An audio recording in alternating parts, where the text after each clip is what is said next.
today? Oh, wrong scene. Hello, how's it going today? It is Saturday, and yes, we are doing a Saturday stream to catch up with yesterday's live trial.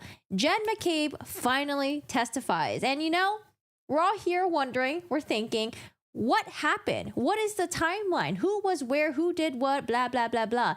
And it's because the prosecutor just did not do a good job at establishing a lot of this. We had a lot of, in my opinion, repetitive testimony. I mean, it's good to have a bunch of people say similar things, but we kind of have a lot of witnesses that are saying sort of similar things, but a lot of things are kind of like out of, I don't know, it's just all over the place, okay?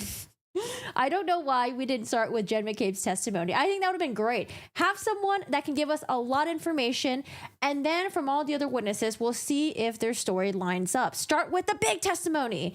So we're finally here, day 14, and I'm hoping we get some answers because we have a lot of questions, and a lot of these questions aren't getting answered. And as a matter of fact, as more people are testifying, the more questions I have. My list of questions is just getting longer and longer and longer.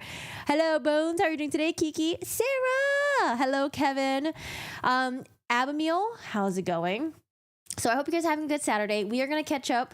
And, you know, it's my understanding that we're still doing direct examination of Jen McCabe. So I will probably wake up early Monday to catch Jen McCabe's cross-examination live. Oh gosh, I don't know. I hope we get answers because a lot of us are sitting here and we're kind of like, what is going on? And at first I was like, maybe it's just me. So I started watching other people reacting to this trial, and it's not just me. It seems like other people are also as confused, and a lot of them are fucking lawyers. So they're as confused as I am. I'm like, okay, maybe it's just me. Maybe there's something I'm not getting.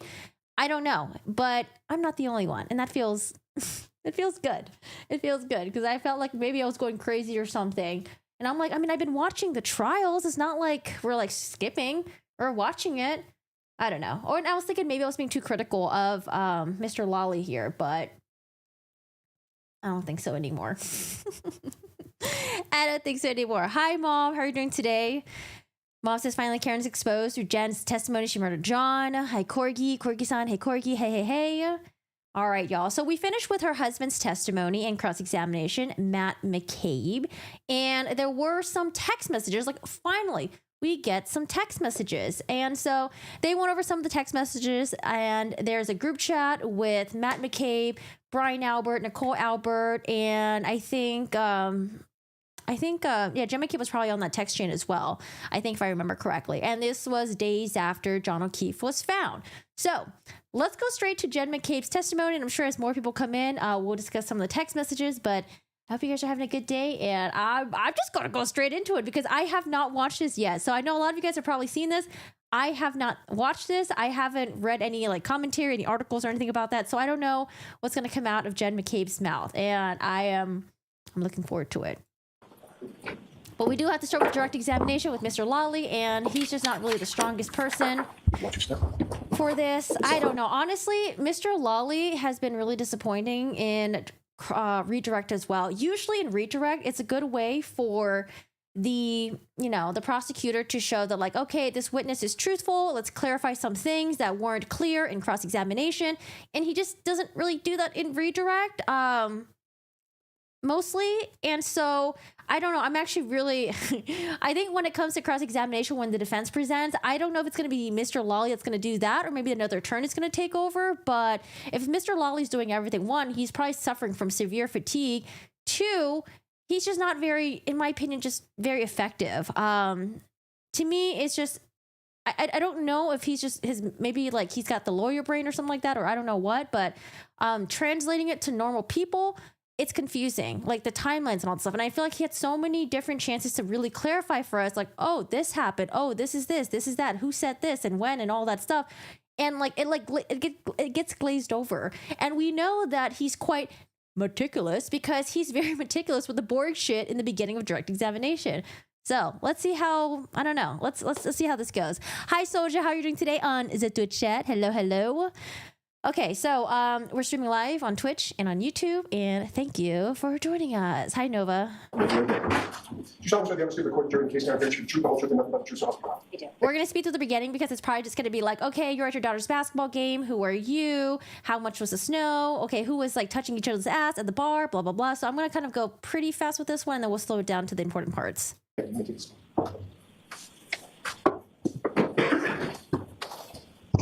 right, whenever you're ready, Mr. Lally. Okay. Good afternoon, ma'am. Good afternoon. Could you please state your name and spell your last name? Sure. Jennifer McCabe, MCCABE, And where do you live, ma'am? Canton. And how long have you lived in Canton? Approximately 20, well, my whole life I lived in Canton, except when I first got married, I lived in Stoughton for a year or two. And where do you live currently in Canton? How long have you Hi, lived? Dave. I live at 12 Country Lane, and I've lived there about 10 years. And prior to that, where did you live in Canton before Countryland? 15 Sutcliffe Ave in Canton. And how long did you live on Sutcliffe? Approximately 10 years.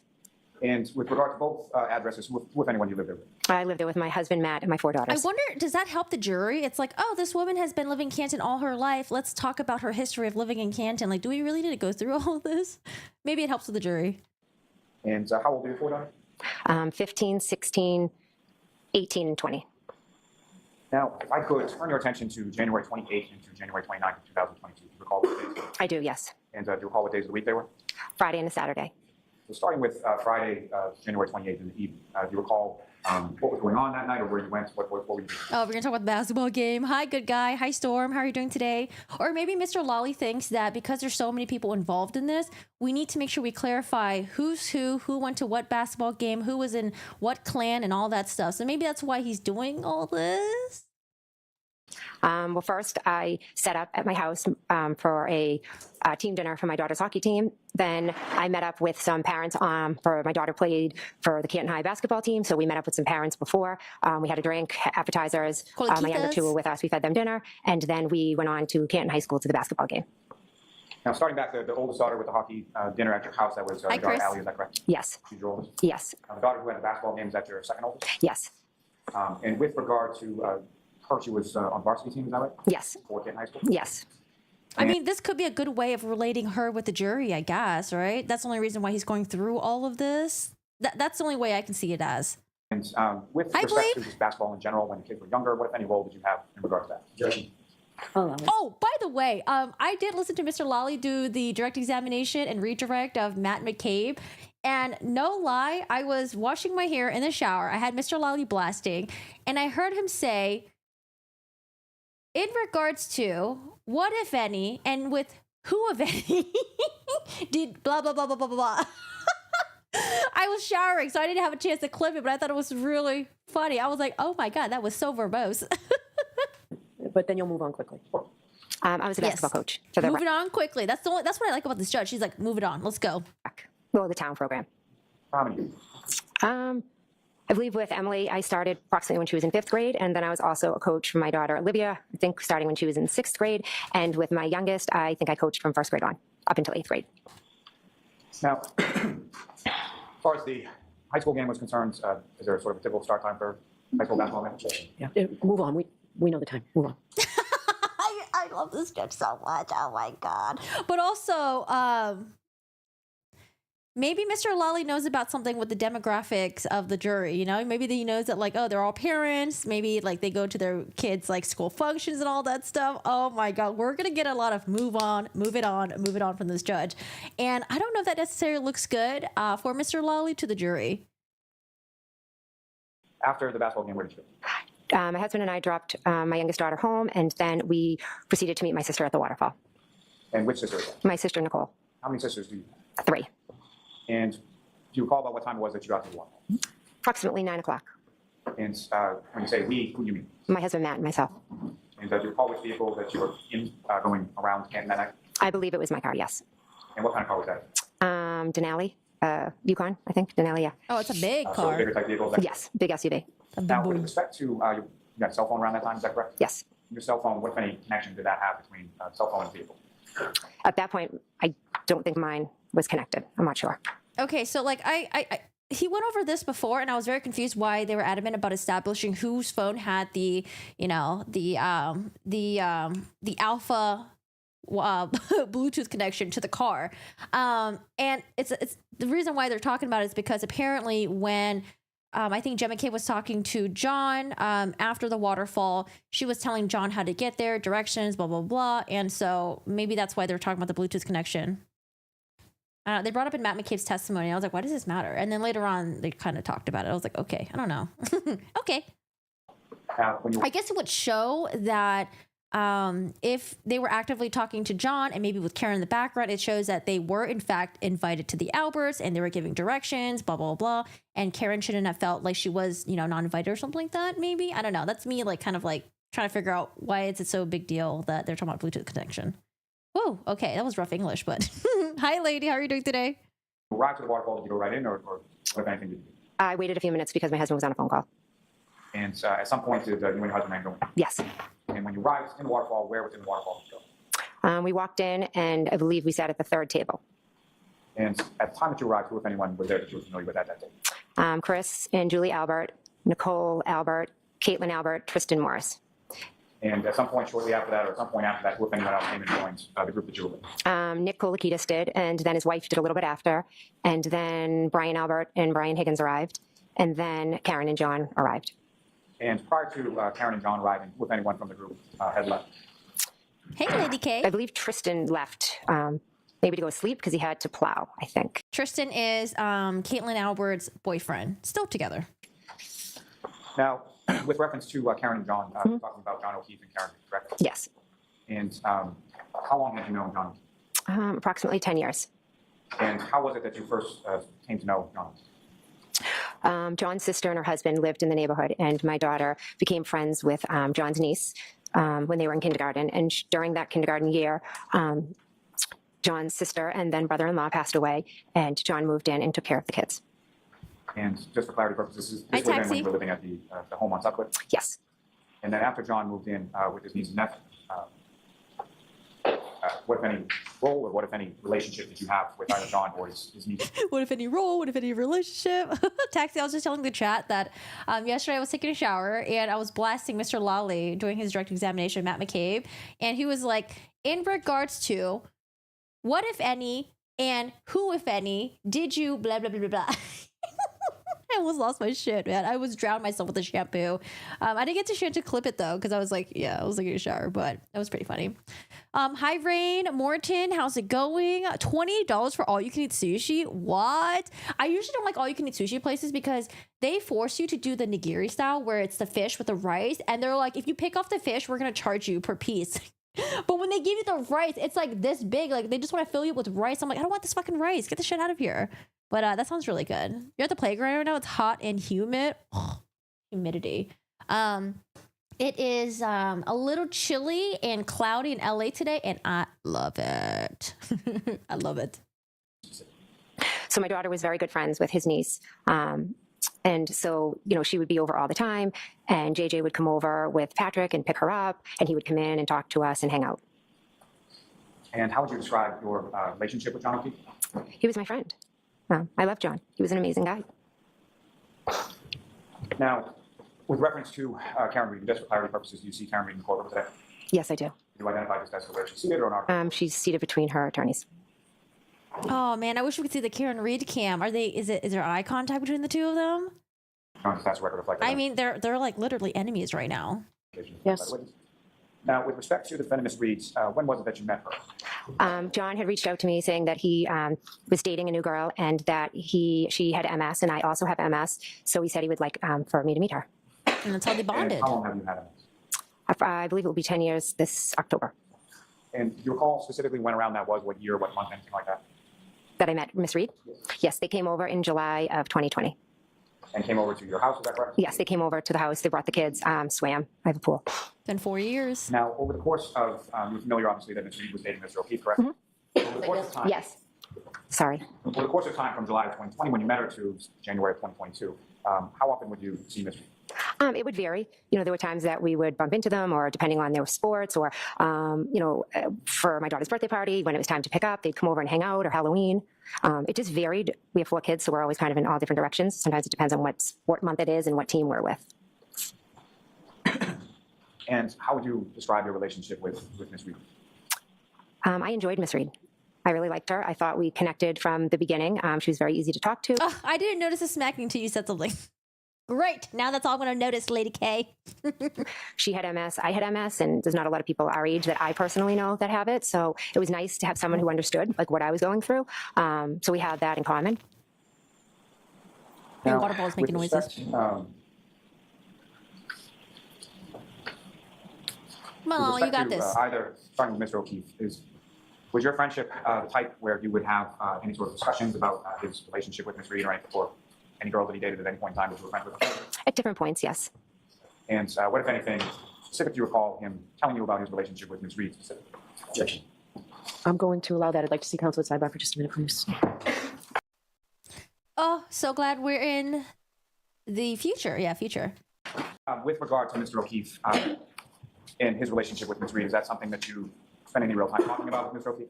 No, occasionally, hey, how are things going? How's she feeling? How's she doing? Very general. And same sort of question with regards to Ms. Reed. Hey, is that a Wayne. conversation that you had as far as her relationship with Mr. O'Keefe? Yes, similar. Now, on that evening, if I could turn you back to the water. Karen's looking dead at her. You arrived about 9. About what time was it that you left? Approximately midnight, a little give or take. And so during the 3 hours or so that you were there, how would you describe sort of the mood or demeanor of the group that you were with during the time you were there? Fine, friendly, normal, typical night, just out having a drink, listening to music. And you mentioned about 11 o'clock. I mean, it would be hard to say that you used to like someone if you fucking hate their guts now. It's like your body's like telling you, no, I hate her. But you're like, yes, we used to get along. Oh, my Lord. So it was that Mr. O'Keefe and Ms. Reed came into the bar. Correct. And when they came into the bar, where did they go in relation to where you were? They came right over and talked to the group that we were with. And when Mr. You know what? I would love to read motions written by Mr. Lally. I wonder if they're like concise, succinct, clear, to the point, or if they're just as bad as how he speaks when he's doing direct examination. the defendant came over, what, if anything, did you observe the defendant do or have with her when she came? Oh, she had brought a Maybe a better glass writer. with her and kind of took it out of her coat and just kind of chuckled about it. What, if anything, did you observe about the glass? I think this is the second witness to talk about maybe Karen Reed smuggling a glass from the previous bar. I believe it had ridges on it. What, if anything, did you observe as far as what was in the glass? It was clear. Was there any other kind of like a straw or a lime or anything like that? I don't remember. As far as you knew, at some point did you become aware of where Mr. O'Keefe and Ms. Reed had been prior to coming over to the waterfall? Yes, And where was it? CF McCarthy's, Where is that in location to the waterfall? just right up the street. Now, over the course of the evening, you were at a bar. Fair to say you were drinking, is that right? Yes, Do you recall specifically what you were drinking? I think beer. And same What? question with regard to Mr. O'Keefe. Do you recall him drinking? And if so, what, if anything, was he? Oh, I think a beer. I thought she said pink beer. I was like, what the fuck's a pink beer? Is that a Boston thing? I can't be certain. Possibly a beer, but I can't be certain. And with respect to Ms. Reed, same question as far as do you recall her drinking? And if so, what, if anything, do you recall her?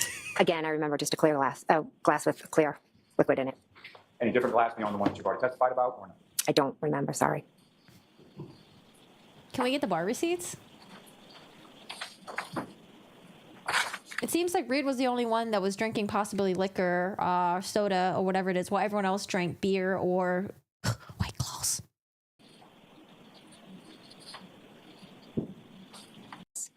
And let me ask you this first. I'm sorry. So with respect to the time that you were at the waterfall, did you speak with Mr. O'Keefe? Yes, briefly at the bar. And do you recall just generally what it was that you talked about? Yes, his niece had just gotten into Bishop Fian, so he was very excited. And with respect to Ms. Reed, did you speak to her at the bar? Yes, And do you recall what, if anything, the two of you spoke about? yes. And what was it? Karen had shared a little bit of frustration that morning, or one morning she had taken Kaylee to Dunkin' Donuts, and John, was frustrated, didn't, saying, don't take her, she's going to, make a habit of it, meaning like she's going to come to expect it every day. And then we just talked about how, challenging it is with kids. And, she mentioned that that's kind of all they have a fight about. And I said, yeah, well, welcome to parenthood, and, she just was a little bit frustrated, felt like the family needed to be doing more to help. And she just wished she had, more time, just her and John. But again, it was just, girlfriend to girlfriend kind of venting. Yeah, I mean, honestly, so far, all the people that are, technically enemies of Karen Reed, they haven't really had anything. I don't think they've had anything negative to say about Karen Reed at all. They say that, like, she, John was great because he swooped in and took care of his deceased sister's children. Karen Reed came in and, she was taking care of them. She was homeschooling them. She would treat them out to stuff. They weren't fighting. They were lovey-dovey. She cheered him. They had nothing but nice things to say about Karen Reed so far. I don't think anyone said anything negative about her.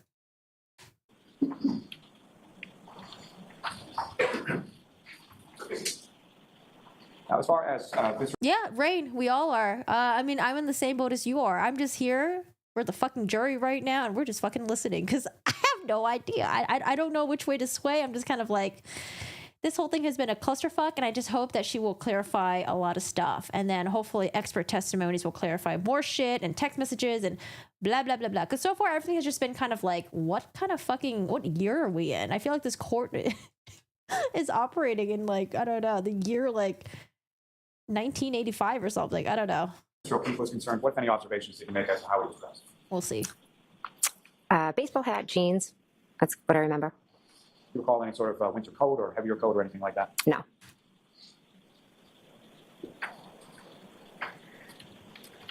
Now, over the course of the evening at the waterfall, what, if any, discussion was there amongst the group as far as going somewhere next or what to do after the waterfall? Karen had asked Chris if we could go up to D&E. She wanted to go up to D&E and have him cook some food. And was that something that was brought up by the defendant once, more than once, or something? Many times. And what was sort of the response from the group in regard to going to D&E and making food? So Brian, Chris, and Matt do this annual weight loss challenge every year, and it was in the midst of that. So they were like, no, we can't go up there. We're not going to eat. We'll do it another time. Now, following that conversation, what, if any, other, let me ask you this, why did you go to the waterfall in the first place? So I went to meet my sister, Nicole.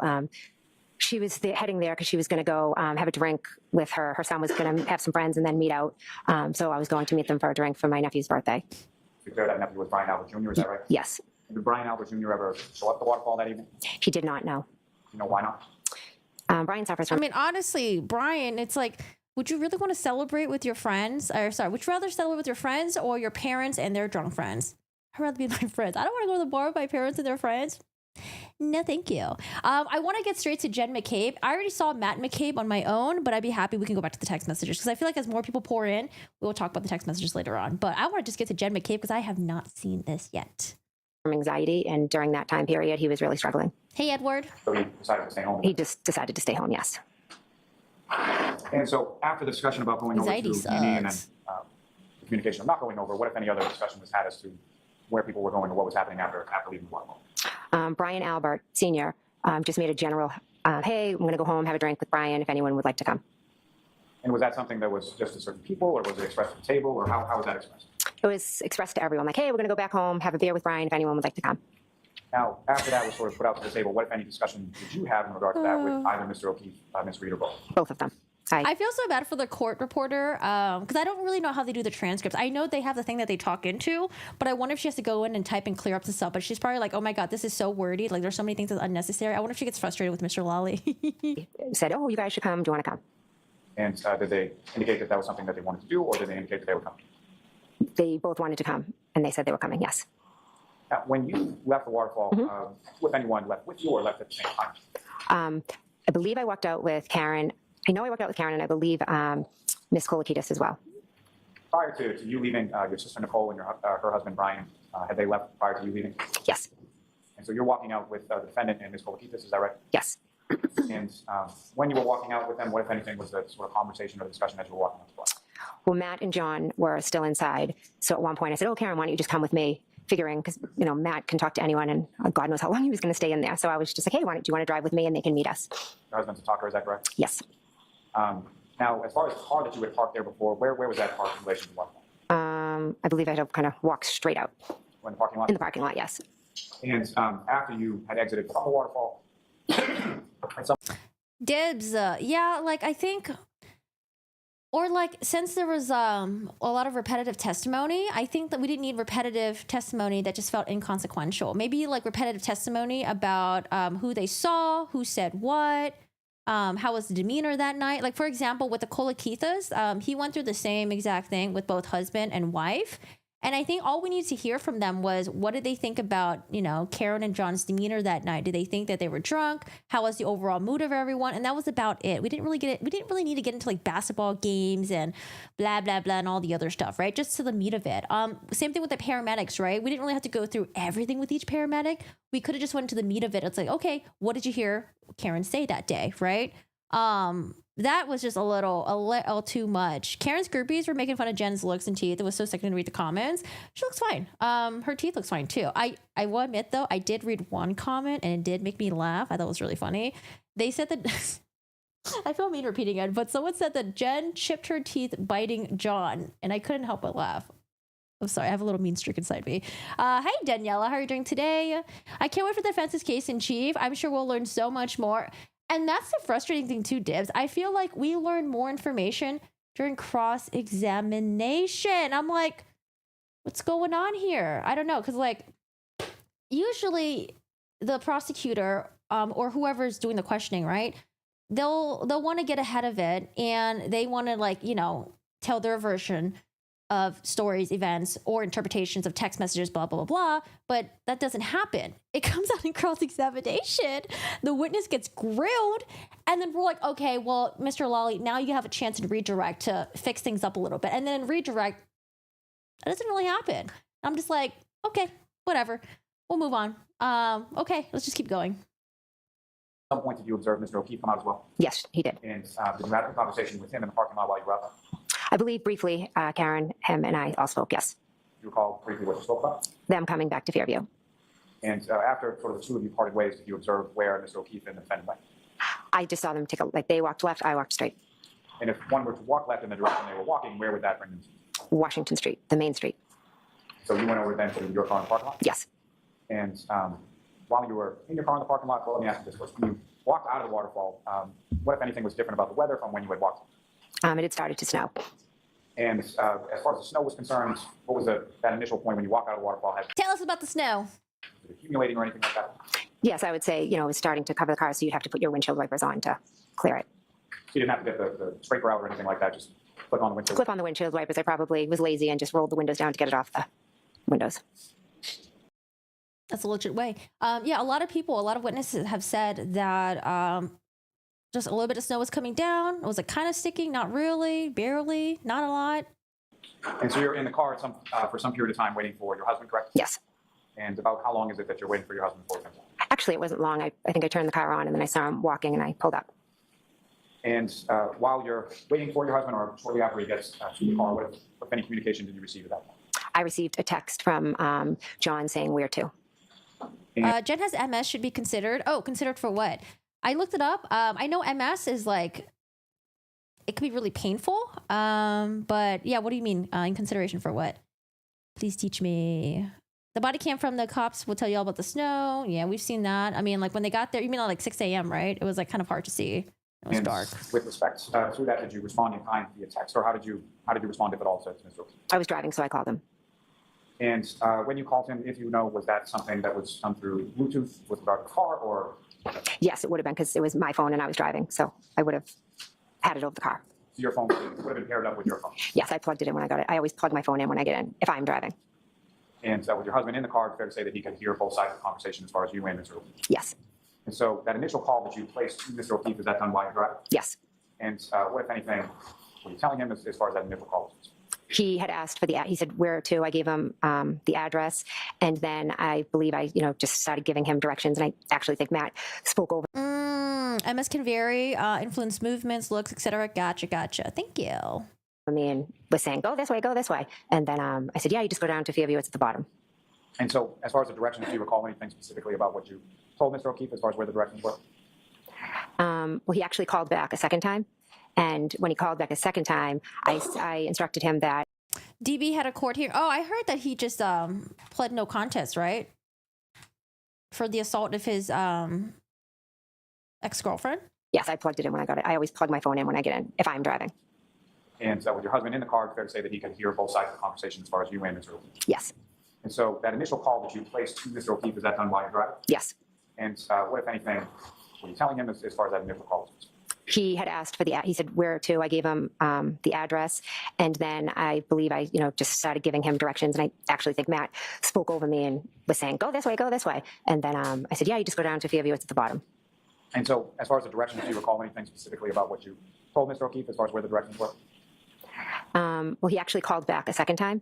And when he called back a second time, I instructed him that it was by a friend's house, one of his niece and my daughter's friend. And I said, oh, it's right, go past Bella's street. It's at the bottom of the hill.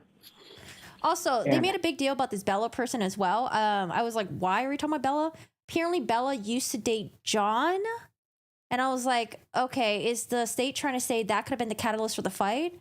Like, say, for example, Karen Reed can hear the phone with John and Matt and Jen McCabe, right? And they're like, oh, yeah, go to this house. Oh, it's actually, right past by Bella's house. You know Bella. And then I don't know. Maybe they're trying to say that maybe Karen was a jealous girlfriend and maybe she got mad about the Bella thing. Maybe that was brought up. Maybe because, like, you're drinking, you get jealous. I don't know. But they made an emphasis on this Bella person. And I was like, why? Is that what they're trying to say? Before we get to that, just as far as that. Oh, and he said, but before we get to that, so I think he's going to circle back to this Bella person. Also, if you're giving someone directions and their girlfriend is possibly in earshot, why would you be like, oh, yeah, it's by your ex-girlfriend's house? Jen, Matt, why? Have some friend etiquette. Initial phone call, essentially Fairview Road, you're familiar with? Yes. And it's where your sister lives with her family, correct? Yes. And if I could just ask, with regards to your sister's husband, Brian, how long have you known him? Since I was in kindergarten, very long time. So they had dated for some period of time before they got married, and they've been married for some significant period. Yeah, she had a crush on him for years. Then they dated, I think, for 10 years, and before they got married. So yeah, they've been together most of my life. So you're familiar with Fairview in the sense that there's on one end of it is Chapman and one end of it is Cedarcrest, correct? Correct. And just in that initial phone call that you had with Mr. O'Keefe and you and your husband are giving directions, do you recall if you were indicating to him to go to Cedarcrest or go to Chapman in order to get on the Fairview? Go to Chapman. And is that the way that you went as far as going from Washington Street downtown to Fairview? Yes. Now, how long a drive is that going from the waterfall to Fairview Road? Approximately 5+ minutes, depending on if you hit lights. Now, if you're indicating you're indicating to someone to come down Chapman, and you said it was, I'm sorry, your testimony is it's sort of towards the end on that direction? The end of Fairview, the bottom of Fairview. And that's to my point as far as the bottom. Any kind of incline or decline, or how does the road sort of situated as you come from the Chapman side down to where your sister lives, 34th Fairview? It's a hill. And the hill goes down, is that correct? Yes. Is that somewhat of a precipitous? How would you describe sort of the hill? Well, the first hill is a bit steep, and then it flattens a little, and then there's another hill. But the second hill is more long. So there's actually two hills as you're going down, correct? Yes. Now, you mentioned the second call, Mr. O'Keefe then called you. Yes. And about how much time elapsed between when you first talked to Mr. O'Keefe and the second? Approximately 4 or 5 minutes tops. During either call that you 4 or 5 minutes. That's a pretty long phone call.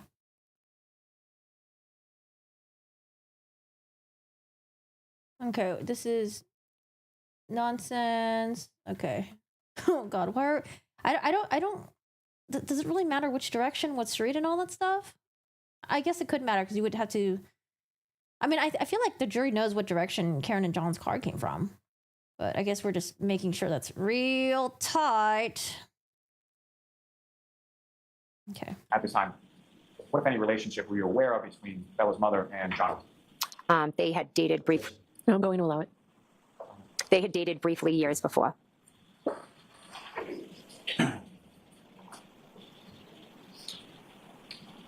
Now, was that sort of the substance of the conversation that you had with Mr. O'Keefe? In that second phone call? Yes. Now, after that second phone call, did you speak to Mr. O'Keefe on the phone at any point in time after that? No. Now, you arrived at the house on Fairview. Do you recall where you parked when you got there? Yes, pulled into the driveway. And the driveway at the house of Fairview essentially has two garage doors, is that correct? Yes. Sort of widens out as you get to the top closer to the house. Yes. Do you recall where in relation to the driveway was that you parked when you got there?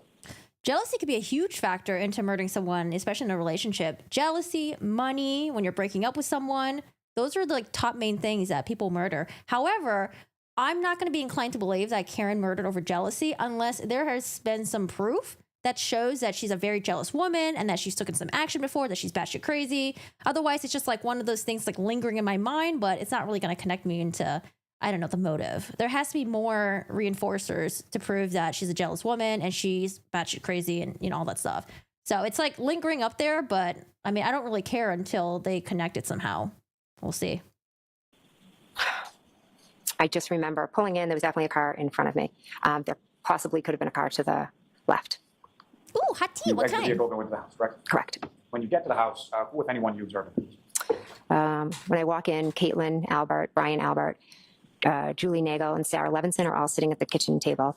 My sister Nicole was in the kitchen wiping the counters because she's always cleaning. And Brian Albert and Brian Higgins were in the, I guess you'd call it the TV room area, just standing and talking.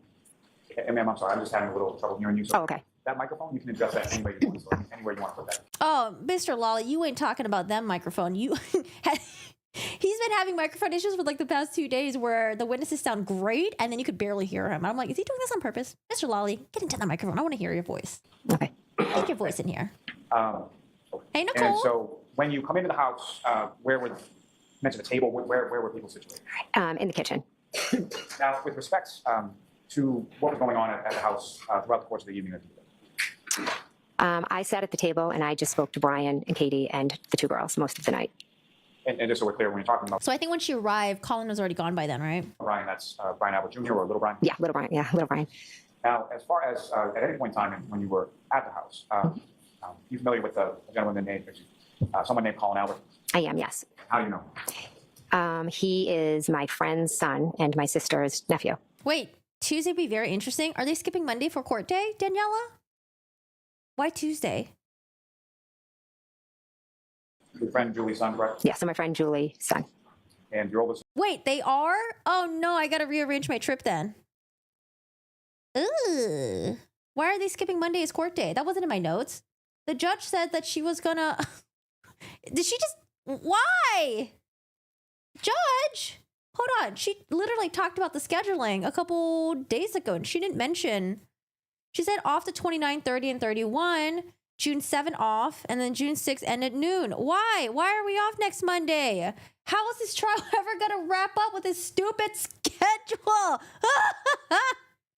Oh my lord. It's like, I would feel really bad though. What if the judge has cancer? She's getting cancer treatment or something like that. Maybe, yeah, maybe something's up. Okay. All right. We're off Monday. I need to change my schedule then.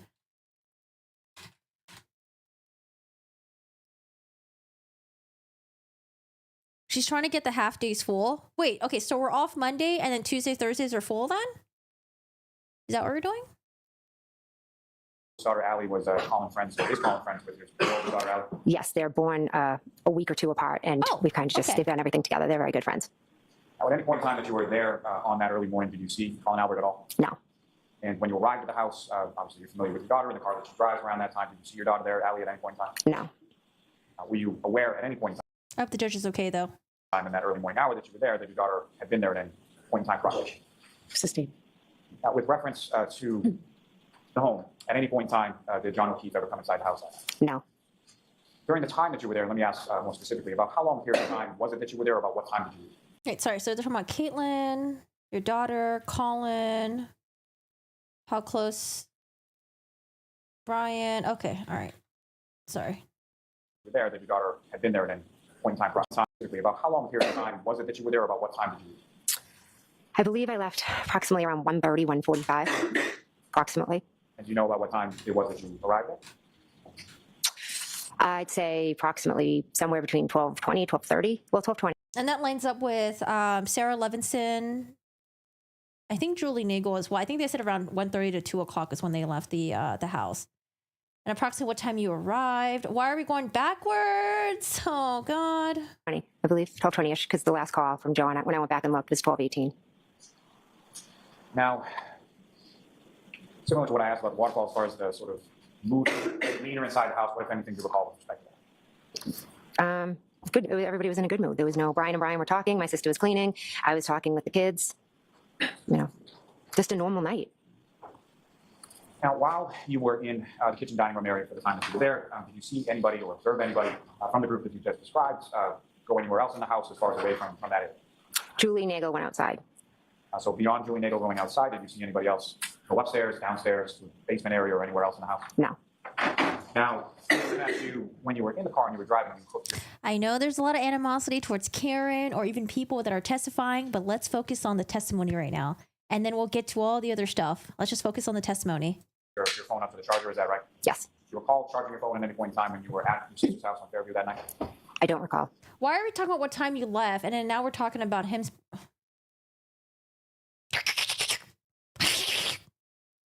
You mentioned Julie Nagel, Sarah Levinson. Were those people that you knew prior to that night of the 28th? I was familiar with who Sarah Levinson was, maybe had run into her at different points.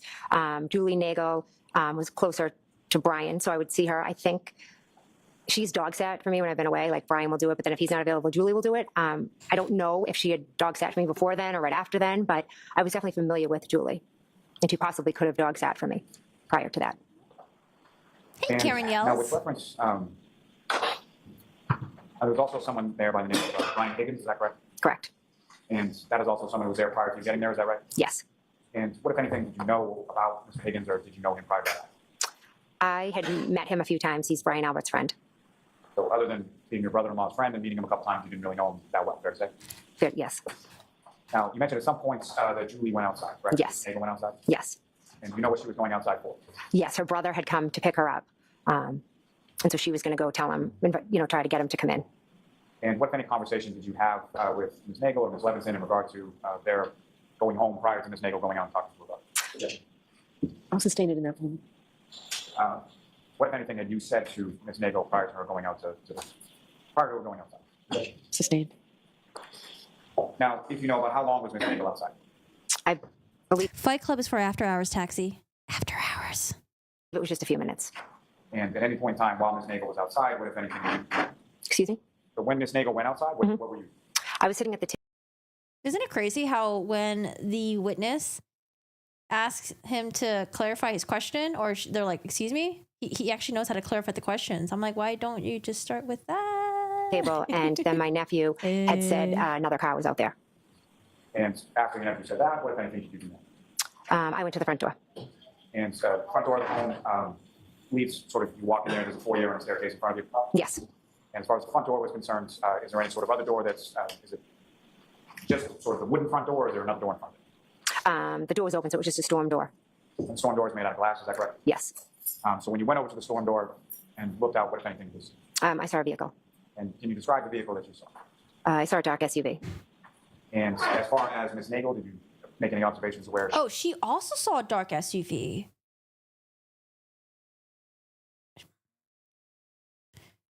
She also saw a dark SUV. Okay, I didn't know she saw the dark SUV also. I went to the front door.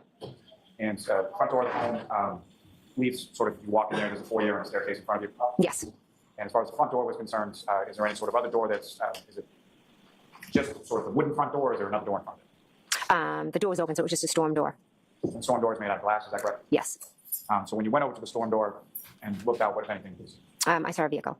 and can you describe the vehicle that you saw? I saw a dark SUV. And as far as Ms. Nagel, did you make any observations of where she was when you looked outside? I kind of just looked at the vehicle, and then I saw lights kind of over to this side. But then once I saw the vehicle, I took out my phone and I texted John. And just so we're clear, as far as when you say this side, so you're standing at the storm door, see the vehicle, and where's the vehicle in relation to you and where you're standing at the front? It was straight ahead. Now, the headlights that you were saying is sort of off to the side. From your perspective, looking out at the street, is that to the left or the right or something else? Left.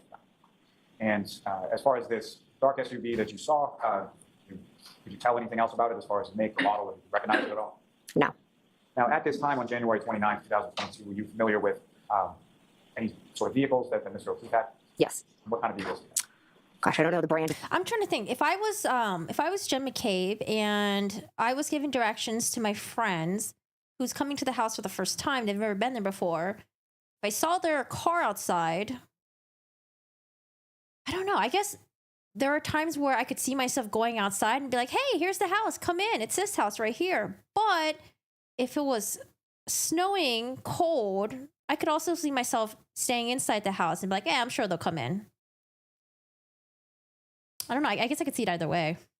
It's it was a small SUV type. Do you recall like what color it was? His might have been grayish. I'm not 100% sure. And any other vehicles that he may have had? Yes, he had this old-fashioned car that he loved, but Kaylee is so embarrassed of it. But yeah, he had that as well. Now, as far as Ms. Reed was concerned, were you familiar with what kind of vehicle she had at that time? Yes. And what kind of vehicle were you generally aware of her driving? She had a Lexus. Was that a sedan or an SUV, or what kind of vehicle? I think it was like a small SUV. Now, the vehicle that you saw outside of the residence of Fairview when you looked out the storm door, was that consistent with what you knew Ms. Reed was driving at that time? Yes. Now, as far as that vehicle was concerned, at any point in time over the course of the evening, did you see anyone exit that vehicle or come out of that vehicle at all? No.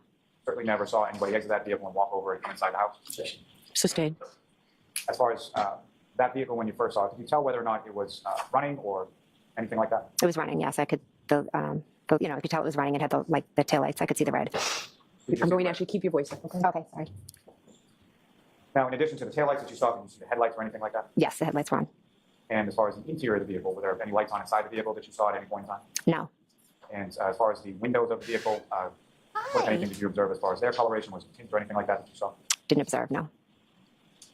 Now, you see the vehicle go straight ahead of the front door and then pull out your phone to text Mr. O'Keefe, correct? Correct. Do you recall what you texted to him at that point?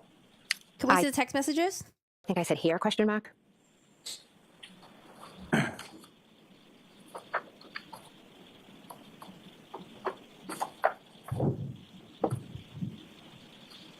Do you think, Oh, we got text messages. just generally speaking, that 3-page document, do you recognize the contents of that? I do. What do you recognize it to be? It's my text messaging with John. So from sort of the early part of the 28th and around midnight through, I'm sorry, the 29th, through the entirety of the 29th. Yes. All right, let's show up on the screen, please, so we can just go look at the text messages. We're taking a break. What's going on? Necessary One who can actually do these things. But no, I think we would be able to sort of take the whole numbers off of it and be able for purposes of admission. so they can So use the same version. exact same thing. Therefore, Just with, authentication, redacted for purposes of admission and publication. yes, All yes. right, great. I appreciate that. We'll see you at 2:00. We care about authentication? What? I mean, we should, but what about the screenshot of the text messages? How were they able to authenticate those? I guess not, right? I guess that's something for the jury to decide whether they believe those text messages are real. How can they even decide that? Okay. Hey, Baru. Mr. McCabe, and I don't want to keep repeating instructions, but I do want to remind you when it comes to electronic communications, before you can consider them in your deliberations, you must first find that it's more likely true than not that the person who authored or sent the communication was in fact the person identified as doing who sent it. Then you may not consider that electronic communication in your deliberations. All right, so she thank you, gave the Mr. jury Riley, this go ahead. instruction before. Thank you. Those pages that, Between myself and John. and from sort of specifically that time period of the early morning of January 29th to the morning of January 29th. Yes. And what's contained in those is that a fair and accurate. Can I just forward through this? Because I think they're just going to talk about the context, but I think we're going to actually just see them. Yeah, let's just look at them. All right. I think this is the type of evidence that jury loves seeing, like text messages, surveillance footages, as long as it's pertinent. For you as, that exhibit. Yes. And this is a Just making sure it wasn't a screenshot of text messages. text communication between yourself and Mr. O'Keefe, correct? Correct. I'm sorry, may we approach you? Sure, why don't you take that down, Ms. Gilman? Okay, they're approaching. Correct. Can you tell the jury as far as who's communicating which direction, as far as green bubble or All right, I'm going to slow this part down a bit. blue bubble? Green is John and blue is myself. This is what I'm used to looking at when we're seeing text messages presented in the courtroom, right? It's like this. There's like the source, blah, blah, blah, blah, blah, blah, blah, blah. It like looks legit. And so the first steps from this particular date, if you could just read the jury as far as from whom the message is sent, what the content is, and then what the time is. So John sent to me where to at 12:14. Full And 14. it's issue if you have that in front of you. Okay. So the next bubble down is a blue bubble, is that correct? Correct. Similar to the one before, can you just read as far as that, well, before I get to that, so you receive that message from Mr. O'Keefe, you call him, have a conversation, he calls you back for the conversation. Correct. And then subsequent to that, could you read the next blue bubble down as far as from whom, what content is, and what time it is? So this one is from myself to John, and it says here at 12:27. So at that point, I see a car out front, and I text him here. Testifies here as far as looking out the front storm door, seeing the car, and then sent the text. That's the text. Correct. Karen didn't have Jen's number, not such close friends. Yeah, I mean, I could believe that because they're older. I would assume they probably would use phones and text messages. Like for me, I have friends that I'm close to, but I don't have their phone numbers. And that's because we use multiple methods of communication. Sometimes we use like Instagram DMs, Discord DMs, Facebook. But since they're older than us, I would probably think that they would use text messages like a communication. But maybe they use Facebook. I don't know. And Ms. Gilman, if you could scroll down to that. And ma'am, similar, if you could just, who sent it, what's the content, and what is the time? I sent to John, pull behind me at 12:31. And what were you referring to when you said hold on? So at this point, the car had moved from the prior spot where I originally saw it. So I thought, what is he doing? Why don't they just pull behind me in the, in the driveway? You just scroll down. And again, with this bubble, you could read out. From me to John saying hello, and it was at 12:40. And at this point in time, as far as, let me ask you this way. When you're sending these text messages over these periodic time periods, what, if anything, are you doing sort of in between? So I originally went to the front door, saw the car, texted them, then texted John. Then I went back, kind of sat at the table, just either threw my phone probably in my back pocket.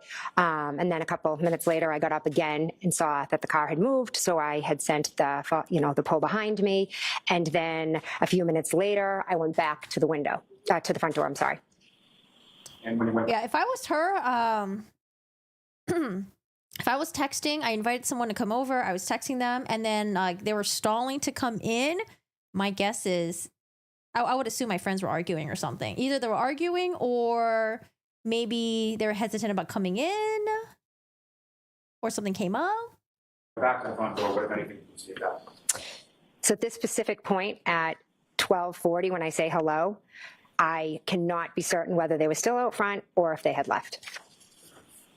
And from any of these text messages that you sent, Anyone recall Julie text times for her brother coming? Do they line up? Did I take a screenshot of that? No, I don't think I took screenshots. No, I don't remember. I do not remember. what kind of response did you receive from Mr. O'Keefe after the weird? Oh my god, why is magical Mormon underwear and erotic literature in the same fucking sentence? Taxi, what are you doing?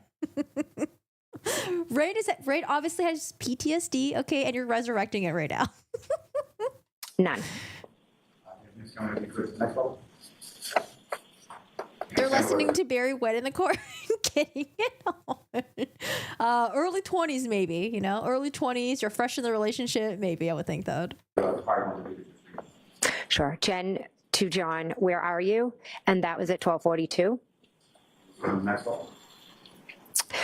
Myself to John, hello, at 12:45. Oh, wait. So she texts John twice, hello. Where are you? 12:42. Hello. 12:42. Where are you? And similar to the prior one. Sure. Jen to John, where are you? And that was at 12:42. Next level. Myself to John, hello, at 12:45.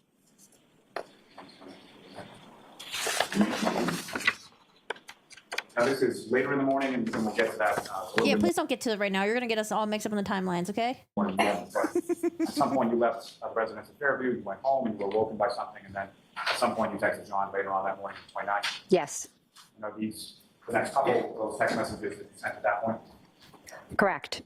it's similar to the other ones we've been using. Myself to John, please answer at 4:59.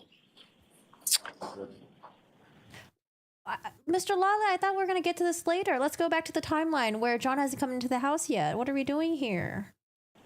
Myself to John, Karen is worried. We need to find you at 4:59. Myself to John, please answer so I know you're okay. 5:04. May I approach this retreat?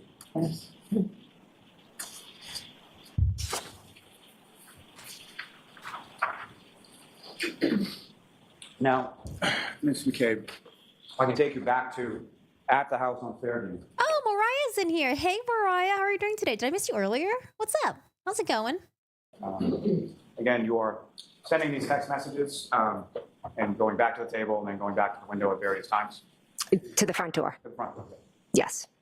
And at any point in time, do you see anybody exit from the dark SUV or the black SUV you see in front of the house? No. And at any point in time, did John O'Keefe come into the house? No. And at any point in time, did John O'Keefe respond to your text messages? No. At any point in time, did John O'Keefe call? No. Now, at some point subsequent to this, have you had occasion to look at your phone or at your call history? Yes. And through review of that, were you able to see phone calls that your phone made to John O'Keefe's phone around that same time frame that you were texting him and going to the school? Yes.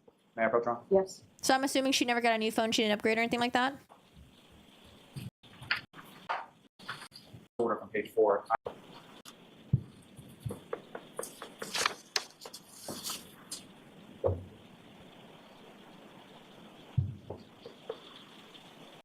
Just generally speaking, ma'am, do you recognize what's contained in that 4-page document? I do. And what do you recognize? The calls between myself and John O'Keefe.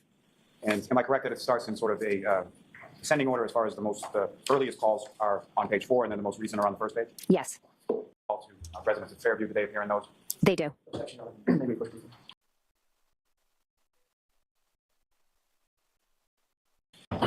Away from the waterfall to, as far as the first calls that you were testifying about, as far as when you spoke to Mr. O'Keefe on the way from the waterfall to the residents of Fairview, are those contained within those calls? Yes.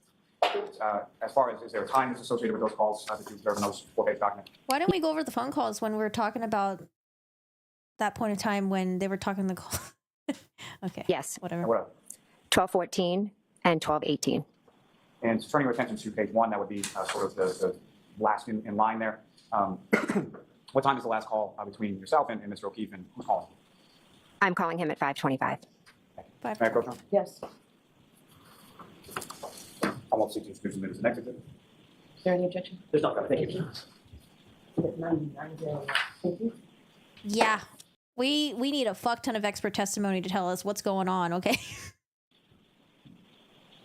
We need well, I mean, honestly, we need to hear from gosh, and I hope he does it in order. You know, okay, so remember like in other trials that we've watched where it seems really tedious to have each person testify the chain of custody, and I honestly I did hate that. But now I really understand the fucking value of it, because you understand who swapped what, or who collected what, who processed it, where it went, what lab, who got a hold of it, who did the testing, and who did the results and the interpretation, all that stuff, right? I appreciate that so much more, because when the UC Davis person went up there, UC Davis veterinarian, and they were trying to swab for like see if there's dog DNA, I just felt like we needed to see how it led up to that, and then where the swabs came from, how they did it, who had a hold of it, when it was done, you know, just like all that like information that really helps. Even though initially it sounds really tedious, but it's like it kind of helps to kind of build like, okay, this is how they got it, who collected it, how long it took, and all that stuff, right?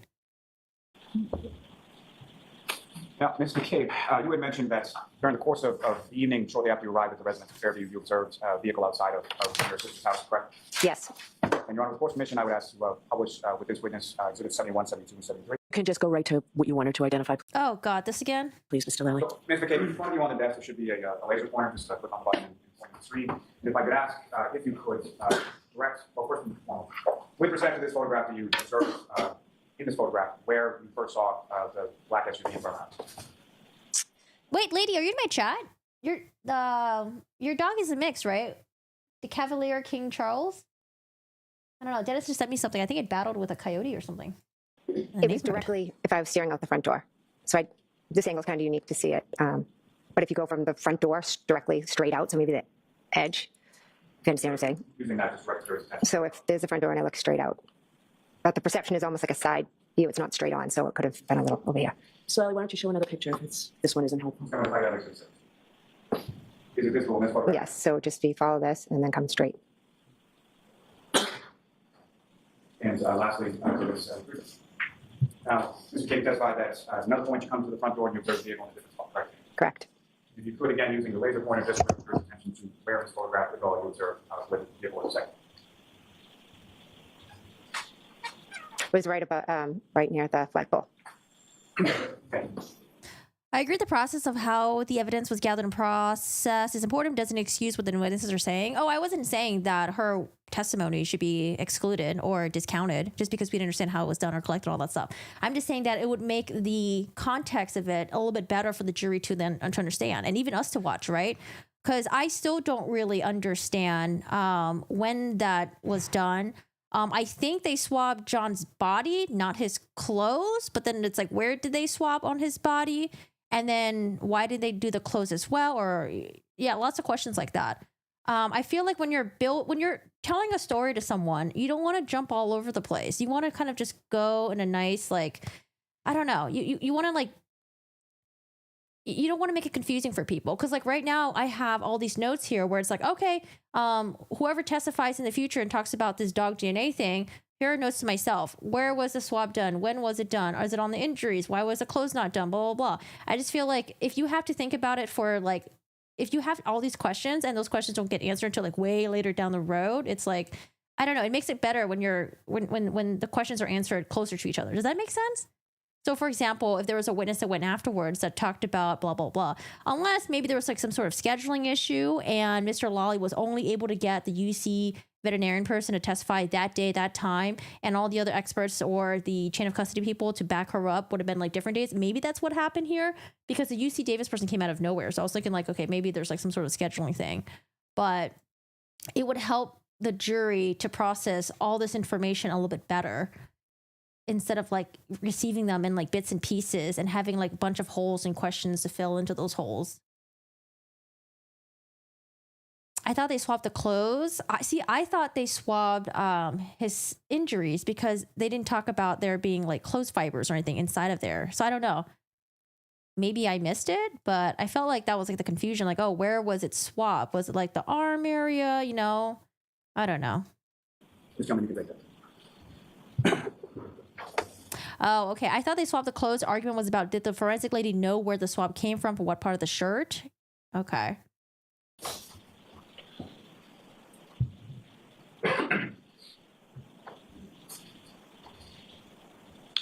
Now, turning your attention to back in the home, at some point you indicated you looked out and didn't see the black SUV there anymore. Correct. And what was your thought as far as where John was or where John had gone at that point? At that point, I thought maybe they decided not to come in, maybe they got into an argument, or maybe Kaylee had called. Did you think much of it at that point? No. Now, you leave the home around what time? Approximately 1:30, between roughly 1:30, 1:45. And when you leave, who, if anyone, goes with you? So it's myself, my husband Matt, and I had offered, when Julie Nagel's brother had come to the house earlier, I had offered Julie and Sarah Levinson a ride home because we had just gotten there and they had wanted to stay later. So I also drove home Julie. Oh, so it was the clothes. And it'd be helpful to see if, let's say, for example, like after that testimony, then you would have someone that testified and talk about John O'Keefe's like shirt, right? Like, okay, like, you know, we talked about the clothes being swapped. Here's the shirt next. And here is, you know, chunks of the shirt missing, or here's where they got the dog DNA, blah, blah, blah, or like didn't get the dog DNA. You know, it would help to go in that order. And Sarah. Well, my husband drove them home. And so you exit the I don't know. house. This just makes me appreciate Creighton Waters so much more. Creighton Waters did such a fucking good job in the Murdoch trial. Go out to the vehicle, correct? Correct. And your husband Matt was driving? Yes. Where are you seated? And the front seat. And do you recall where Ms. Levinson and Ms. Nagel were seated in the car? Do They were in the back seat. you recall which one was on which side? I do not. And when you come out of the house and you're starting to go home, what, if anything, had changed as far as the weather from when you had gone in to when you had gone out? The snow had, accumulated. Hold on a second. Okay, so now we're talking about when they left. Picture, okay. And when you leave, who, if anyone, goes with you? So it's myself, my husband Matt, and I had offered, when Julie Nagel's brother had come to the house earlier, I had offered Julie and Sarah Levinson a ride home because we had just gotten there and they had wanted to stay later. So I also drove home Julie and Sarah. Well, my husband drove them home. And so you exit the house, go out to the vehicle, correct? Correct. And your husband Matt was driving? Yes. Where are you seated in the car? And the front seat. And do you recall where Ms. Levinson and Ms. Nagel were seated in the car? Do They were in the back seat. you recall which one was on which side? I do not. And when you come out of the house and you're starting to go home, what, if anything, had changed as far as the weather from when you had gone in to when you had gone out? The snow had, accumulated more. And when you get into the vehicle and as the vehicle is pulling away, what, if any, conversations do you recall having with anyone in the car? When I got in the car, I kind of turned around to Julie. I'm going to allow the subject to maybe strike this portion that's relevant. Go ahead. I turned around and was facing them and talking to them. And Peanut butter? I believe Sarah Levinson had laughed or made a joke because I had bread or something in my car. And we made a joke about that. I had my niece earlier that week for the week. And so I had brought stuff in the car because I was dragging her from one of my kids' sporting events to the next. And as, do you recall which direction, or did you observe which direction your husband Matt exited from residence in Fairview? And by that I mean, did he head towards Chapman or did he head towards Seacrest? Chapman. And so as far as, I may not have asked this before, but as far as the black SUV that you observed in front of the house, which direction was that vehicle facing? Chapman. Each of the times that you saw her? Yes. And so as with that vehicle, as with the one that your husband was driving, which side of the vehicle would have been closest to the house in Fairview? Passenger. Now, as you're driving past the house, heading to the house, how were you positioned within the car? I'm turned chatting to the girls. So, and when you're turned, are you turned towards? I wonder if she was, assuming John O'Keefe's body was there, I wonder if she was not turned chatting with the girls, would she be able to see something there? the window, or you turned towards the console? Which way? Were you turned? But then again, it was, yeah, snowing, dark. I don't know, headlights on, maybe. The console towards the back seat. So my back is to the window. And either of these girls, did you know where they lived? No. Do you recall whether or not you found their homes by way of sort of yes, or was it just sort of verbal directions? I'm assuming they just gave Matt directions to where they lived. So you dropped each of them off. Do you recall which order they were dropped off? Julie, then Sarah. And then following dropping off Sarah, where did you and your husband go? Home. And this whole trip sort of from Fairview to dropping off Ms. Nagel, Ms. Levinson, and then going home, about how long a period of time did that take? It could be 20, 30 minutes, maybe about approximately 20 minutes. Not exactly sure. You arrived home sometime after 2 a.m., is that correct? Yes. And when you and your husband back got home, went inside the house, and where did you go? I went upstairs to bed. And at some point, did your husband come up as well? He did. Was it a long period of time between when you arrived home and when your husband came up? I don't think too long. I think he had like some cheese or something because he was on a crazy diet, and then he came upstairs.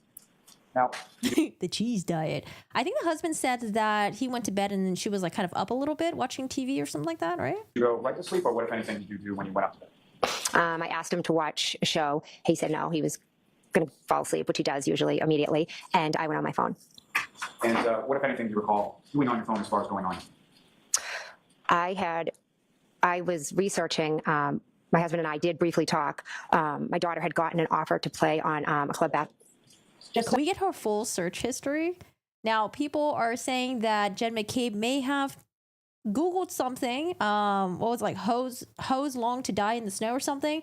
But it seems like it's debated between the defense and the state what time that research was done. So just tell us what you need, Can't wait to hear from the experts. please. Sure. I was researching a basketball team, and I believe I also texted my sisters, and I texted in a group chat with my husband and another individual. Now,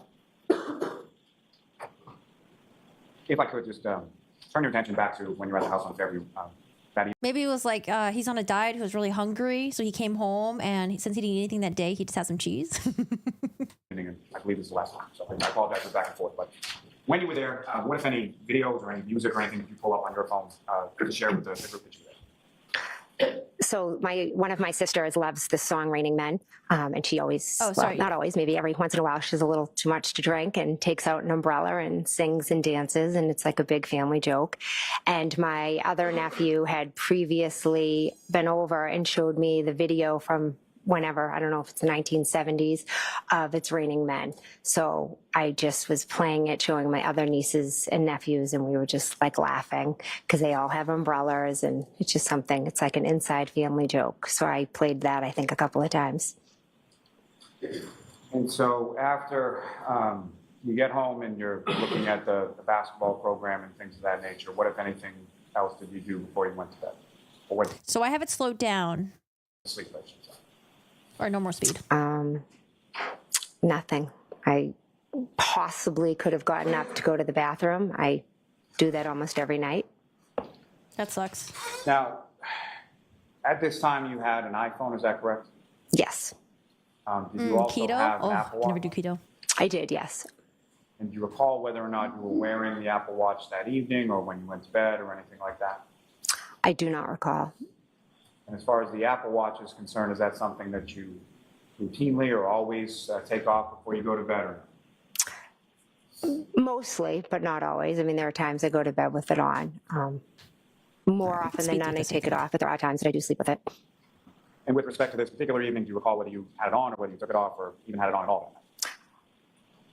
I don't recall if I had it on that night. Now, So this Apple Watch is going to be really important? turning back to that last exhibit as far as the phone calls were concerned, were there certain phone calls that you made to Mr. O'Keefe's phone around the time that you were observing the vehicle outside? Yes, Do you recall making any phone calls to Mr. O'Keefe at that time? I don't. To say that at no point while you saw the vehicle outside, did you have any conversation with Mr. O'Keefe? I didn't. Now, you go to sleep, and at some point later on in the morning, you wake up, correct? Correct. And what is it that wakes you up, and when about was that? I am woken up to my phone ringing. And do you know what time it was? 4:53. And according to your phone, who was calling you at 4:53? John's niece. And so that would be John's niece, Kaylee, is that correct? Correct. And how old was she at this time? I believe she was 14. Wait, Karen woke up John's niece and told her that John didn't come home? And she had just gotten into Bishop Thean, correct? Correct. She was in 8th grade going in, finishing up her 8th grade year of middle school, correct? Yes. Is that a normal thing, that Kaylee would be calling you at 4:53 in the morning on a Saturday? No. So you answer the call, is that correct? Yes. When you answer the call, who, if anyone, is initially on the other? I feel so bad for John's niece and nephew. Niece, I feel really bad because when someone you love passes away, you tend to do something called like the blame game a lot, where it's like, oh, if only I did this, if only I did that, he wouldn't be gone. I wonder if she blames herself for John, being dead because they're out celebrating her getting to school. Like, I hope she doesn't. It's like one of the worst things you can ever do. But sometimes you can't help when you're grieving and your mind does go there. Yeah, I feel so bad for the two kids. Initially, it's Kaylee. And what, if anything, did Kaylee say to you? That John didn't come home, and Karen and we wanted to talk to me. And even in that initial call when you're speaking to Kaylee, what, if anything, do you hear sort of in the background when you're talking? Karen screaming. And could you hear what she was screaming? She was just screaming, Jen, Jen, Jen. Fairly loudly, is that correct? Extremely. Now, at some point, does the defendant get on the phone with you? She does. And what, if any, conversation do you have with her at that point? She proceeds to scream my name multiple times, and she tells me that John didn't come home, they got into a fight, and that she left him at the waterfall. And how do you respond? I had just woken up. I was confused. Did she say what the fight was about? I didn't know what she was talking about. I was like, what are you talking about? And then she, told me that they had gotten into a fight and she left him there, and now where is he? And she was just kept screaming my name over and over. Oh man, if only she had surveillance footage inside her house. Oh gosh. Maybe we can listen to this. If that's what she said. And she was just kept screaming my Waterfall is the name of the bar that they were all at before most of them went over to the Brian Albert house. name over and over. And so then I remembered that Chris Albert had still been at the bar. So I thought, well, maybe John walked home with Chris because Chris lives close to the waterfall. And so at some point that conversation ended and you recall how that ended? I told her that I was going to call Julie and see if John had ended up with Chris. And so you hang up with her, and then what did you do then? I called Julie Albert. Julie's the one that was working, I think, nurse shift at that point, right? I think she was working as a nurse. Wait, shit, is it Julie? Yes. Wait, was it? Oh, God, there's so many people. Julie. I think Julie left early, and then the next day... No, actually, sorry. No. Julie's the one that didn't go at all. Yeah, Julie she didn't go at all because she was working like an overnight shift. And did Julie pick up the phone? She did not. And as you were calling Julie, did you have any conversation with your husband, Matt, around that time? Yes. He, had kind of shot up out of bed when Karen had called, when Kaylee had called, because Karen was screaming. And then he was, what's going on? And I said, well, I'm calling Julie because Karen, they got into a fight, and I was trying to explain it to him. And he said, what are you talking about? We saw them outside of your sister's house. And at that point, I hung up. And when you hung up, Julie had not answered yet, is that correct? Correct. Now, as far as Miss Reed is that someone who had your phone number? Did you have her plugged into your phone as a contact before that date of January 29th? No. So never had any kind of conversation with her over the phone as far as a text or a phone call or anything? You didn't even have her information? Correct. And so after hanging up while calling Julie, what, if anything, did you do then? Or is Julie the... Oh, God, hold on. Sorry. No. Julie is... Which one is the nurse? No, Julie is the donut lady, right? Chris is the one that owns the pizza shop. Julie's the aunt. She's the one that has a head. Julie was the one with the migraine. Yeah, Julie left early, had a migraine. Colin's mother. Yes. Okay. Is Courtney the one who's the nurse? Courtney. Who is Courtney married to? Oh. Okay. No. Yes. Okay, yeah. The one that is a nurse, that was... Okay, the one who's the nurse was is the wife of John O'Keefe's friend that was hanging out with John O'Keefe at McCarthy's with Karen Reed. Okay, that's who it is. Okay. Julie's the one that left early, had a migraine, and she's the one that bought donuts the next day. Okay. Whew. All right, sorry. Is Courtney the one? I don't remember the nurse's name now, but I know that the nurse is someone's wife, and she didn't hang out with them, but the husband did. Okay. All right. Oh, had to get my head straight for a second there. I was getting a little confused. There are two Julies, but one Julie is like a young Julie. That's the one that said that she saw the black blob. She's Brian Albert's friend. Brian Albert Jr.'s friend. Yeah, the donut lady. Okay, yeah, donut lady. Julie's the donut lady. And then I'm not sure if I called Kaylee back or if Kaylee called me back. At some point, you get back in touch with Kaylee or leaves your phone, correct? Yes, I get in touch with Karen again, and I say, Karen, we saw... Hey, that's why we're all here. Oh, is she a pharmacist? Ah, okay. I thought she said she was like drawing blood or something like that. Okay. Because I know she said she was going back and forth between something, and then she was like trying to do her job, and then like she was trying to deal with these phone calls. Thanks, Maureen. Saw you outside of my sister's. And Yes, Mike Camerado's wife. Yes, okay. The Camerados. That's the name that I remember. what was her response to that? She told me that she didn't remember going there, and then she told me that of my sister's, Karen again, and I Karen? say, Karen, we saw you outside of my sister's. And what was her response to that? She told me that she didn't remember going there, and then she started yelling, Jen, and then she was saying, did I hit him? Could I have hit him? And then she proceeded to say that she had a cracked taillight. And this is while you're still in your home and you're in your bedroom, correct? Correct. And what was your response to that? I thought she was honestly like just talking crazy. And then she said, oh my God, I left him there. Like she was extremely irrational. She said that it told me again that they had gotten into a fight. So now she was just kind of all over the place. Just I wish we can get dual cameras with her and the defense right now. screaming. She was very hard to understand. So my brain started going, okay, well, if she left him there, where could he be? Who could he be with? And as you're going through that sort of process, what did you do next?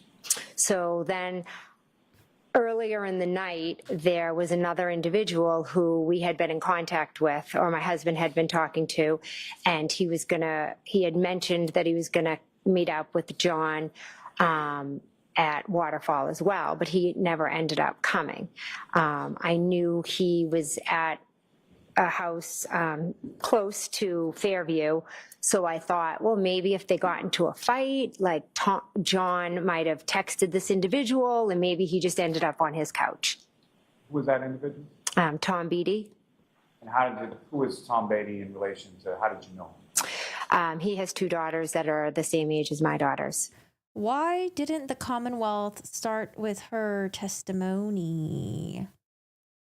At least after law enforcement, maybe after paramedics, start with her testimony and then go through everyone else's testimony to see if it lines up with what she's saying.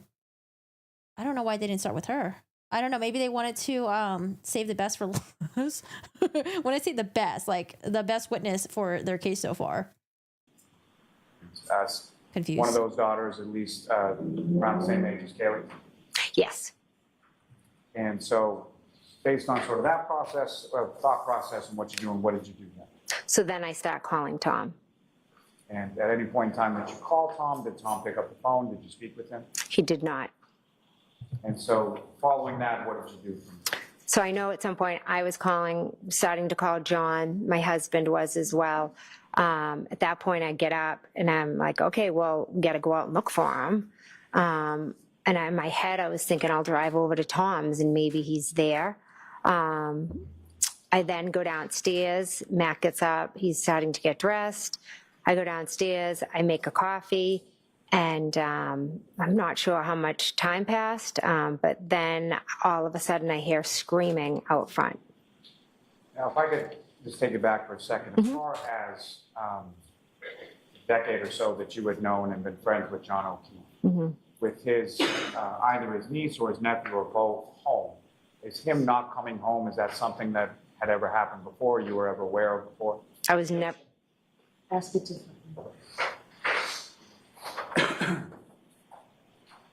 Had John ever gone out at night and then not come home when the kids were home? Objection. I'm going to allow it. Not to my knowledge, no. So at some point you may Not to my. and then not come home when the kids were home. Objection. I'm going to allow it. Not to my knowledge, no. So at some point you make your way downstairs, is that right? Correct. And then what if I any? mean, that's good for the defense, right? If John has never gone out and never come home before. And then she says, not that I know of. That's good for defense. Did you hear once you were downstairs? Screaming And where was the screaming coming from? out front. And when you heard that screaming, where did you go? I ran to my front door. At some point, did you open your front door? I opened my front door, correct. And then what did you see when you opened the front door? Miss Reed came running up my walkway. And prior to Ooh, what a distance. Not calling her Karen no more. We're not buddies. Calling her Miss Reed. during any of the other conversations that you had had with Miss Reed, did you know where she was when you were talking to her? Oh, I mentioned it because the defense objected, but then when they heard her answer, they were like, okay, we'll take it. No. Obviously, the first call was Kaylee calling from the house. That was Yes. the assumption. Mhm.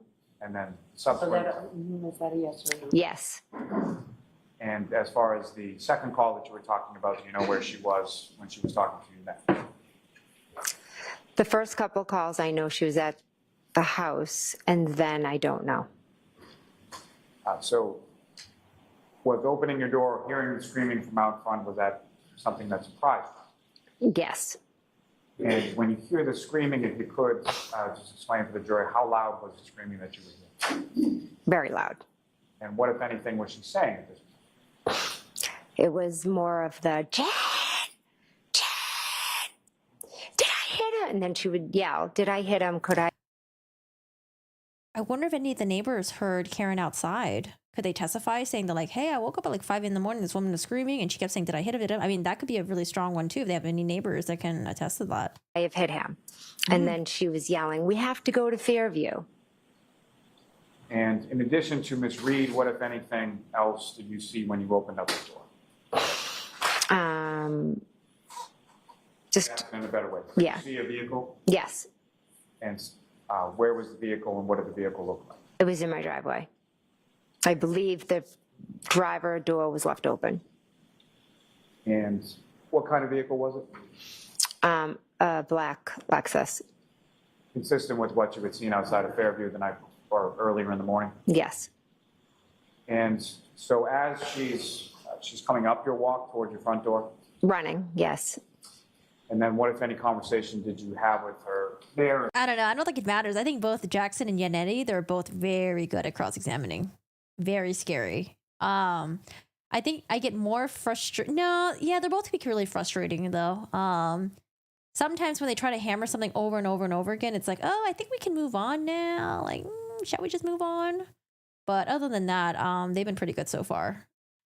In reference to that. I just said, Karen, Karen, I was trying to calm her down. Matt came, I believe, and was yelling down that she was going to wake up the neighborhood. And then she was yelling that we had to go to Fairview. So I told Matt that was going to go with Karen. Initially, before that, what were your plans as far as going to look for John before Ms. Reed showed up at your house? My husband and I were going to go to Tom Beatty's. Now, once you decide that now you're going with Ms. Reed, the defendant, where did the two of you go? So as we walked out, there was a car pulled up and then a plow. Recognize the car that pulled up? No. I'm sorry, I interrupted. So the car pulls up and then the plow, and then what happens? So in the car was Kerry Roberts, and so Carrie Roberts? How did Carrie Roberts get there? Wait, what? she kind of rolled down the window and was like, Karen, what are you doing? And then the plow was behind her. So Kerry pulled up, and I believe Karen, I told Karen that I was going to drive her car because I didn't want her driving because she was hysterical. So we got in her car, and then Kerry Roberts called Karen. And then Karen was screaming and, saying that she had cracked her taillight. We need to go to Fairview. Could I have hit him? Did I hit him? And then she would just scream our names. Kerry was telling her to shut up, that we needed to just go back to John's. And Oh my God, Carrie. Can't wait to hear from Carrie Roberts. we'll drive in one car and let's go to John's. Maybe he's there and he's passed out and you didn't see him. When you open up the door initially and you come outside and you see the defendant out there screaming and all of that, again, with respect to the weather, what was the weather at that point? It was like dark and it was almost like a whiteout. And so you get into, Well, the judge has told Lolly to speak louder into the microphone. He's doing a bit better. Ms. Reed's vehicle, correct? Yes, And you're driving that vehicle from your house to Meadows Ave, is that correct? yes, That's Mr. O'Keefe's house? yes. You're familiar with that residence? You've been there plenty of times before? Wait, at what point does Carrie get in the car, though? Because she said that she's on the phone with Carrie right now, or Karen Reed's on the phone with Carrie right now. How? And where was Carrie coming from? Was she just ran? I'm so confused. Yes, Now, with Hold on. yes, and you're driving that vehicle from your house to Meadows Ave, is that correct? yes, That's Mr. O'Keefe's house? yes, You're familiar with that residence? You've been there plenty of times before? yes. Now, with respect to Kerry Roberts, Well, you're telling her to shut up. I guess I could see it as like if you thought your friend was saying like stupid shit, like, "Oh, did I hit him? Did I kill him? Did I do something to him?" Maybe she was like, "Shut up! No, you didn't do that." Like, maybe that was the context. But I think someone else also testified that Carrie also tells Karen to shut up when she brought up, "Did I hit him? Did I hit him?" I think, and I think she was saying it within earshot of like the paramedics, law enforcement, and I think it was Carrie that told her to shut up as well. I think, if I remember correctly. Ooh, What are we making for dinner? did you know Kerry Roberts prior to this morning of January 29th? I had met her once before. And can you describe to the jury sort of the circumstances of that or how you knew her prior to January 29th? Way back when, after John's sister and brother-in-law died, I would have Kaylee a lot and Kerry would have Patrick. And one day John said, I get a discount at Reebok. I'm going to take you guys for sneakers, get all your kid sizes. So he took Kerry and myself and we went to Reebok. We bought sneakers for all my girls and me. And then he took Kerry and I to the hillside for lunch just to thank him for, Aw. helping, because that's what he did. Now, was Kerry Roberts someone that you had as a contact saved in your phone? Had you ever texted her or called her or talked to her over your phone before? No, So you indicated that Ms. Roberts then calls Ms. Reed's phone while you're in Ms. Reed's car, correct? yes, Now, as far as that, Ms. Reed's phone, was that similar to your phone the earlier in the morning? Was that hooked up in any way or matched or paired with the vehicle that you were driving? yes, So fair to say you could hear both sides of the conversation as far as Ms. Reed talking next to you and then obviously Ms. Roberts on the other end. Yes. So the conversation that you were talking about as far as Ms. Roberts saying, Yeah, if you thought your friend was overreacting, you don't think he's hurt, and their behavior was extreme, you might say, shut up, I guess. Yeah, I guess I could see that too. shut up and we're going to Meadows Ave and all that, you could hear Ms. Roberts saying that. Yes. Bye, Morden. Now, the vehicle, when you get into the defendant's vehicle, she pulled in straight into your driveway, is that correct? Yes. So fair to say you had to back out of the driveway, correct? Correct. Now, when you were operating Ms. Reed's vehicle in reverse, what, if anything, showed up in sort of the center console area of that vehicle? I do not remember. I don't know. Do you recall? Like backup camera? Sorry. I have this NVIDIA overlay that's on my computer. How do I get rid of it? I can't exit out. It's annoying the crap out of me because I can't. It's annoying. I don't like overlays. It's like on top of everything too. Oh, how do I get rid of this? I think I tell my friend to stop talking shit. Straight into your driveway, is that correct? Yes. So fair to say you had to back out of the driveway, correct? Correct. Now, when you were operating Ms. Reed's vehicle in reverse, what, if anything, showed? Oh God, is he talking about the backup camera? Oh, are they trying to say the backup camera wasn't working at that point because something happened to it? Put up in sort of the center console area of that vehicle. Then our console. I do not remember. I don't know. Do you recall She's anything as far as the camera or anything like that? Is that leading? I don't remember. I don't remember. You back the vehicle out of the driveway, you proceed to Meadows Ave, correct? Yes. And about how long a drive is it? Oh, I think Lolly was trying to get her to say that, like, do you remember seeing a backup camera? And then she would be like, no. And it'd be like, oh, maybe the backup camera, something happened to it. Your house to Mr. O'Keefe's. She says, I don't know. Approximately 5-6 minutes. And when you get to Mr. O'Keefe's house, where do you park? I pull in straight in the driveway. And after you pull into the driveway, at some point you all get out, correct? Yes. Do you recall who pulled in first as far as who was in front of who on the way to Meadows, yourself or Miss Roberts? Does that matter? I believe I was in front. You would have pulled into the driveway and parked, and Miss Roberts would have pulled in and parked behind, correct? Yes. And so after the three of you get out of your respective vehicles, what happened then? Karen. Oh, wait, it disappeared somehow. Okay.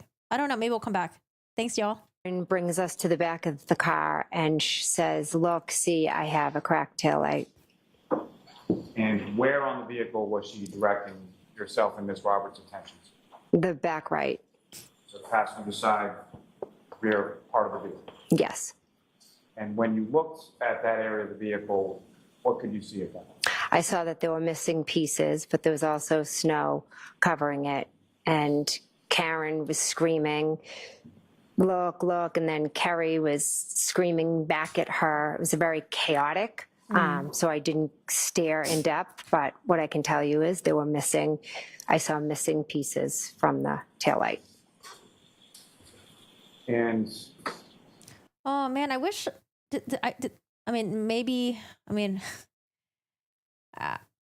either there's no Ring camera in any of these neighborhoods or any surveillance in any of these neighborhoods, or law enforcement didn't knock on these doors and get it, or maybe so much time has passed that it's already been overwritten. Would it be nice to have cameras?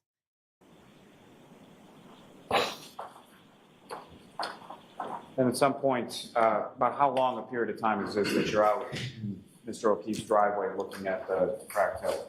Not long, because then Kerry's, Wait, hold on. Wait, no. Oh, wait. If they're back at John's driveway has cameras. Wait, then that should have been caught on camera then. yelling at her, telling her she's crazy and that she was driving around drunk and she could have hit anything. Because when John's brother testified, I think it was during the brother's testimony, when John's brother testified, the day that John O'Keefe was found, Karen and her dad came back and got some stuff and left. And then you can see like the cars are all there. People are like cleaning the snow. They're plowing a little bit. Oh, okay. Well, we'll keep an eye for that then. Hi, Oni. How are you doing today? She just has intense eyes, okay? Her eyes are just intense, all right? She can't help it. And kind of rushes us to go into the house to look in there for John. Your Honor, with the court's permission, I would ask if I could publish on the screen what's been marked as exhibit number 2. Okay. Ooh, what is this?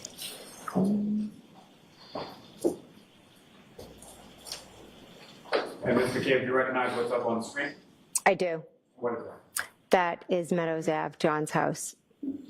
And the driveway that you're talking about as far as where you pulled in, that's not visible in this photograph, correct? Correct. So from facing Mr. O'Keefe's house on Meadows, which side of the photograph would the driveway be? The left I'm going to or speed through this. The right. And your name, approach? Yes.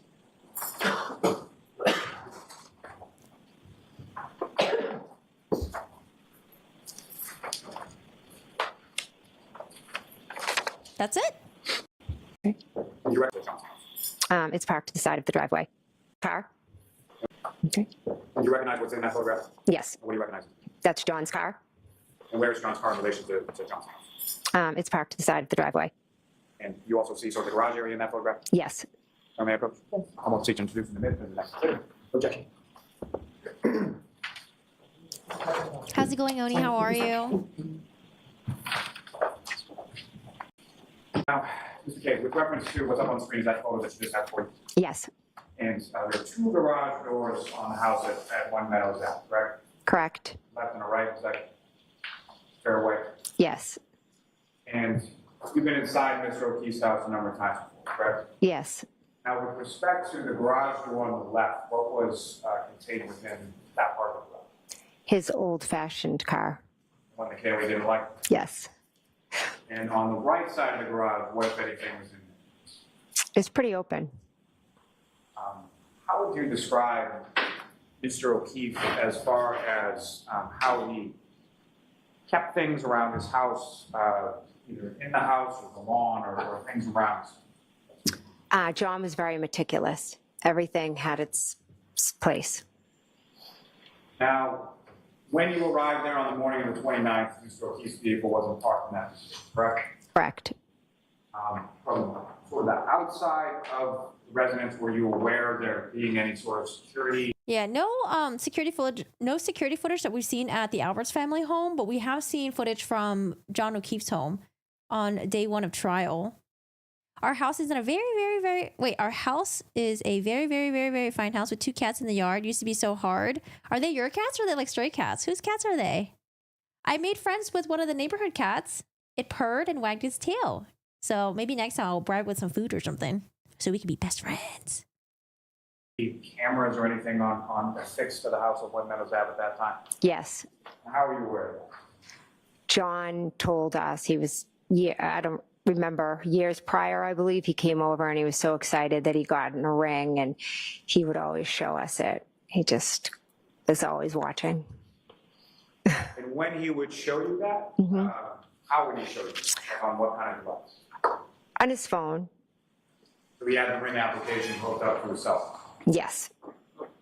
Now, with respect to that morning when you arrived, if you could, using the laser pointer, just sort of delineate for the jury whereabouts you had parked Ms. Reed's vehicle when you pulled in, if you see it in this photo. So it would be right there because John's car was further over. So Mr. O'Keefe's car was further over toward the fence. Towards the fence, yes. And so when you arrive there, you're looking at the taillight, and then at some point you go in the house, correct? Correct. How did you get into the house that morning? The right garage door was open. Now, is that something normal as far as when you get to Mr. O'Keefe's house and the garage door is open in a snowstorm? No. And so you go in through the garage door and then you go into the house, correct? Yes. And it's going to need to take that. Is there a significance with the right garage door being open? Could Karen have left it open when she was leaving, in a rush to leave, go over to her friend's house? Maybe they'll revisit it. So, Ms. McCabe, if you could describe to the jury sort of how you, when you come in through that right garage door and you start to go into the house, what is it when you see when you first come into the house, and what is sort of the layout of Mr. O'Keefe's house? You walk in from the garage and there's a mudroom. And typically when you would walk into Mr. O'Keefe's house, what, if anything, would you or anyone else do when they walked into his house? Take off your shoes. And why was that? He didn't want dirt or that morning snow probably getting all over his house. And so that was a pretty well-known rule for anybody that spent any time at his house on Meadows Ave. Yes. And so when you and Ms. Roberts and Ms. Reed walked into the home that morning, into the mudroom, what did you do? What did Ms. Roberts do? What did Ms. Reed do? I took off my boots or shoes, whatever I had on. Carrie Roberts took off. Karen just ran straight in the house. You and Ms. Roberts both took off your shoes, and Ms. Reed then just walked into the house with boots or shoes or whatever she was wearing on. Yes.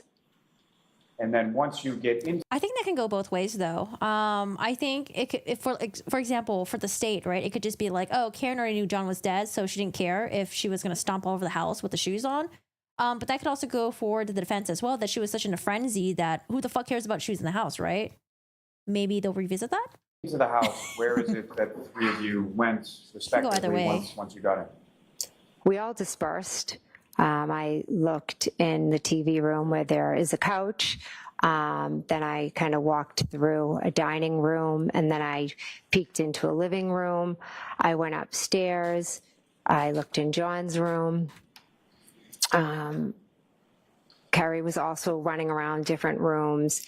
And then I went into Kaylee's room. And during this time when you and Ms. Roberts are sort of going around room to room, what was the defendant? I'm not sure. When you see her doing the same thing that you were doing? No. Now, with respect to, you went at least peeked into John's bedroom, is that right? Yes. What, if anything, did you note about the bed when you looked? It was made. And so then you go into Kaylee's room and check on her, correct? Yes. And at any point in time, did you see Patrick at any point? No. And were you aware of where Patrick was, or did you know at that point? At that point, I believe Kaylee told me he was at a sleepover. So you have some conversation with Kaylee, is that right? Yes. And about how long a conversation did you have with Kaylee? Probably about a few minutes. And when you left from Kaylee, what is it that you said to her as you were leaving? Objection. Oh, Oh, I wonder if they're going to get Kaylee to testify about whether or not the bed was made. But, I mean, Karen Reed can say that, oh, the bed was made because I didn't sleep in the bed. It's because I just came home, knocked out on the couch. I promised Kaylee. I promised Kaylee that I would find John and everything was going to be okay. So after that, where did the three of you go from there? After that, the three of us got in the car and we drove to Fairview. And when you say you got into the car, which part of the game? Carrie's. Oh, so now they're in Carrie's car at this point. Okay, because that's where I was confused. I was like, did they take Carrie's car or did they take Karen Reed's car to Fairview? What car does Carrie drive again? Sorry. Do I make my bed? Most of the times I do. But sometimes I want, like, you know how like sometimes you sweat in your bed and you want it to air out a little bit? But, yeah. I usually try to. Hi, Sleepy Clee. How are you doing today? Did you used to play Genshin by any chance? Your name sounds like one of the Genshin characters. A lot of things interesting happened. You might have to rewatch it. I wouldn't even be able to recap it for you.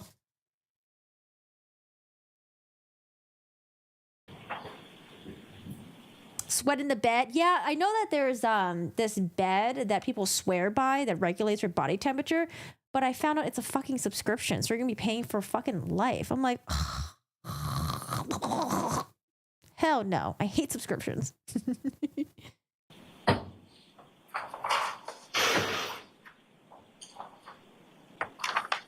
May I approach? Yes.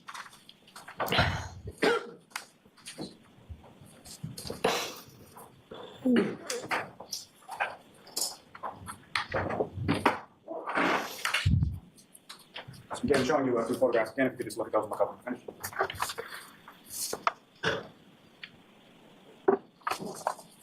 Do you recognize what's in those photographs? Yes, And what do you recognize those to be? the defendant's vehicle. And, may I approach? Yes. On the call, to speak to introduce him as the next to exhibit. No objection, Madam Chair.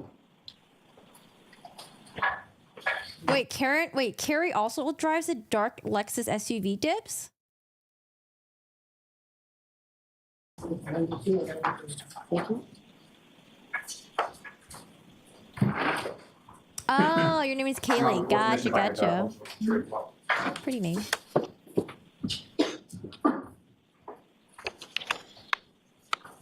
Ms. Oh, I McCabe, thought you said what- Karen. Carrie drives a Ford Explorer. That's a big car, right? Ford Explorer. Did I miss that? Sorry. Ford Explorer SUV. Damn, everyone in fucking Boston drives a big ass car. I mean, I guess it makes sense because you get a lot of snow, right? Wait, oh, sorry. Let's get up and stretch. Oh, I bought these new pair of jeans and I'm trying to stretch them out right now. So I'm wearing jeans today. Ugh. Oh my God. Stretch, please.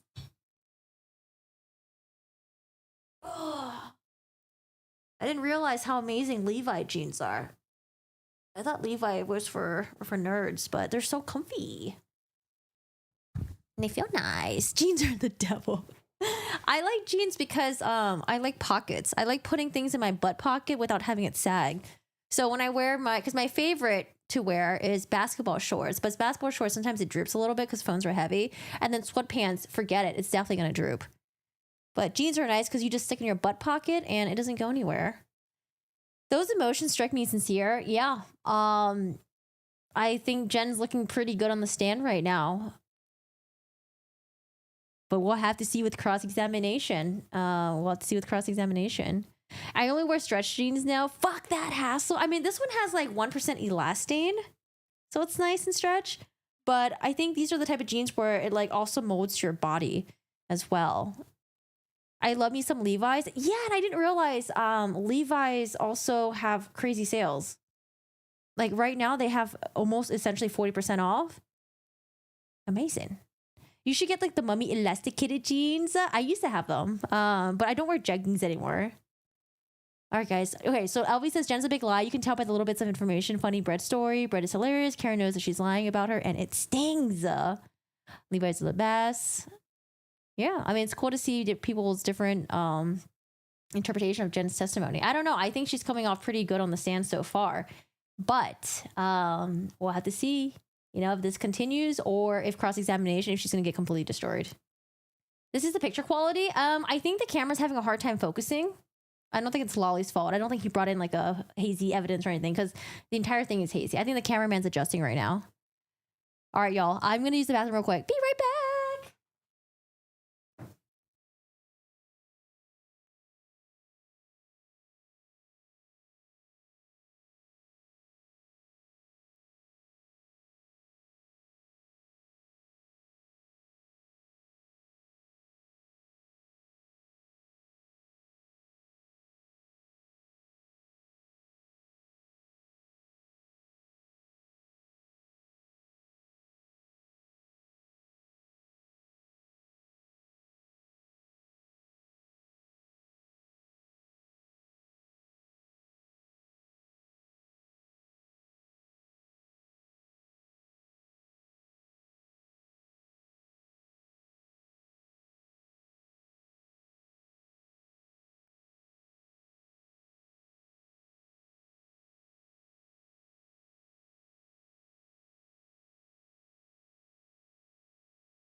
Corey making dubstep album in the bathroom. No, but I did have a very glorious burp though. It was great. You guys missed it. All right, let me catch up with the chats really quick, and we'll get back to Jen's testimony. Hi, Bridget. How are you doing today? Most credible witness so far. She better buck up for the cross on Tuesday. Oh, wait. Are we does direct examination end today, and then it starts with cross examination on Tuesday? Karen's not happy. Jen is telling the truth. Wait until the cross. She already told Whoppers. Hi, Granny Juju. How are you doing today? I believe Jen. I think the big issue is going to be when to expose the timeline. Jen search dying in the cold. Nitros. Hello, Fire Nitros. How are you? I was like, that kind of looks like me sitting in the toilet with Spettle. Hello. Thank you so much for the bits. I think the big issue, okay, so they have the timeline. Yeah, we have to wait for the experts to arm wrestle each other. All right, Taxi says 3 things could possibly be true at the same time. 1, Karen had, possibly by accident, killed John. 2, the Albert family is shady as fuck. 3, the investigation was botched to an insane degree. Mom says it's been searched by Jen. It was done at 2 a.m., but she's saying it was after they arrived at the scene and the medics is working on John. Maybe I'm confused. Well, if I remember correctly, I thought this was said in open. Wasn't it mentioned in opening? Or is this like outside research?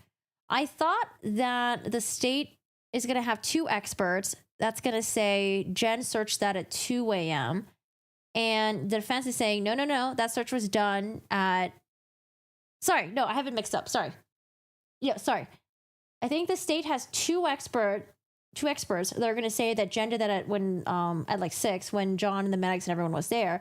But I think the defense, they have their own expert that said Jen did it at 2 a.m. I could have sworn that was mentioned in opening. I have to go back and look at it. Corky's love is so contagious. Everyone testifying could Jen believe that Karen is guilty and Karen could be innocent, so I do not give too much weight to the truthfulness, meaning Karen's a murderer. No cross today, cross on Tuesday. Wait. So did they finish direct testimony today? Another hour for direct testimony?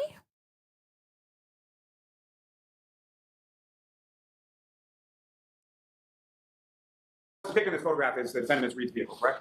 Correct. And in sort of focus here is the right rear passenger side of that vehicle, correct? Correct.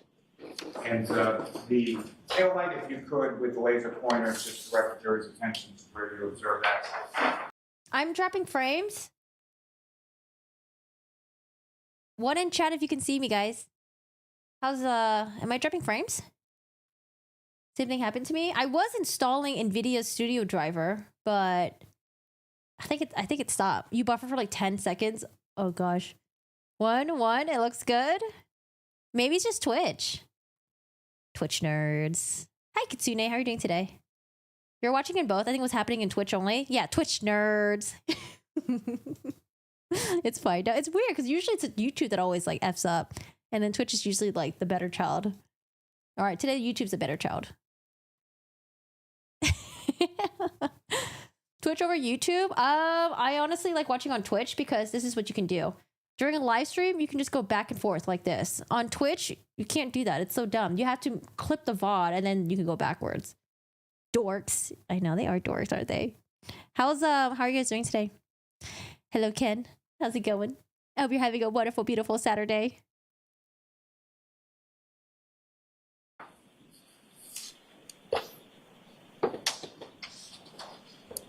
Now, ma'am, with respect to what's depicted in this photograph as far as any damage that you observed to this taillight area on the rear passenger side, is that consistent with what you observed in the driveway at One of Meadows Ave when the defendant was showing? Correct, minus the snow, etc. And Ms. Gilman, if I could have the next exhibit.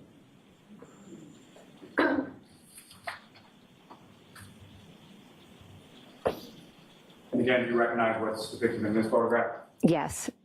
And this is essentially a closer image of that same rear passenger side taillight area, correct? Yes. Again, what's depicted in this, is that consistent with what you observed minus sort of the caked in snow when you were in the driveway of Mr. O'Keefe's house on the morning of the 29th. Hey, Greg. Yes. Thank you.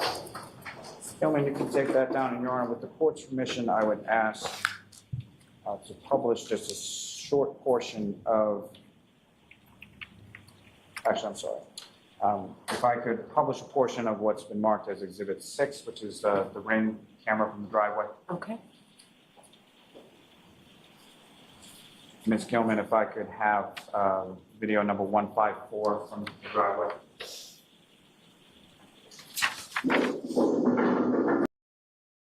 Oh, is this when the women? Oh, but you can't see the other side of the car. No. This is John's surveillance footage. Oh my gosh. Exhibits. Surveillance footage. Oh, is there no audio? Oh God, I probably can't hear shit though, right?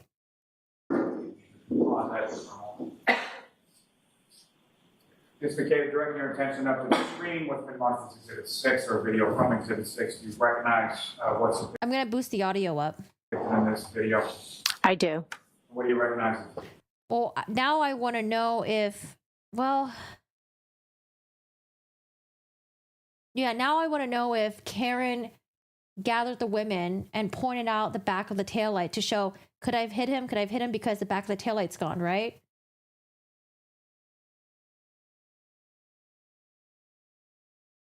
That's myself getting out of the car at Meadows Ave. Because I know the defense is saying, well, she actually backed up the car into John's car right here, and that's where the taillight cracked. I guess the defense could say Karen didn't know when that happened. Is that essentially where you parked Ms. Reed's vehicle when you pulled in? Yes. If you could, just direct the jury's attention with a laser pointer as to where Ms. Reed's vehicle is that you parked, and if you see Ms. Roberts' vehicle. That is Miss Reed's, and that would be Miss Roberts. And as far as Can you? Does anyone have because I do remember that, but I don't know if I was able to see it. Can anyone post a video with the timestamp on there? I want to rewatch that. the right garage door that you entered into the house, if you could direct the jury's attention to whereabouts that would, I know it's not on the video, but where would it be expected to see? Walk straight. Someone, if you could run this, sorry. There's Karen.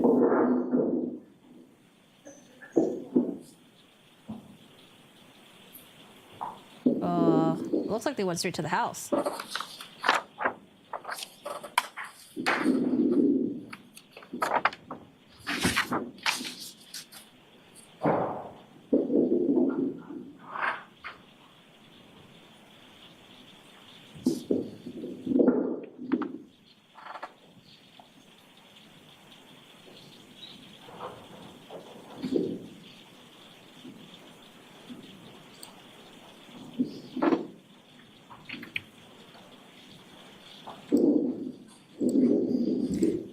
It's cold, Corey. No one's hanging around outside. No, but she testified saying that they got out of the car and then and then Karen was pointing out to the taillight like, oh, did I hit him? Did I hit him? The taillight's busted, blah, blah, blah. Did I misunderstand that testimony?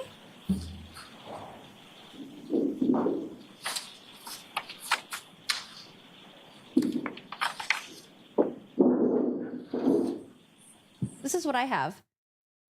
Get to John's house. Look, taillight is cracked. There's snow in the car, and there's missing pieces from the taillight. Mr. McCabe, what was depicted in that video, is that consistent with what you observed, the weather conditions to be around the time that you arrived at Mr. O'Keefe's house? Yes. And lastly, in this line, Your Honor, if I, with the court's permission, could publish just a very short portion of what's been marked as Exhibit 41.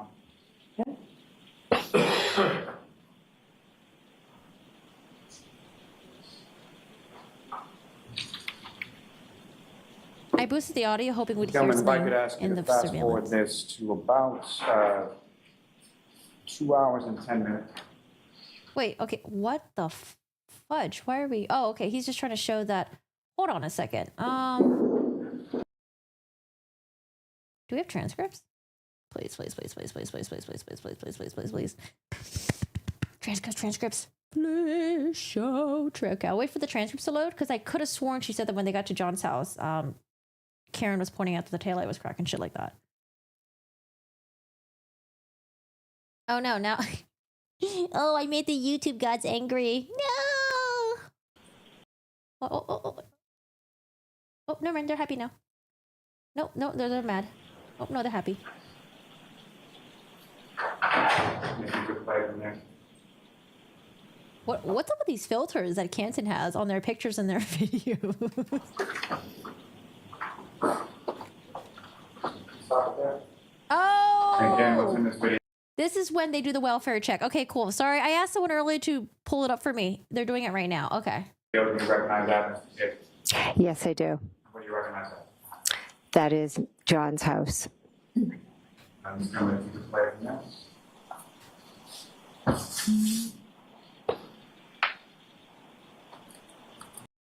Let me put on my serial killer glasses. My other glasses are, we're putting lens in there right now, so this is all I got.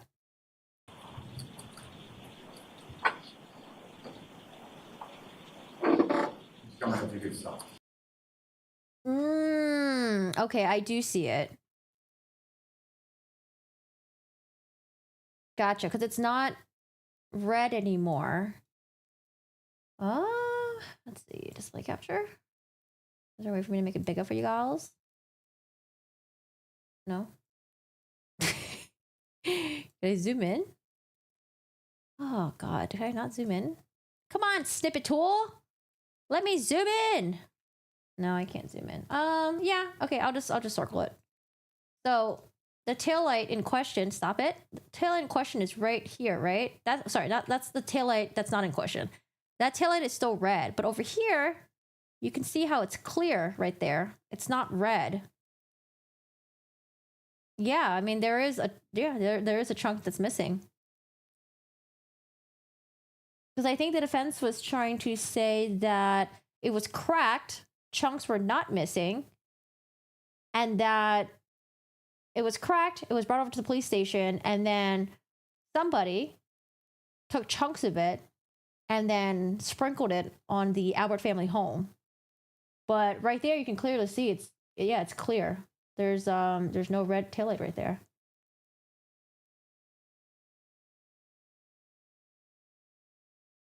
Okay. All right. What's next?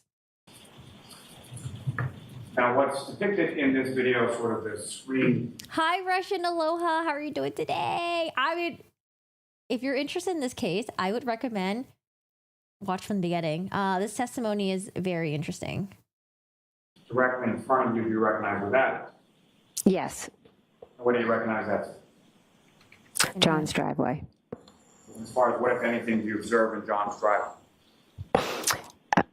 John's car and Karen's car. And where, if you could, using the laser pointer, just direct your attention to where is the defendant's car and where is Mr. O'Keefe's? Mr. O'Keefe's car and the defendant's. And where you observe the defendant's car to be, is that essentially where you parked it at that time? Yes. Now, may I have a moment? Okay.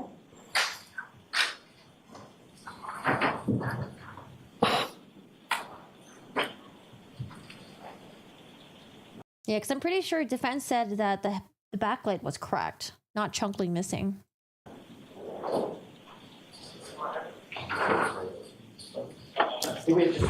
Sure. What's Jackson Unetti talking about? Hey, Kristen, how are you doing today? If you rewind it back by maybe 2.5 minutes, I went over it really quickly.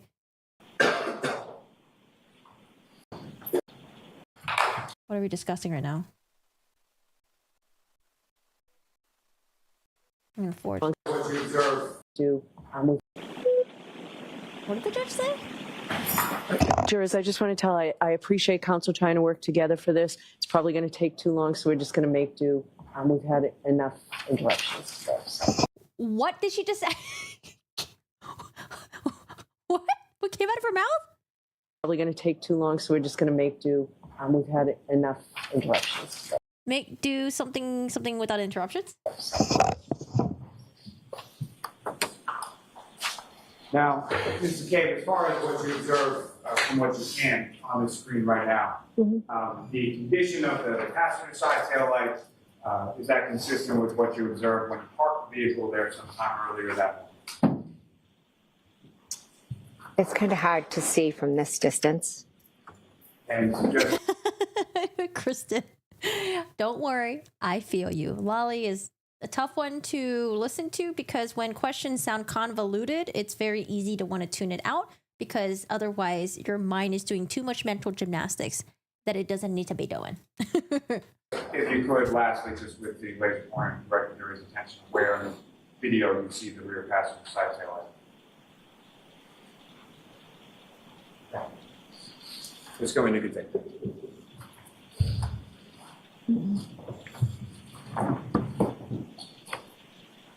Now, Ms. McCabe, you then, yourself, the defendant, and Ms. Roberts then get into Ms. Roberts' vehicle, is that correct?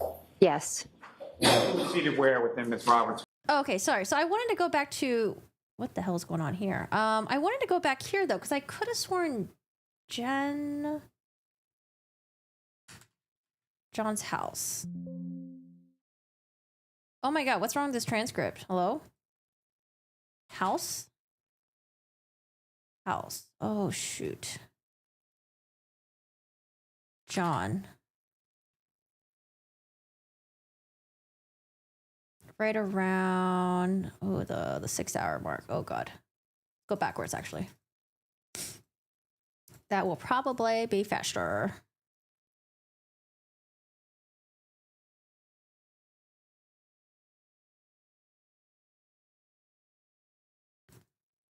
John, go back more.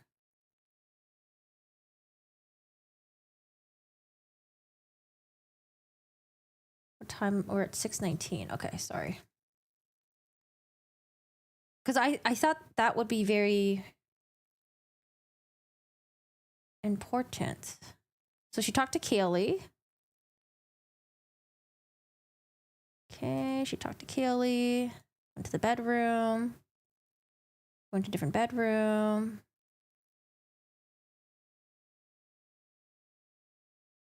Right garage door is open.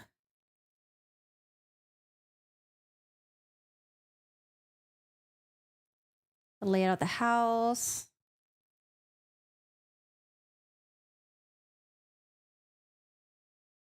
John was meticulous.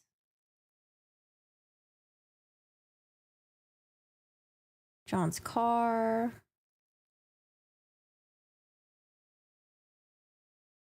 Here, I'm sorry, I'll play it and then I'll look at it on my own. This vehicle as you're going from Meadows Ave, or what was the plan and where were you going sort of first when you left Meadows Ave? We were going to Fairview And why were you going to Fairview? because Karen kept screaming, "We need to go to Fairview." Now, who was seated where within the vehicle when you did it? Kerry was driving. I was in the passenger. Oh, sorry, I'm here. Okay, maybe maybe I'm confused then.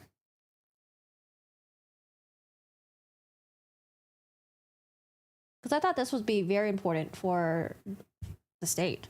Correct? Yes, And about how long a drive is it from your house to Mr. O'Keefe's?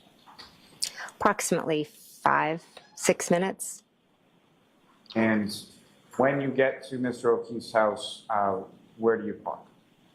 I pull in the straight in the driveway. And after you pull into the driveway, at some point you all get out, correct? Yes, Do you recall who pulled in first as far as who was in front of who on the way to Meadows, yourself or Ms. Roberts? I believe I was in front. You would have pulled into the driveway and parked, and Ms. Roberts would have pulled in and parked behind, correct? Yes, And so after the three of you get out of your respective vehicles, what happened then? Karen brings us to the back of the car. I wasn't crazy. So they get to John's house, and then what happens? But we didn't see that in the surveillance footage. Yes, Because And so after the three of you get out of your respective vehicles, what happened then? Karen brings us to the back of the car and says, look, see, I have a cracked taillight. And where on the vehicle was she directing yourself and Ms. Roberts' attentions? The back right, So passenger side, rear part of the vehicle. yes. And when you looked at that area of the vehicle, what could you see of that? I saw that there were missing pieces, but there was also snow covering it. And Karen was screaming, look, look, and then Kerry was screaming back at her. It was very chaotic, so I didn't stare in depth, but what I can tell you is I saw missing pieces from the taillight. And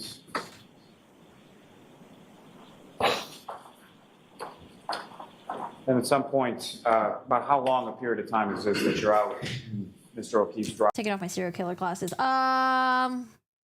I don't know. driveway looking at the cracked taillight? Not long, because then Kerry's, yelling at her, telling her she's crazy and that she was driving around drunk and she could have hit anything, and kind of Carrie. rushes us to go into the house. Carrie, okay. Okay. I mean, then we see the surveillance footage. Maybe they haven't showed. No, it wouldn't make sense for you to not show that right away. You would show it to show that, like, look, Karen looks like she was saying that she might have hit him. I wonder if Lolly's like, oops. I don't know. I'm just gonna remember it right here and then see if it gets cleared up later. Sorry, I want to go to the part where they arrive at the house. Because this is them arriving at the house, right? Like,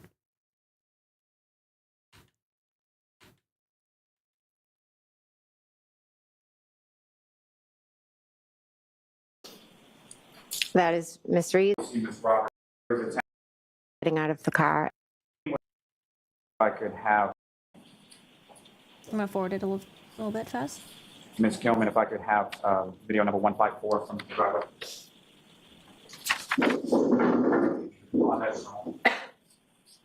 Mr. McCabe, direct your attention up to the screen with remarks to Exhibit 6 or video from Exhibit 6. You recognize what's depicted in this video.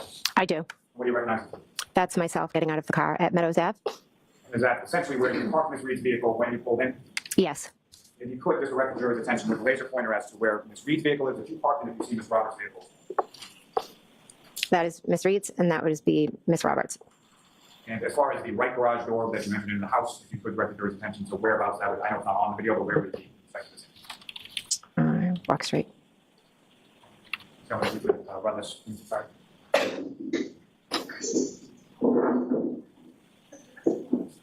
Maybe she's remembering correctly, but none of that happened. It looks like they got out of the car and then they all just ran to the house.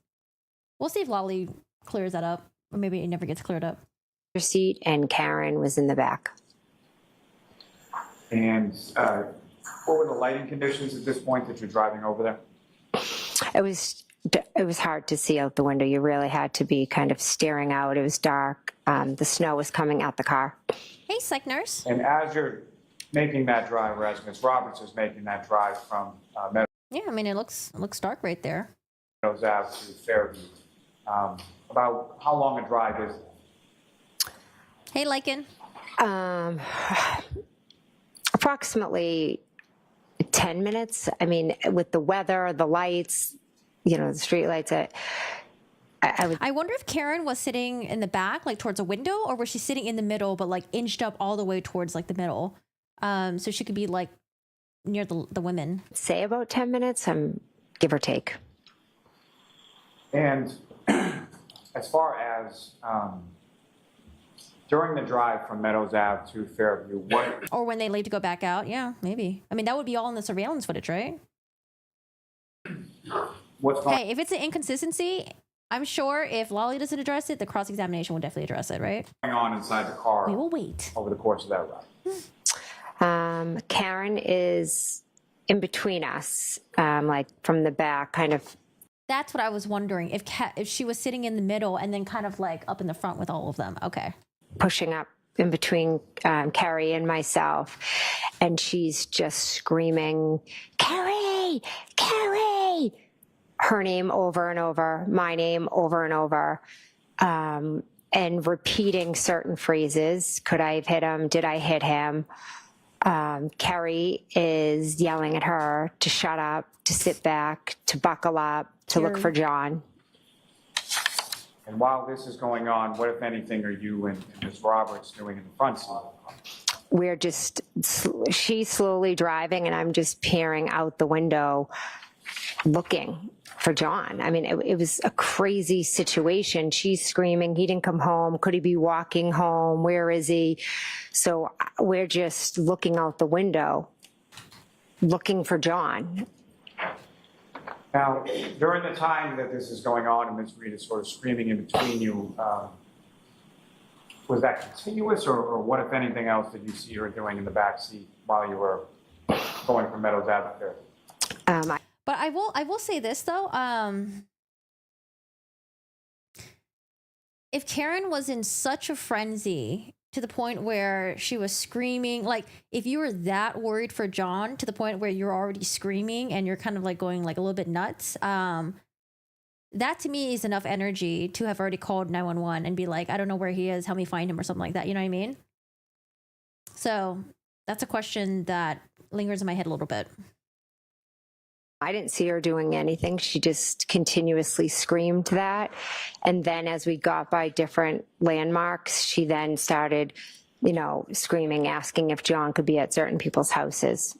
Because I mentioned this before, I was thinking that, Karen, I think like for me, if that happened to me and like, let's say my husband, because he always comes home, right? If that happened to me, I would just be like, oh shit, where the fuck is he? And I would just like try to find him, call different people, drive around and stuff like that. I wouldn't be screaming my head off, but it's possible Karen could be the type of person who is like this, where, she gets really animated, possibly, maybe she like goes from 0 to 100 easily. Maybe she gets worried really easily. It's possible that could be her. However, since her energy is kind of like a little bit, up here, I would expect someone like her would have already called 911 if you really thought the worst happened to him or something like that, right? I don't know. And whose houses was she asking if John could be at? If she could be at Bella's house. Referring to the directions that you had provided the night before? Correct. And so that would have been, Bella was a child who was around the age of Kaylee and your daughter, correct? Yes. And there have been some years in the past dating relationship between Mr. O'Keefe and Bella's mother, correct? Yes. And so Ms. Reed is saying that in the car that morning as you're driving over to Fairview? Yes, she asked. The Bella name pops up again. Sorry, I was reading the chat, and I was kind of thinking of something in my head. If she could be at Bella's house. If she could be at Bella's house? Asking if John could be at certain people's houses. And whose houses was she asking if John could be at? If she could be at Bella's house. Referring to the directions that you had provided the night before? Correct.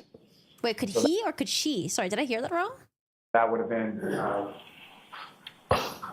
Bella was a child who was around the age of Kaylee and your daughter, correct? Yes. And there have been some years in the past dating relationship between Mr. O'Keefe and Bella's mother, correct? Yes. And so Ms. Reed is saying that in the car that morning as you're driving over to Fairview? Yes, she asked, could he have been with Ashley? And I looked at her and said no, because to me that was a crazy idea. Oh, is Bella the name of the daughter? Okay, so Ashley's the name of the mom? And then Carrie had mentioned, oh, do you think he could have called somebody else that lived on a street over? And she started screaming, who's that? Who's she? And you recall who Carrie referred to? Yes. Who? A woman that John had previously dated. And was that anywhere recent in time to when you're driving around on January 29th? When they had dated? No. So similar to Bella's mother would have been years before. Correct. And so when Ms. Roberts said that, what, if anything, did the defendant say? She was just spiraling, yelling about Ashley, who was Bella's mom, and just talking what I thought was very irrational about John maybe being with her.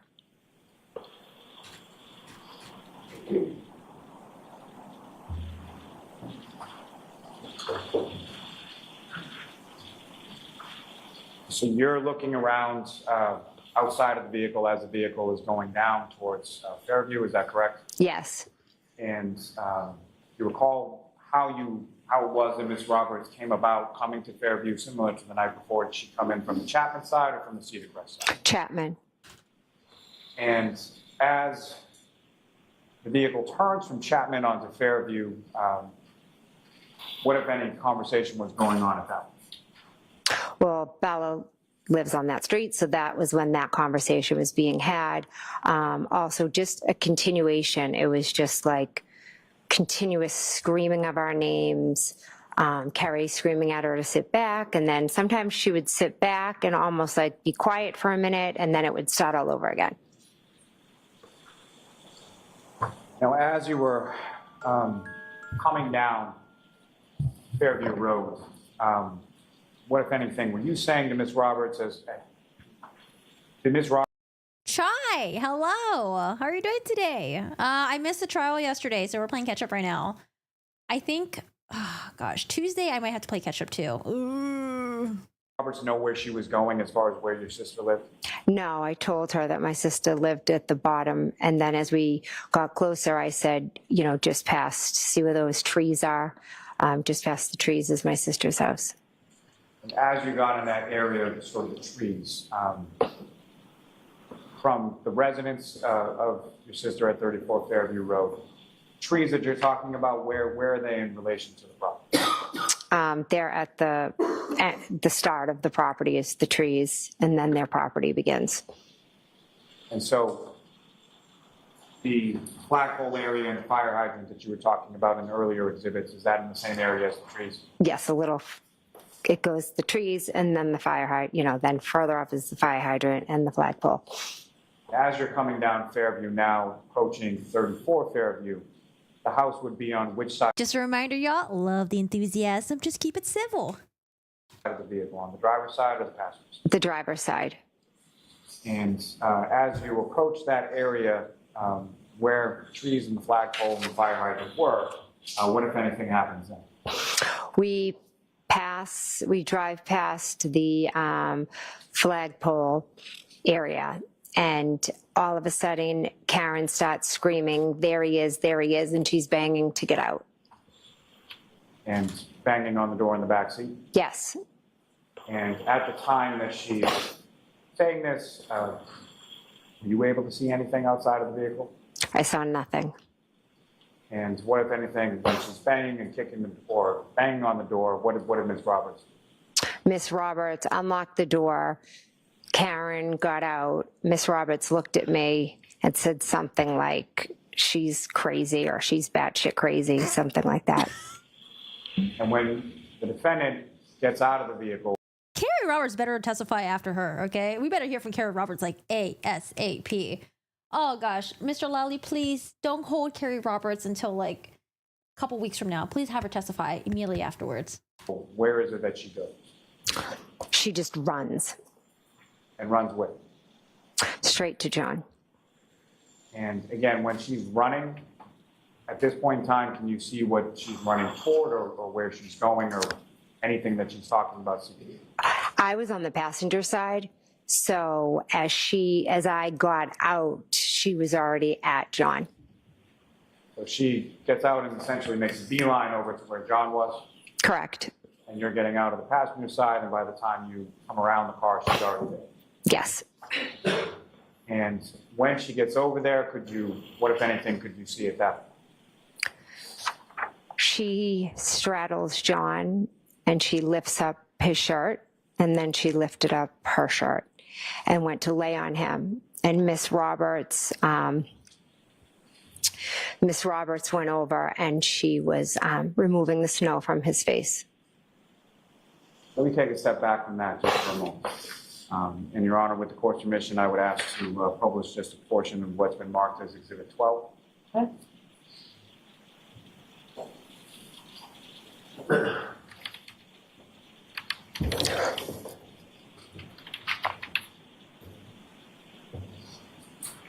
Mr. McCabe, I'm going to direct your attention up to the screen of what's been marked as Exhibit 12, and I know this is not something that pertains to your vehicle or anything else. But what I'm going to ask you as it plays through is if what you observed in this video is consistent with what you observed during the drive through Fairview Road that way. What time is that? 6:05. It's going to be quick play.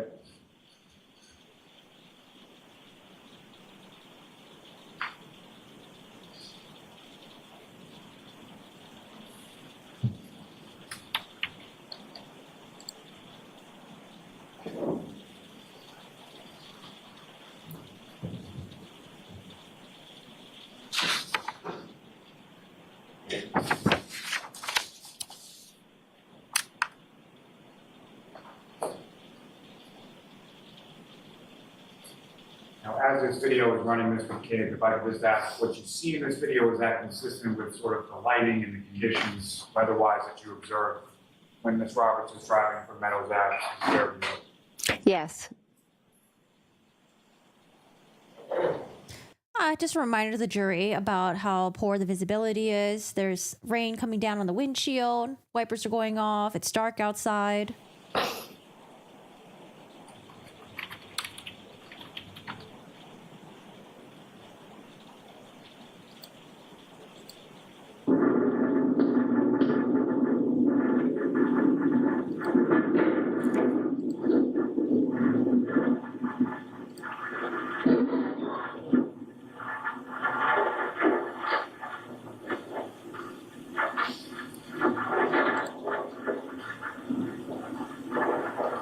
Can we just get to 34 Fairview, please? I also want to remind you guys that 34 Fairview has like one street lamp. I did like a Google Maps a couple days ago. There's one street lamp and it's right by the mailbox, the Brian Albert mailbox. I didn't see any other street lamps on there. But I know some people have full conviction of whether or not Karen would have been able to see John in the snow. I honestly do not know. I don't know. I know that she's like elevated because they're in a big SUV. I know that she's like scooted up probably because she's between the two women.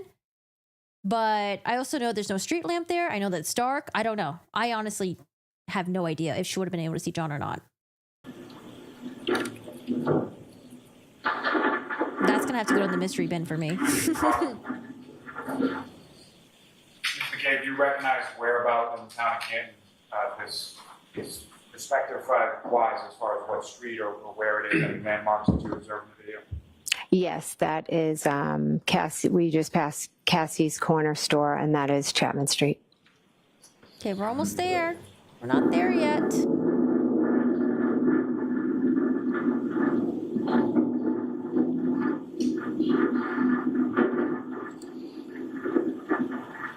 I mean, it's possible maybe she could have seen John because the car is elevated and then maybe the headlights you can see. I don't know. I don't fucking know.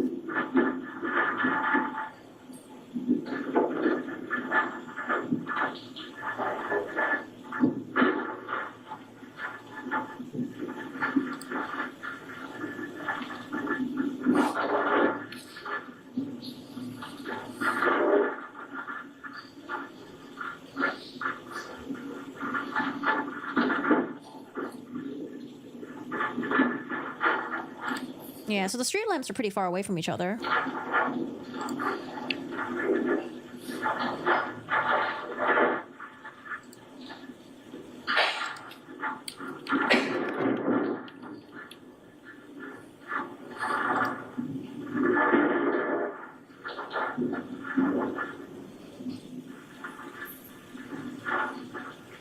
I think the headlights, the high beams are on right now. Again, Ms. McCabe, do you recognize whereabouts in the town of Canton we are in this portion of the video? Yes, Where are this is the top of Fairview. we? So this will be from Chapman coming on to Fairview, is that correct? Correct. prior to that, along that ride along Chapman, is that the period of time you're looking out the window and trying to see if you can see John on the side of the road? Yes, but we didn't drive that way. You came from the other direction? Yes, You would have been taking, instead of a right onto Fairview, you would have been taking a left onto Fairview? yes. And, Ms. Gilman, All right, we're making a turn.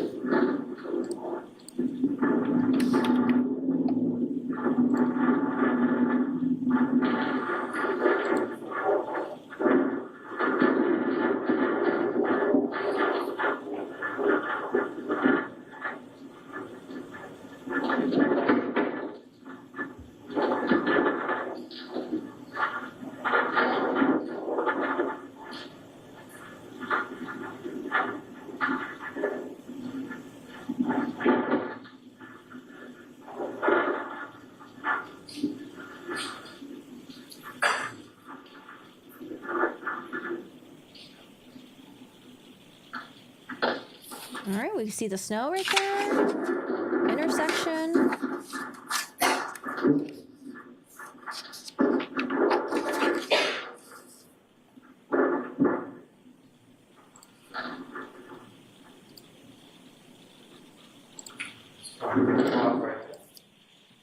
now, what's up on the screen and what you've just observed as far as the ride down Fairview, is that Tabernacle Trail consistent with what you observed and Ms. Roberts was driving down that morning? Yes.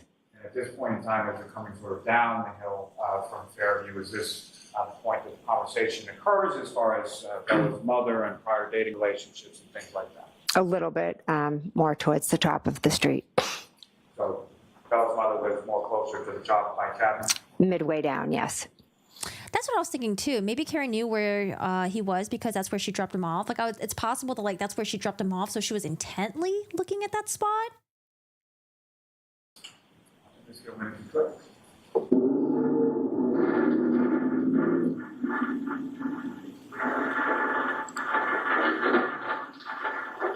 Sorry, what the fuck did Holly say? More closer to the top. More towards the top. Bella's mother and prior dating relationships and things like that. Oh, they're talking about Bella's mom. Okay.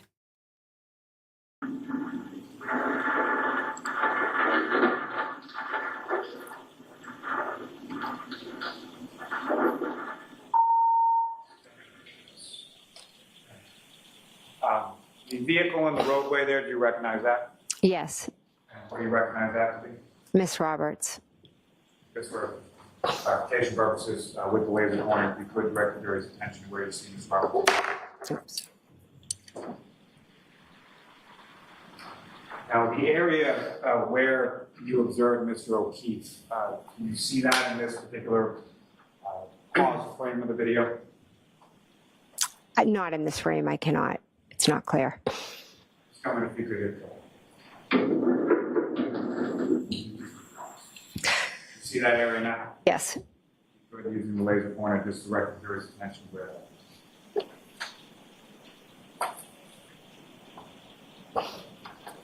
Ms. Gilman, if you could play this for.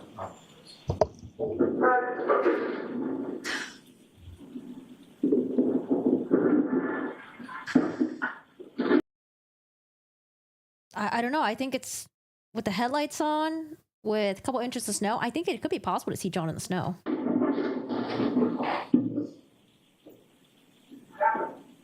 And if she was looking at the last spot where she said she dropped off John, or possibly, but I don't know.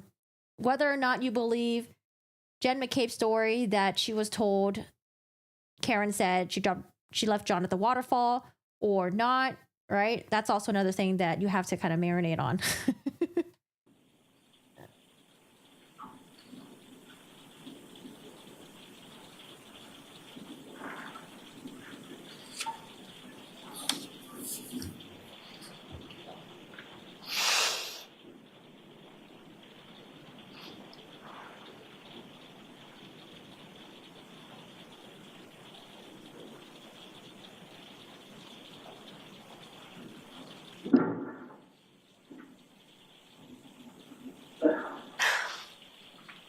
Do we have a problem?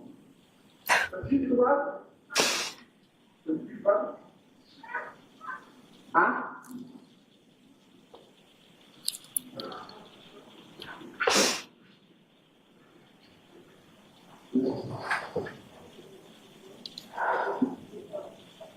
If you could, fast forward just about,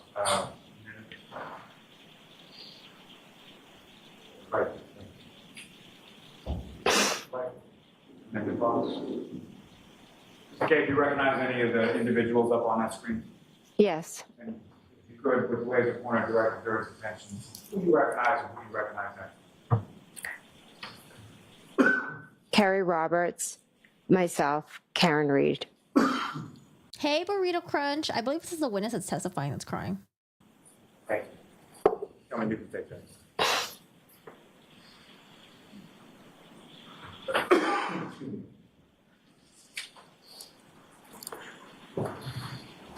Now, Ms. McCabe, if I could just take you back to when you arrived there. You indicated Ms. Reed goes over to Mr. O'Keefe, Ms. Roberts. What is it that you were doing at that time? I got out of the car and I came around, and for a second or two, I completely just froze. I couldn't believe what I was seeing.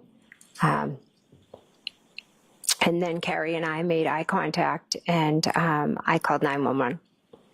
And Carrie was out. Oh, do we get to listen to the 911 call? Hey, psych nurse, thank you so much for the, is that a little hippo? Thank you. Asking me to go Thanks for your support. to the car and get, she was yelling to get towels or blankets or something out of the back of our car. Is that why the back of the car is opened up in the video that we just saw in reference to Ms. Roberts' vehicle? Yes, Did she direct you sort of where to go within the vehicle to find the blankets or towels, whatever it was? yes, You called 911, you spoke to the operator and told them essentially where you were, correct? yes. Now, as far as that initial, what you saw, that you froze and couldn't believe what you saw, can you describe to the jury what it was that you saw? I saw Carrie wiping the snow off of John's face, and I could not believe that that was John laying there. And how was John positioned, or how was his body positioned when you saw him? He was just laying flat on his back. And as far as the snow Ms. Roberts was wiping off his face, was there any other snow on his body at that time? Yes. If you know about... But with Officer Good, was it the entirety of it or just a segment of it? And then were there also multiple 911 calls that were made or just one? There was enough that his body was covered in snow. And could you tell at that point how far Mr. O'Keefe was from the roadway as far as Fairview Road was concerned? I mean, I remember kind of a little ways in. I don't know. Yeah, I don't know. I go back and forth with whether or not Karen could have seen John in the snow. I don't fucking know. I honestly don't fucking know. I think I'm just, if we don't hear anything else about it or get any some sort of reenactment, I'm just gonna leave it as I don't fucking know. Yeah, I don't fucking know. Because I do remember the paramedics said that the snow came up to like halfway to where his ribs were. But I mean, Karen was doing CPR on him. Maybe people were wiping off the snow off him. That would make sense, right? Why would you leave him buried in the snow? Yeah, I don't fucking know. Exactly. And so you make that call to 911, and what is sort of going on with respect to Ms. Roberts, the defendant, and Mr. O'Keefe while you're on that 911? So I run the blankets over to Miss Roberts, and she's kind of lifts him up, put the blankets underneath him, and she's screaming at Miss Reed to get off of Mr. O'Keefe. And they're kind of yelling back and forth. Karen's screaming, "Is he dead? Is he dead?" I, at some points, walk over towards the car, Carrie's car, to get away because they're so loud. And I was trying to be calm and get help there for John as fast as possible. Carrie starts yelling about doing CPR. She tells Karen to do mouth to mouth. Karen's yelling because as they start, blood starts coming out of John's mouth. As far as the CPR, that's what you're talking about? Yes, So during this time, the defendant's yelling and you're on the phone with 911, correct? yes, So you're trying to back up or distance yourself a little bit so that you can hear what's going on with the 911 operator and they can hear you. yes. And after you complete that 911 call, what's She said Karen got out of the car. Karen straddled John. So how would she know how covered in the snow he was? Maybe the limbs haven't been cleaned off yet. She mentioned that Carrie cleaned the snow off his face. going on with that? I go over, and at that point, Carrie asks if I can take over doing the compressions. And did you do that? I did, yes. And Russian aloha. I don't know. We'll wait till we get to the expert. We'll wait till we get to the experts. at some point after you call 911, to either police or fire or someone responds and arrives on scene, is that correct? Yes, You know about how much time it was in between when you hung up with 911 and when the first responders start to leave? from when I hung up, maybe a few minutes. I'm not exactly sure. And do you recall whether or not it was police or fire or who showed up first? Police, And is that the officer that was in that video or that cruiser that was just up on the screen as the last visit? I didn't see the, It seems like from what everyone said from that night, John was not wearing a jacket. He just had a long sleeve shirt on. One paramedic did testify that he thought that John was dressed appropriately, but then he thought, and then I think they refreshed his memory or something. He was like, oh, I could have been wrong or something. Because everyone else said that he typically doesn't wear jackets. I don't know why, that's crazy. And he just wore a long sleeve shirt. That video or that cruiser that was just up on the screen as the last visit? I didn't see the officer, in the video, but I know it was Officer Saraf was the first officer to arrive. And so then, after the officer arrives, what happened? I do remember Yannetti asking one of John's friends who testified if there was a jacket hanging on the bar stool. But yeah, when we see the surveillance footage, we didn't see John wear a jacket at all. When he was leaving, all that stuff, no jacket. No one mentioned a jacket. He was trying to figure out what had happened. Karen just ran around screaming my name, Carrie's name. Is he dead? Is he dead? It was on repeat. Could I have hit him? Did I hit him? More officers started to arrive. The EMTs, they began to work on him. And by him you mean Mr. O'Keefe? Yes, Yeah, it was Nuttall. Nuttall thought that he was dressed appropriately, but then I think they showed him something, and he's like, "Oh, I could just been wrong." And Mr. O'Keefe's still on the ground, and they're working on him there, is that correct? yes. Did you see anything about sort of what they were doing or what was going on with that? No, I just saw a bunch of them around Mr. O'Keefe. That's what I was Did going you see to anything about sort of what they were doing or working on him? Yes. So while They began to, officers started to arrive. The EMTs, they began to work on him. and by him you mean Mr. O'Keefe? Yes, And Mr. O'Keefe's still on the ground, and they're working on him there, is that correct? yes. Did you see anything about sort of what they were doing or what was going on with that? No, I just saw a bunch of them around Mr. O'Keefe. And then what happened then? More officers began to arrive. Miss Reed just continued to run around screaming.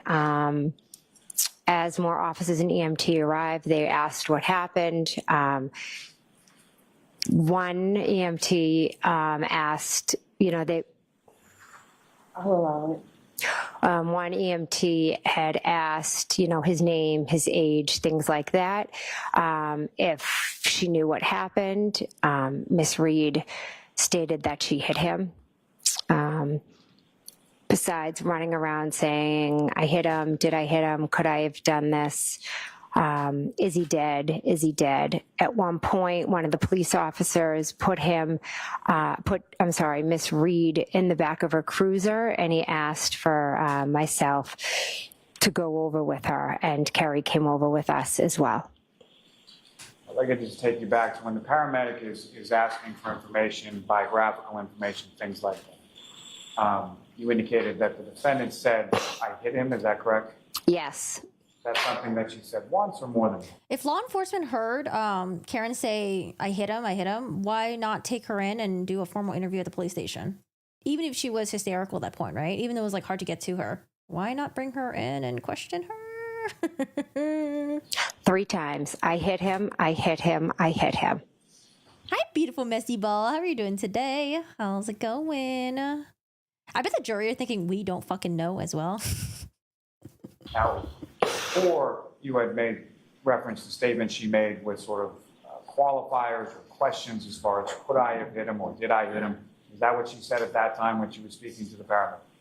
No, she was earlier. It was could I, did I? When she spoke to the paramedic, it was crystal clear. I hit him. Now, one of the officers takes her over to the back of her cruiser, is that right? Yes. You were over in that area as well? Yes. Who, if anyone else, was over in that area? Miss Roberts. And while you were over in that area, what was going on over there? We were in the back of the police cruiser. Karen was sitting in there. I kind of scooched myself in. Miss Roberts came over. Karen. Is there, I mean, I'm assuming not because they would have already testified already, right? If there was cameras inside the police cruiser that showed the back seat. Grabbed our hands. She asked us to pray.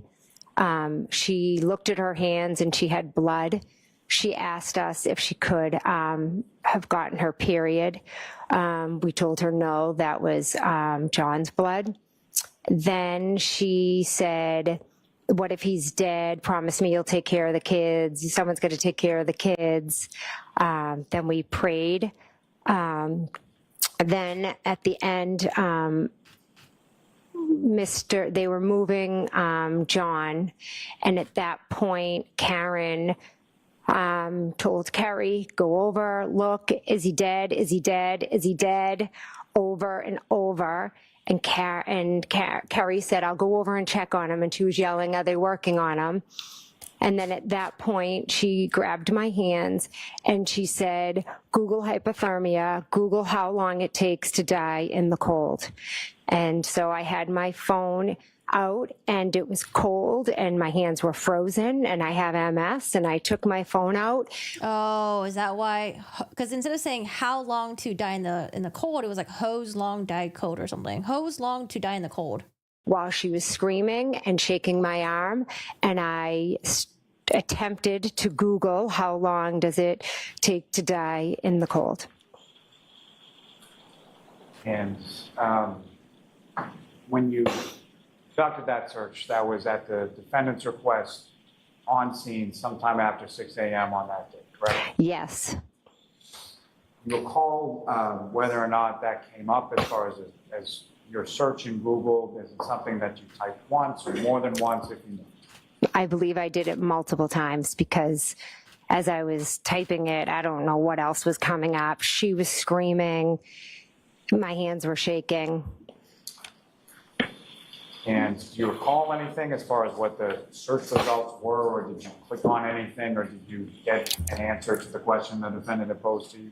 I don't even think I got an answer because as I kept Googling and she kept yelling and then they were moving John, and the next thing I knew we were kind of moving because she wanted to see if they were working on him. And so you were moving along with the defendant over towards where Mr. O'Keefe had gone to the back of the ambulance? Yes, we kind of just moved to see what was going on. When you moved over, what did you see then? They were just putting him in the back of the ambulance. Now, after Mr. O'Keefe was put into the back of the ambulance, where did you go then? What did you do? At that point, different police officers, I believe, were arriving, and they were asking questions about what happened. And did you speak to those officers? I did, yes. And at that point, did you know what happened? No, to be honest, it was like I was there, but everything was just going on, and I was... Hold on. Some of you guys are saying that she's lying, that she did the search at a different time, or that, I don't know, some other shit that you guys were saying. Let's wait till we get there. Deleting the searches. Let's wait till we get there. Either Lolly's going to get ahead of it in direct examination, or it's being brought up in cross-examination. Let's wait till we get there. Or maybe the experts would. No, I'm sure cross-examination. They, if that's true, they will definitely bring that up. I was completely just in a state of shock and disbelief. And that sort of period there, how long did that go on? So I talked to a few officers. Hey, we Dreamer. tried to just give them, he didn't come home. We went out looking for him, kind of just the brief overview. And then one of the police officers asked me to go into the house and to wake up my sister and my brother-in-law. And at some point while you were outside, did you try to contact your sister and your brother-in-law? I believe I called my sister, Nicole. And when was that in relation to everything as far as medically that was going on with Mr. O'Keefe and all? I think I might have called her right after I got off with 911 possibly, and then, she didn't answer, and that's when I was walking over, I believe, to John. And she didn't answer the call when you called her initially? No. I do remember the defense in cross-examination was trying to point out that Jen had walked over to the Albert home. You recall calling either your sister Nicole or your brother-in-law Brian Albert prior to going into the house? I don't recall. I know I did call Nicole at one point. I'm not sure if I called Brian or not. Regardless of if you called or you didn't call, do you recall having any sort of phone conversation with either Nicole or Brian Albert before you went in the house? No. So you at least called your sister Nicole, she didn't answer, and then one of the officers directed you to wake them up. Yes. And when you went up to the house at 34 Fairview, how did you get in? The front door. And front door was unlocked? Yes. Is that typical from your experience at that residence? Yes. Wild. I hope they be locking the doors from now on. And so you enter the house, and where did you go? I went up the stairs to their bedroom. And the bedroom door, when you arrived there, was it open or closed or something? Closed. And you opened it? Yes. And when you opened it, who, if anyone, did you see in the room, and what were they doing? I saw my sister and Brian, and they were both asleep. And you familiar with a dog that they have? Yes. What was the dog's name? Chloe? Was Chloe in the bedroom as well at that time? I don't recall. You come in, they're both sleeping, and what happened then? I go over to the bed, and I'm calling out their names. And how long were you calling out their names before you got any kind of response? Brian responded first, and he was very, startled and looked at me like, what is going on? Nicole took a little, and, I think it took Nicole a little bit longer than Brian to wake up. And what is it that you're telling them as you're coming into? I watched her husband's testimony in cross yesterday on my own. Coming into the room and they're waking up. I'm telling them that we just found John out front, and I could have possibly said John has died. We just found John out front. They Hey, were Debbie. very confused. At one point, I think Brian was like, "Who's John?" I mean, they'd just woken up and they had no idea what I was talking about.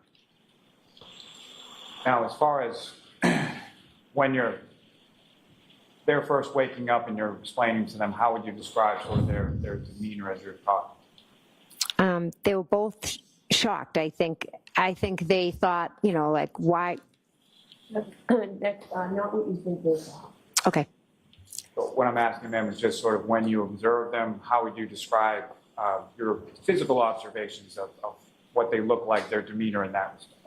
Shocked, confused, not understanding. Yes, move to strike. Strike the last one. Now, as far as this conversation that you're having with your sister and your brother-in-law in their bedroom, how long was that going on for? A few minutes at least. And then following that, where did you go? They got up, She just has intense eyes, y'all. Just intense eyes. got dressed, and then we walked down the stairs. And when you got to the bottom of the stairs, what, if anything, did you see when you got there? There was a police officer at the bottom of the stairs.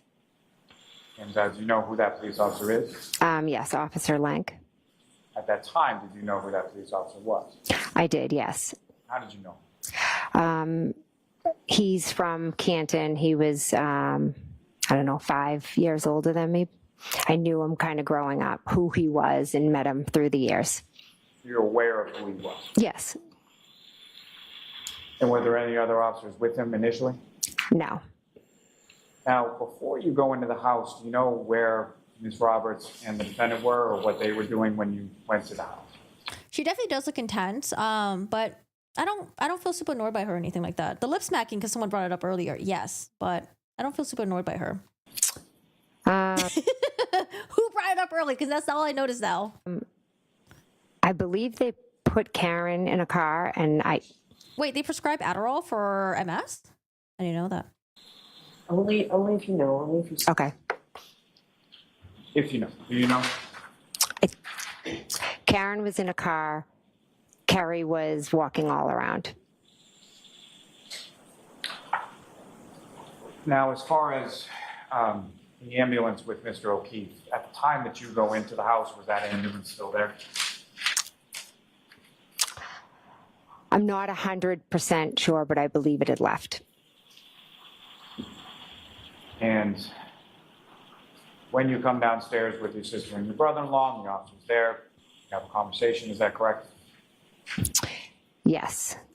Where did that, But I will say this microphone is very sensitive. It picks up a lot. It's been picking up a lot of breathing. Yeah, it's a very sensitive microphone. first conversation occurred? In the hallway, and then into the kitchen. And from there, you mentioned that there was Officer Lank at one point. Were there any other officers that joined that conversation? That too, yeah. Law and Crime. I think they finally listened to me and they decided to put the gain up because now, if you listen to the trial on Court TV, Lolly is way softer. If you go on Law and Crime, it's way louder. So I think they listened to me. They're like, "Oh, Corky says to put the gain up. Let's do that." At some point. Hours later, yes. And so during that, Sorry, what did you say? Okay, we're in the kitchen right now. when you come downstairs with your sister and your brother-in-law, and the officer's there, you have a conversation, is that correct? Yes. Where did that first conversation occur? In the hallway, and then into the kitchen. And from there, you mentioned that there was Officer Lank at one point. Were there any other officers that joined that conversation Oh at some my fucking point? god. Hours later, yes. And so during that initial conversation, you're talking to the officer who, if any, Adderall is sometimes prescribed off-label to treat fatigue associated with MS. Says Google. Really? For fatigue? Oh, like if you're okay, yeah, because Adderall is like you're kind of like awake. And then MS, I could imagine you'd probably be like really tired and stuff like that. I don't know. Adderall sucks. I hate Adderall. Ugh. But that's because I mean I I took Adderall when I wasn't supposed to, so don't do that. Hi DB, how are you doing today? How's it going? Tell Law and Crime to filter the sound for lip smacking. Why?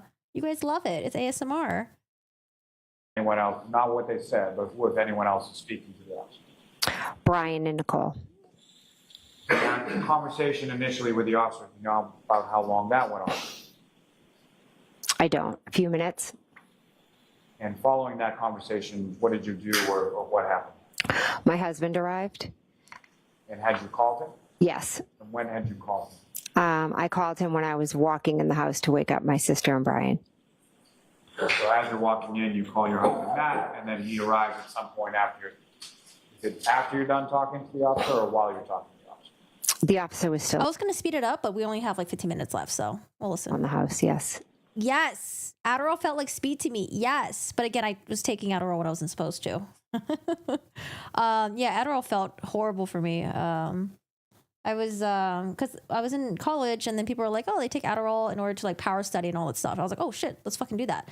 So I took Adderall. It was like a 20 milligram, I think. And holy shit, I didn't even study for my exam. Instead, I sat at my desk organizing all the photos on my computer into folders. And then I don't know, it made me just like focus on something that was like so stupid. It was so dumb. It was so annoying. But reading and focusing, that was hard. I couldn't do that. It has to be like task oriented. It can't be like I'm reading something. Yeah, it's an amphetamine. Yeah, it was no good. No good for my. Oh my God, I've read it as perverted, not introverted.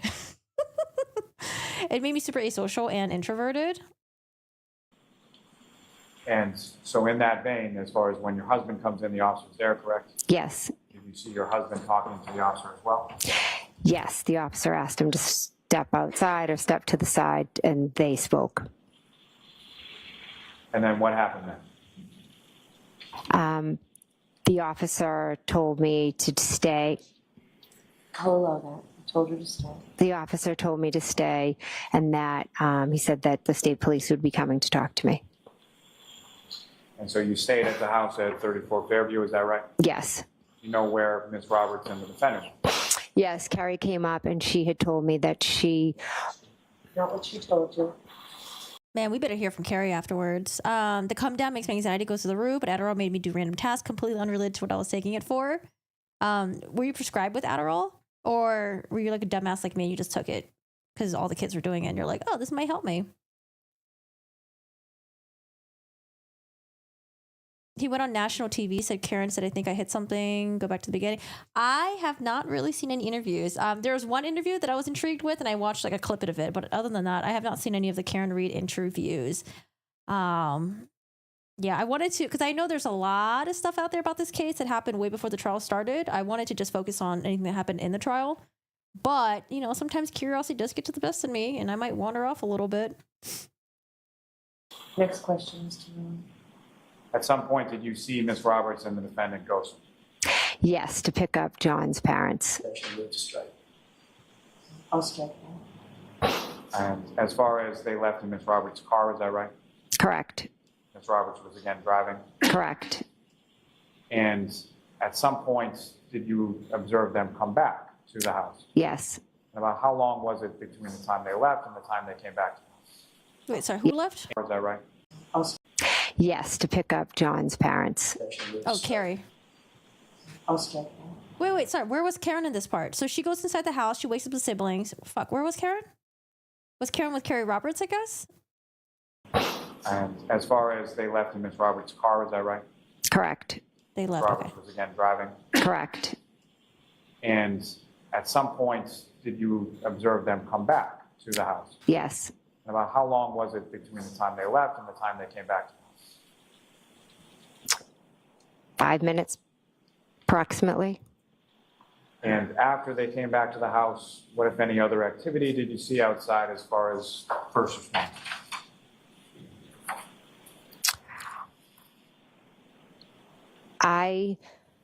I was in the house, so I didn't see Miss Roberts pull back up. You were in the house for most of the rest of the time that you were there, is that correct? Correct. And how long were you there that morning waiting for the state police? I believe I left approximately 11:30. During the time that you were there, you're there, your sister Nicole Albert's there, your brother-in-law Brian Albert's there, and your husband Matthew McCabe's there, correct? Correct. And was there anybody else that arrived at some point over the course of the morning while you were there at the house? Yes. And who was that? And if you know about what time was it that they arrived? Julie Albert. Now, with reference to when Julie Albert arrived, at some point around that time, did you have occasion to look out and see sort of what was going on outside? No. Were you aware whether or not there were any police or fire or anything that was still there at the time that Miss Julie Albert arrived? There wasn't. And she comes in the house, and at some point, I'm assuming she's informed of what had transpired there before her arrival, correct? Yeah, yes. And when she's informed of that, what, if anything, did you observe about sort of her demeanor or how she reacted? Shocked. Now, in addition to Julie Albert, who, if anyone else, was at the house that morning while you were there?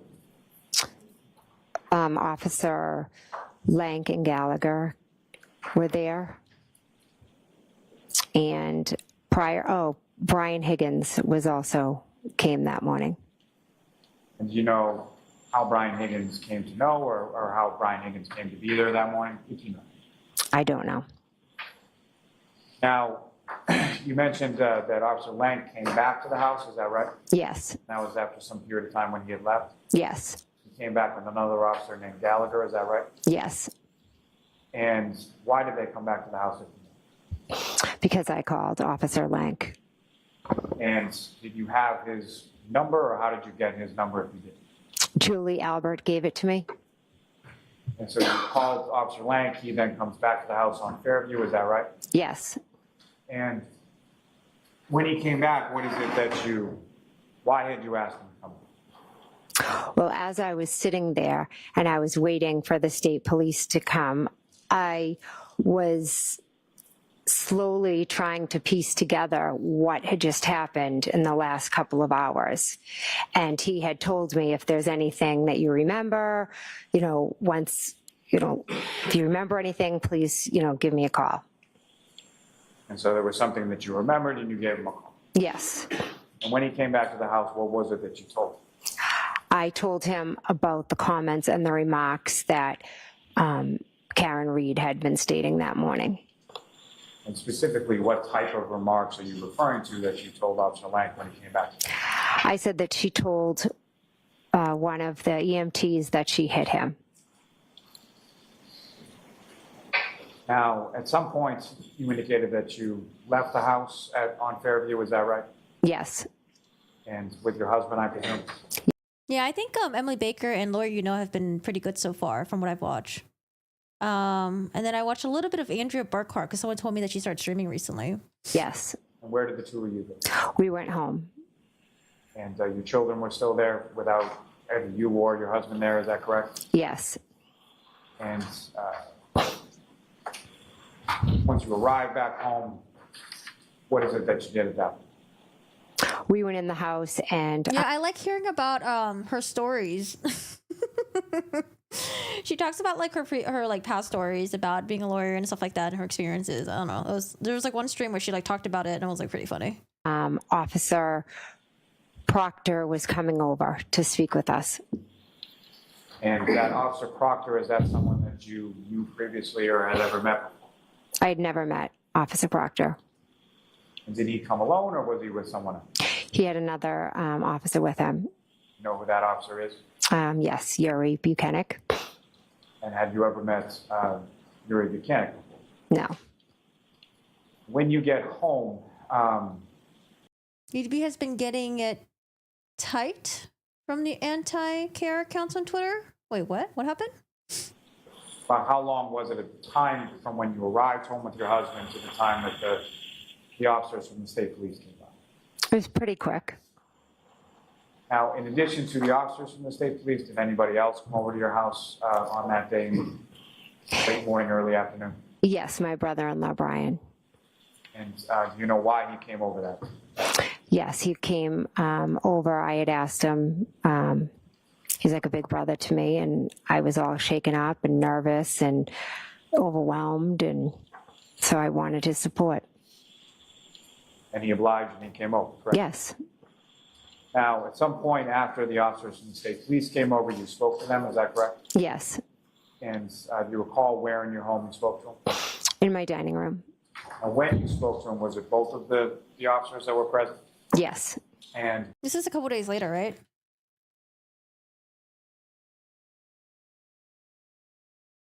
State police interview.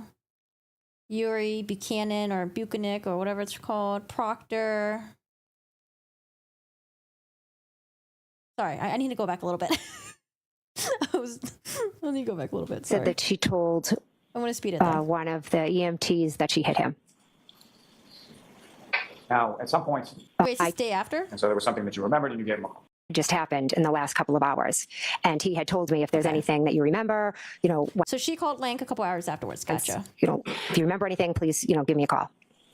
And so there was something that you remembered and you gave him a call. Yes. And when he came back to the house, what was it that you told him?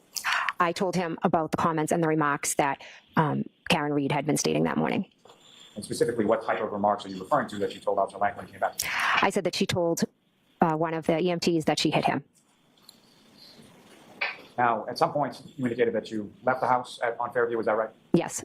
And with your husband, I presume? Yes. And where did the two of you go? We went home. And your children were still there without either you or your husband there, is that correct? Yes. And once you arrived back home, what is it that you did at that point? We went in the house and Officer Proctor was coming over to speak with us. And that Officer Proctor, is that someone that you knew previously or had ever met before? I'd never met Officer Proctor. And did he come alone or was he with someone? He had another officer with him. You know who that officer is? Yes, Yuri Buchanan. And have you ever met Yuri Buchanan? No. When you get home, about how long was it at the time from when you arrived home with your husband to the time that the officers from the state police came by? It was pretty quick. Now, in addition to the officers from the state police, did anybody else come over to your house on that day, late morning, early afternoon? Yes, my brother-in-law, Brian. And you know why he came over that? Yes, he came over. I had asked him, he's like a big brother to me, and I was all shaken up and nervous and overwhelmed, and so I wanted his support. And he obliged and he came over, correct? Yes. Now, at some point after the officers from the state police came over, you spoke to them, is that correct? Yes. And you recall where in your home you spoke to them? In my dining room. Now, when you spoke to them, was it both of the officers that were present? Yes. And was there anybody else present in the dining room when you were talking? No. And as far as your husband or your brother-in-law, Brian, do you know where in the house they were when you were in the dining room? Mm-hmm. Yeah. The EMT's testimony, I think the overall takeout.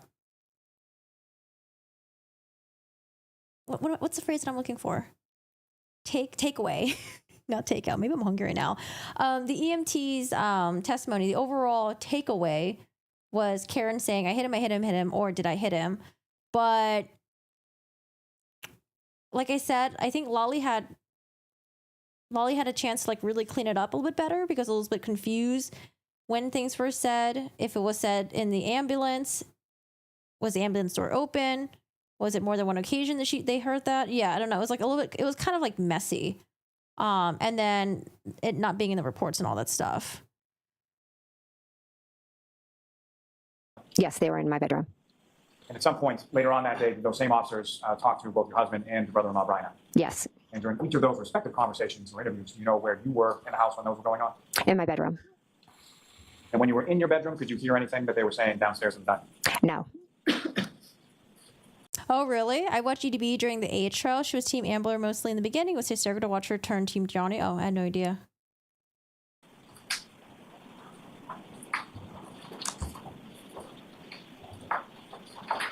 Let me have a moment, Your Honor. Yes.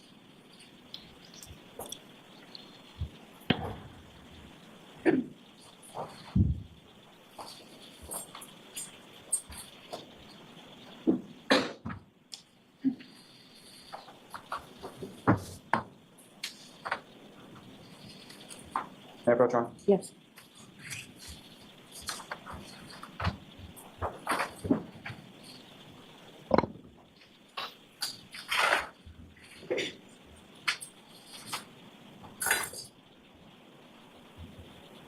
More text messages?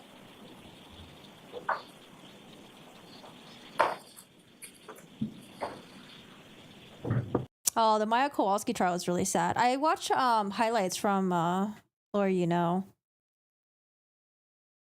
But isn't there like still like a lot of like legal mess that's going on with that trial? I'm showing you two separate pages, just has to look at each of them and then look at everything. Okay.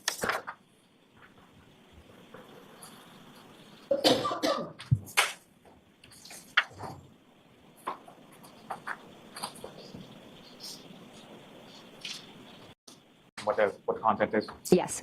And those are essentially, one is contains text messages that morning of the 29th between yourself and Ms. Reed, correct? Yes, And the other one is sort of a list of phone calls between yourself and Ms. Reed from that morning as well. yes. Now, before I get into those, as far as after you had gone inside the house and Ms. Reed had got into Ms. Roberts' car, what if any other communication or what if any other communication did you have with Ms. Reed that morning?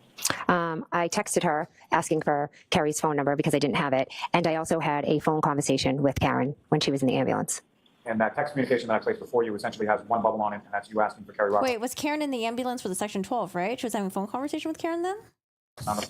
Correct. And the phone conversation that you had with the defendant, when was that, and you know where the defendant was at the time that you spoke? Yes, she was in an ambulance. And if you could describe to the jury sort of what, generally speaking, what was the content of that conversation? What did the two of you talk about? She just was repeating, asking if he was dead. Is he dead? She brought up the kids, and then she also asked if I would visit her. And how did you respond? I said yes. Now, following that Wait, sorry, what was it? He was dead. Is he dead? She brought up the kids, and then she also asked if I would visit her. And how did you respond? I said yes. Now, following that phone conversation, did you have any further communication in any form that you can recall with the defendant? No. Your Honor, may I approach? Yes. I want to seek to introduce and admit each of those as an extra exhibit. Same objection, Mr. Jackson? No objection. Now I'm like wondering, is direct examination going to continue to Tuesday or no? EDB doesn't know Jackson. I remember hearing her say that she and Jackson might have worked in the same office. Maybe at the same time, maybe not the same time. Anything in the order? Doesn't matter, whichever. Text first, please.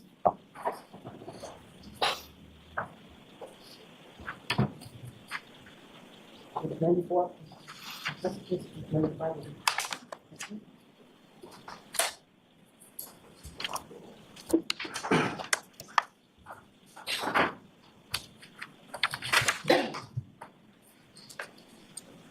Hi, Ken. Just a couple more questions, ma'am. Now, you had asked Hi, the Inertia. defendant, Ms. Reed, for Ms. Roberts' information because you didn't have it, correct? Correct. At some point, did you receive that information from the defendant? No. And did you receive that information from any other source? Are they trying to show that her and Carrie weren't really friends and close to each other, and that's why she didn't have Carrie's number or something? I must have, but I don't recall how. And as far as asking for Ms. Roberts' information, why were you asking?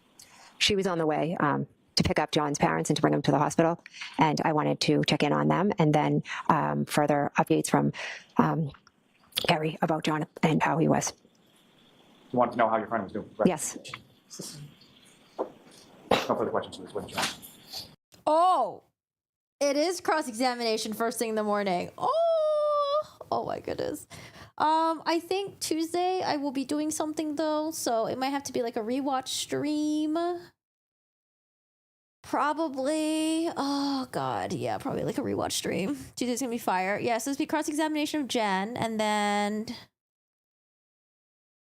Carrie Roberts better go afterwards. Carrie's the other person that we need to hear from. And then we got to hear from all the freaking experts. 4 minutes to 4. I think we're way too much. I don't think I can get it done in 4 minutes. All right, Doris, I'm going to, we're not in session on Monday, so we'll come back Tuesday morning. So Tuesday will be a half a day. Someday next week, I might ask you to think about maybe revising some of these Tuesday, Thursdays to longer days, but I'll give you plenty of notice that I need to make sure that the board is. Oh, also, yeah, I know you guys were mentioning about the Google search, deleted phone calls and texts and all that stuff. Is that an expert thing? Because I guess if that is something that is up in the air right now, wouldn't Lolly get ahead of it? Fuck, but Lolly's so bad at getting ahead of things. Usually he just lets their the witnesses get grilled on cross-examination. I don't know, guys. We're not there yet. Let's be patient, okay? I'm just asking you to think about it. All right, so please, those same cautions, do not discuss this case with anyone. Don't do any independent research or investigation into this case. If you happen to see, hear, or read anything about this case, please disregard it. Again, leave everything here, literally, figuratively. Clear your heads, and we'll see you fresh Tuesday morning.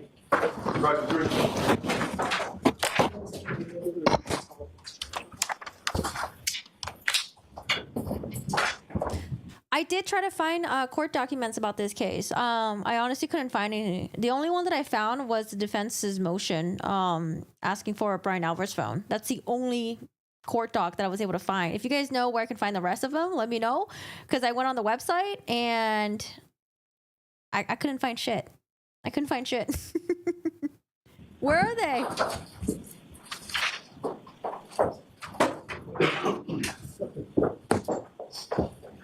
Oh, Reddit? Oh. If you guys are in my Discord, can you link the Reddit thread? I'm like thinking, should I go on there or should I just wait?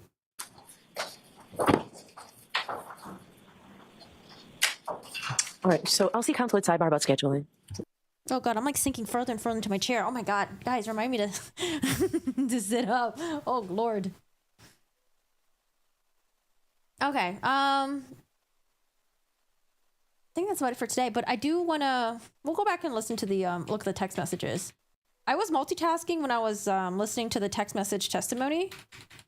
I watched EDB cover it. I don't know. I didn't think the text message was that bad, but like I said, I was multitasking. So.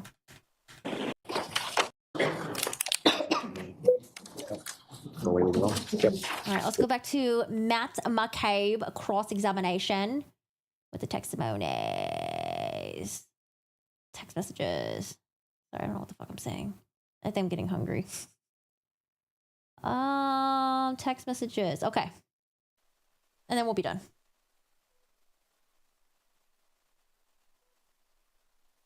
Hi, Karen. If you would display the first page, 21 and 50.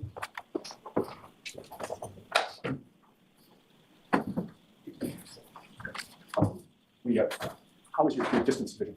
So this is like a group chat that he has with Jen, I think, and the Albert wife and husband, right? You ready to read it on screen? I don't know why it's on blue. Can I have them in front of me Can I while have you're that? displaying them? Yes. Please. Thank you very much. And feel free to use the flashlight. There. Yes, thank you. Oh, yeah, that's much better. Okay, Yes. now we can all see it. With regard to your initial text exchange that we talked about, can you confirm what you texted at 1:34 and 27 seconds in the I don't mind you guys discussing other YouTubers, but let's just not call them names and stuff. I personally don't really know too much about these people, so I don't fucking know. afternoon of February 1st, 2022? Yes. Do you want me? Oh, troopers back out front, but in front of Agent House. Looks like more has been dug up there for at least there or. So this is from Matt McCabe to the group chat. Troopers back out front, but in front of Asian House. And looks like more has been dug up there, or at least looks like it. Okay. At least looks like it. And just basically go down the page to see the responses. Okay, and who was it that responded to your notification that the troopers were back up front? That would be Brian Albert. Right on the senior. Yeah, yep, see, And his response was? right now. And that was at 1:34 p.m. and 45 seconds? Yes, it was. And you took that to be a question, correct? Yeah, asking right now, yes. And you can move to the next. Yes, 2151, please. Welcome, sir. So if I recall, I think he said he was driving by, and then he saw the troopers in front of someone's house. Yes, please. And you responded to Brian by saying, what to his question about right now? I responded, yes. And that was at 1:34. Wait, whose house was it? I saw Asian House, but like what neighborhood? Whose neighborhood are we in right now? Troopers out front. Troopers back out front, but in front of Asian House, looks like more has been dug up there. Oh, okay. They have to be in front of the Alberts family. Okay, so Alberts family house. Okay, and who was it that responded to your notification that the troopers were back up front? That would be Brian Albert. Right on the senior. Yeah, yep, see, And his response was? right now. And that was at 1:34 p.m. and 45 seconds? Yes, it was. And then Brian Albert says right now. And you took that to be a question, correct? Yeah, asking right now, yes. And you can move to the next. Yes, 2151, please. Welcome, sir. Yes, please. I mean, I don't think that's a big deal. Like Asian House, I don't know. I don't think that's really a big deal to me. And you responded to Brian by saying, what to his question about right now? I responded, yes. And that was at 1:34 p.m. and 56 seconds? Yes. You would have still been on scene at that time? I'm not sure if I was still on scene, but I was obviously, if it was in the area, it must have been in the Because area. if you didn't know the neighbors, if you didn't know their names, the best way to identify them to whoever you're talking to would just be like, oh, Asian people, right? Right. And the next exchange, I don't think that's a big deal. and who responded to you? Brian Albert again. And his response was? Do Okay. you have a memory as to whether or not Brian Albert was on scene at that time or if he was somewhere else? I don't have a memory of where Brian was at the time. Given the fact that you're saying troopers are up front and he's asking right now. I'd assume he's not, I'd assume he's somewhere else, yeah.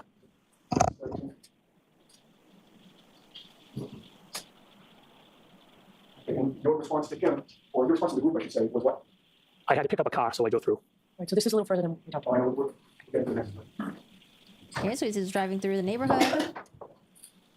So take this one down, please.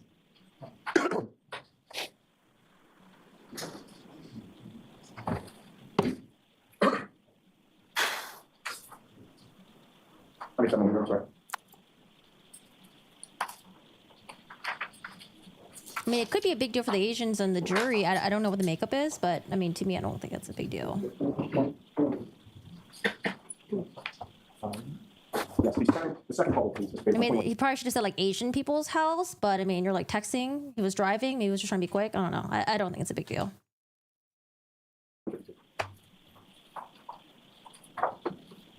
Okay, now we're at 1:35 p.m. and 16 seconds, Mr. McCabe. Yes, that's correct. And your text to the group of you, your wife, Brian, and Nicole Albert is what? Trying to get pictures. All right, and at this point, I'd ask the next Trying to get picture. So he's trying to take a picture of the troopers in front of the house. bubble be displayed, and then I'm going to skip to the bubble after that once you see it. The next bubble comes from Brian Albert. Yes, Brian Albert. And that's Brian says 1:35. okay. It's probably a typo. The screen speaks for itself. If it doesn't, then the witness. What time is that? No, I mean, I heard this 1:35, testimony. 17. I heard this testimony yesterday. I was watching it on Emily Baker's channel. But I was like doing show and I was listening to it. When I was listening to it, I didn't think it was a big deal. I know a lot of people made a big deal out of it, but I didn't think it was a big deal. But I'm gonna sit here and read these messages with you guys, okay? I don't know. Maybe I'll change my mind. I didn't think it was a big deal. PK, I'm assuming. But I can see why it's a big deal to a lot of people. I do understand that.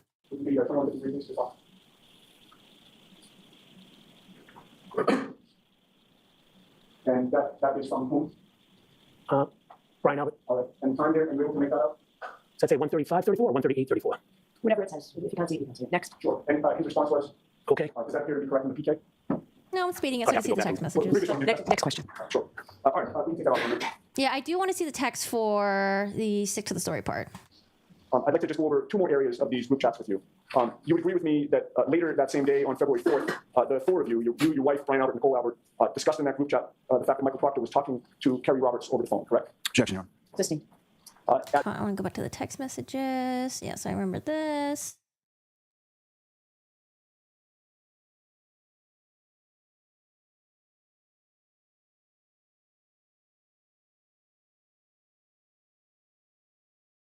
I think they're going to show more text on the screen. Oh, this is where they had to get the flashlight from the phone.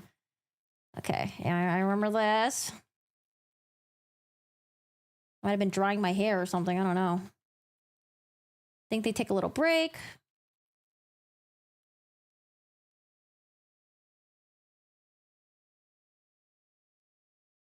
Oh, I just want to see the text messages.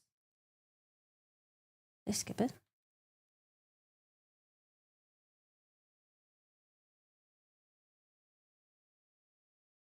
No, I was just trying to skip through the flashlight with the phone. Fuck. I skipped it. Hold on. He had the flashlight out. Oh, wait. Did Yannetti not, I think I remember now. I think I wanted to see it on the screen, but I think the judge told Yannetti that the jury will have it in their possession, so they don't need to show it on the screen or something like that. Is that what happened? 1 and 49 seconds. You texted the group chat to say, ask Chris to ask him. Yeah, I think that's what happened. Oh, that's so annoying. I want to see the fucking text messages. That's so annoying. Okay. All right, we'll have Yannetti read it to us then. Mr. Yannetti?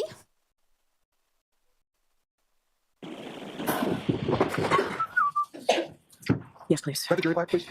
Yeah, I remember the judge making a comment saying that, like, I don't want to give the jury a piece of paper if they're going to have to use a flashlight to read it or something.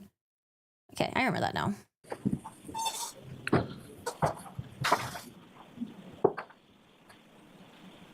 All right, I'll slow it down when Yannetti gets to it.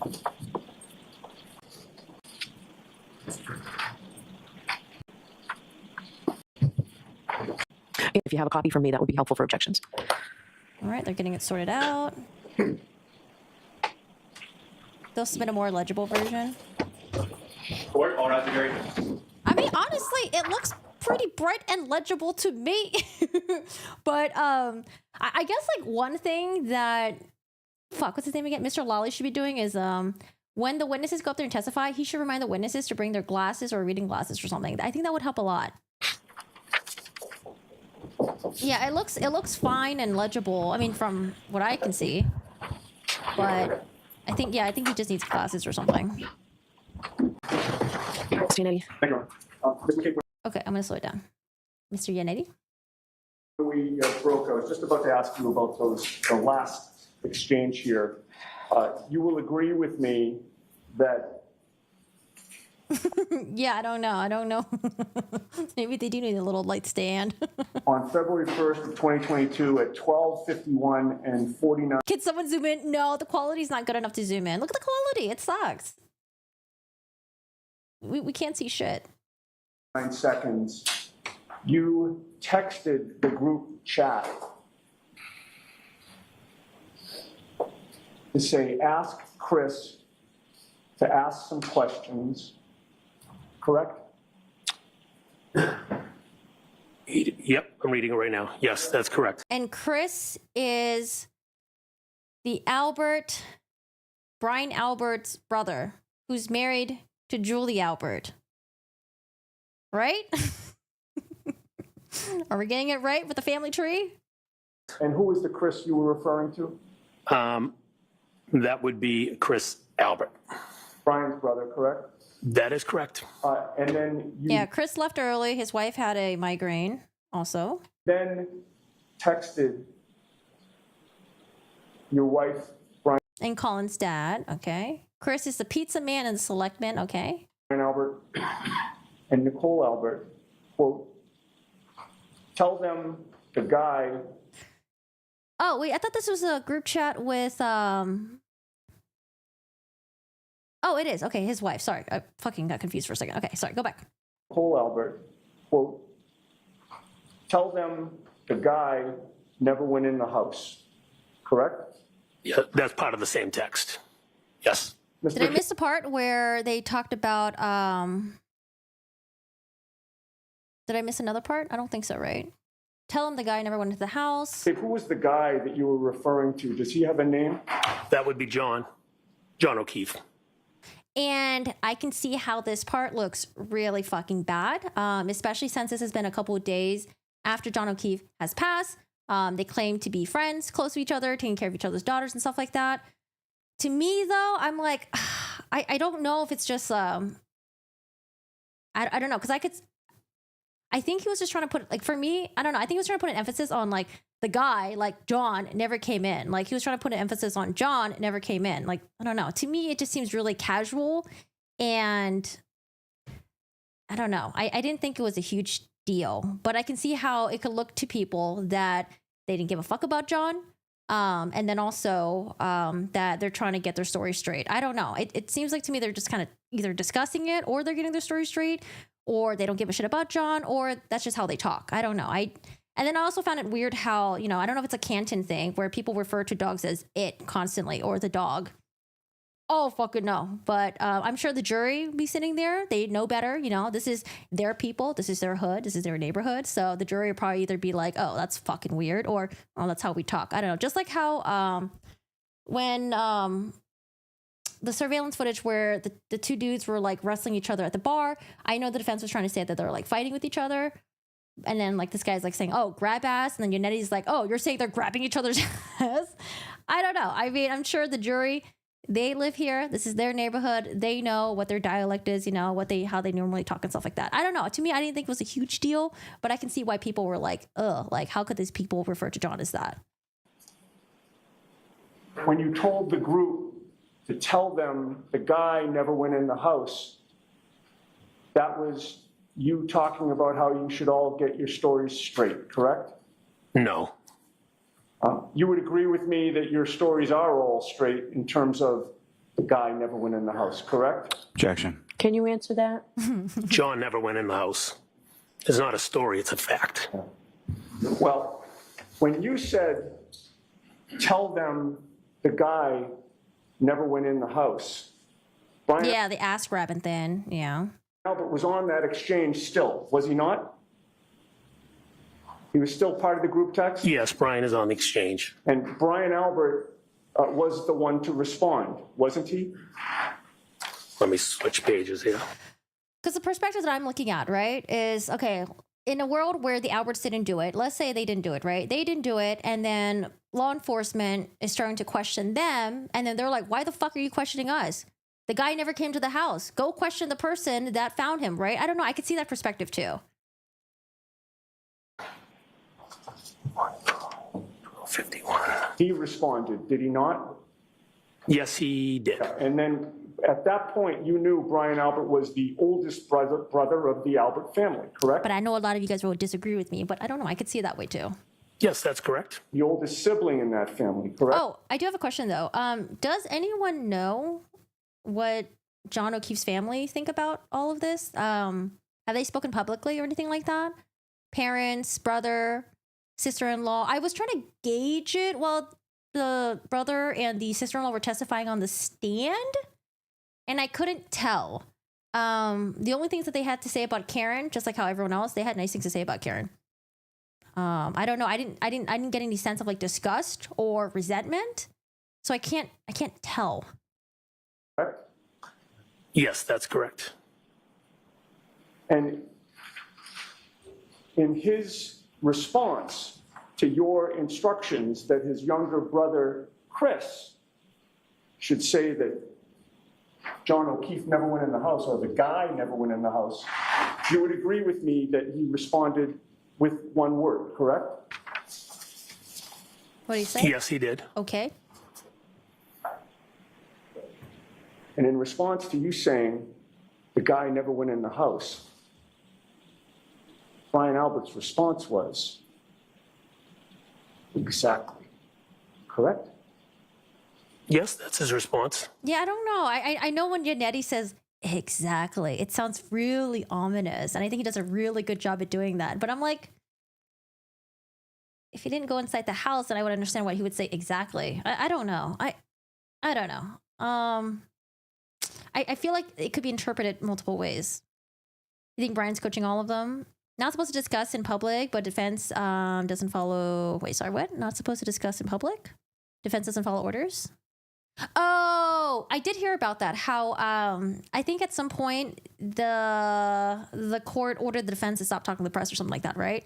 But I mean, wouldn't his family members be allowed to say anything? Like, have they said anything at all? I don't know. I feel like we're so focused on Karen Reed and the Alberts, the McCabe's, and whoever the fuck else there is, that the O'Keefe's family is just taking like, I don't know, like a sideline. I don't know. There's this one segment that I was watching with Vinnie Politan, and he was covering the beginning of the trial.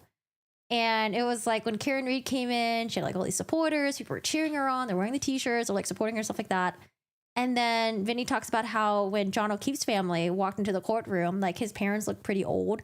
They're kind of like struggling to go up the staircase, and like there's like no one there, no one's helping them, and it's just quiet. I don't know. I just feel like it's so sad. It's so sad.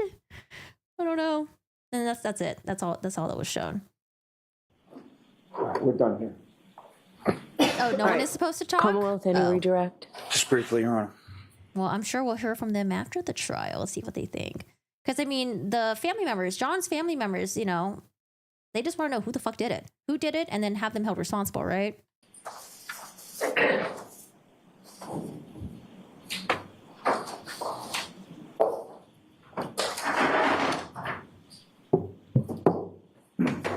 Messages were leaked between a brother and a blogger. Yeah, see, like, I don't know a lot of this stuff, so I know a lot of you guys feel very strongly about this case because you guys like researched it. You guys already know about this before the trial happened. I just heard how this case was possibly a cover-up, and then I have heard of the name like Turtle Boy before, but I didn't really do like super research like I would normally do. I did try to get court documents, but I was only able to get the defense's when they were trying to get Brian Albert's phone, and that had a lot of interesting information. John O'Keefe never went in the house that night, is that correct? That's correct. And from this text communication, as far as Chris Albert was concerned, was Chris Albert ever at the house on that night? No, he was not. They have been through so much. Yeah, I could imagine if I was them. I mean, it's possible that they don't even know what the truth is, maybe, or they're being pulled back and forth so much. I don't know. I really do wonder how they feel.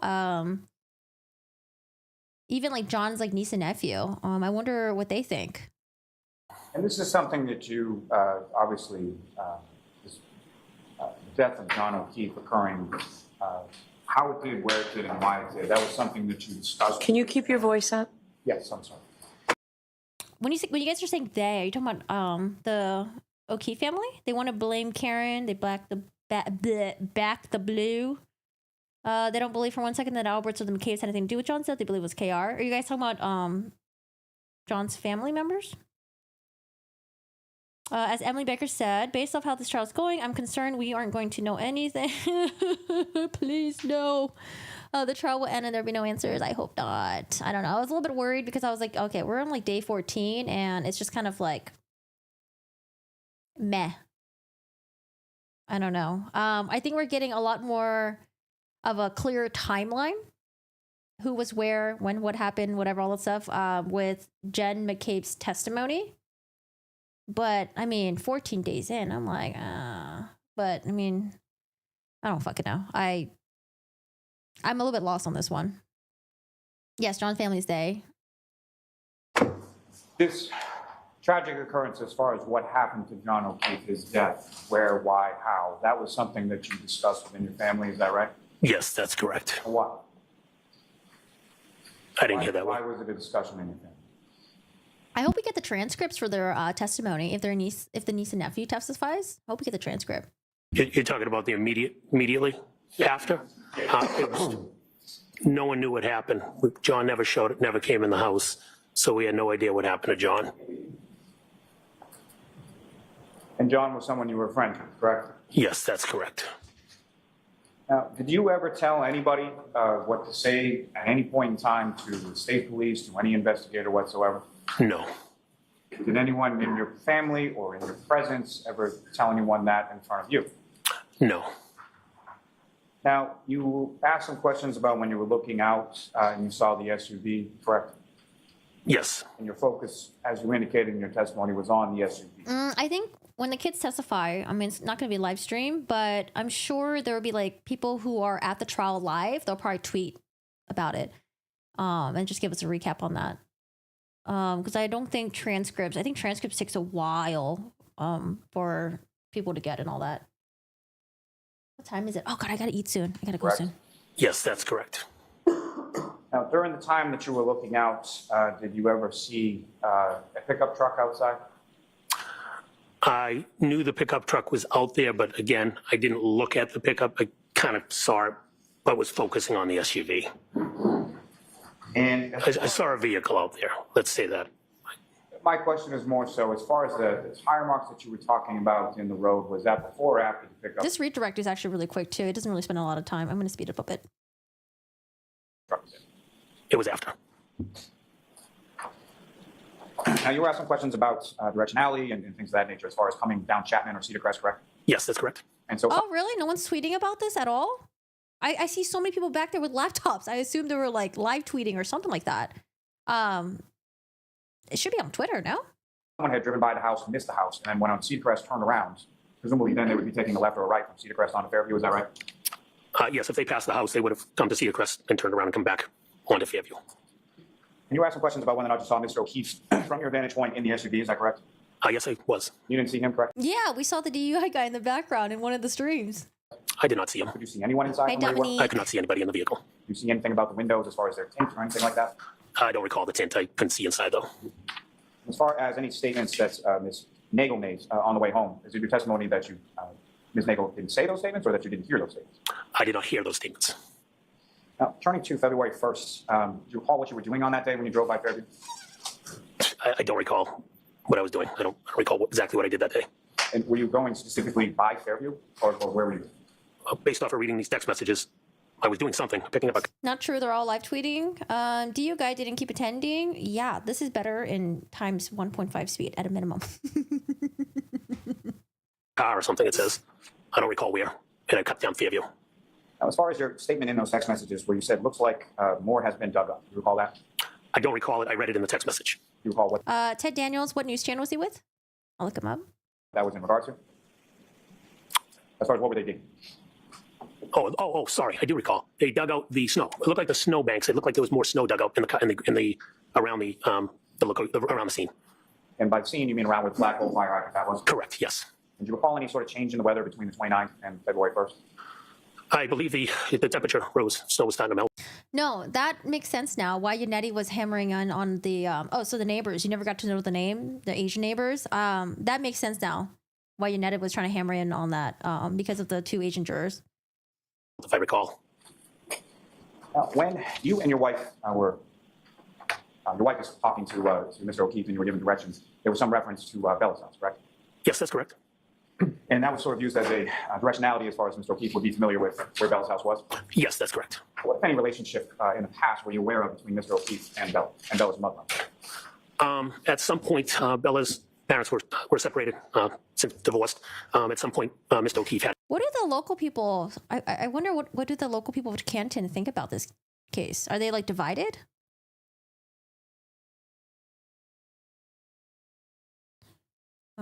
Hold on, let me write those down.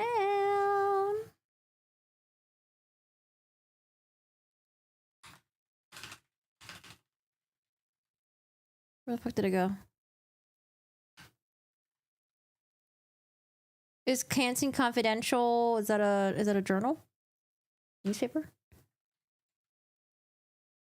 Had a relationship with Bella's mother. And after that conversation in which that was referenced, Really? The town is split, divided. Watching the Chad Daybell one. People are nuts on this one. Yeah.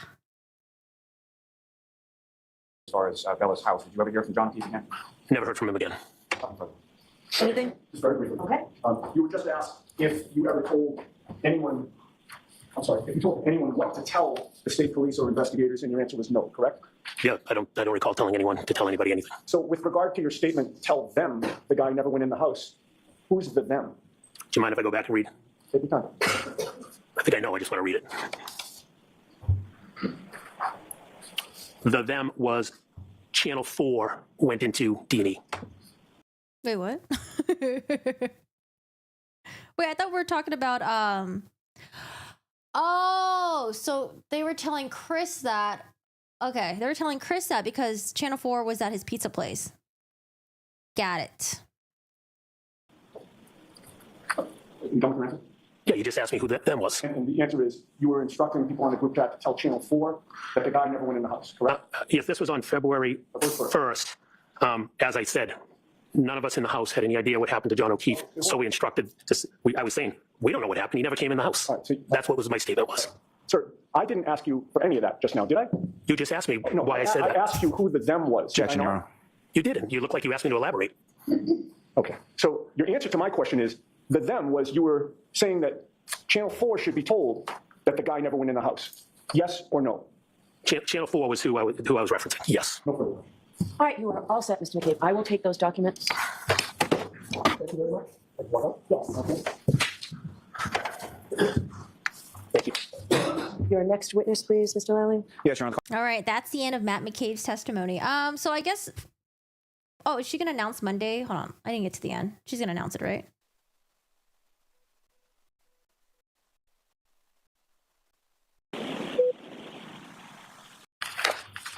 Please. Did the judge talk to the crowd yet? Hold on. Judge, where you at?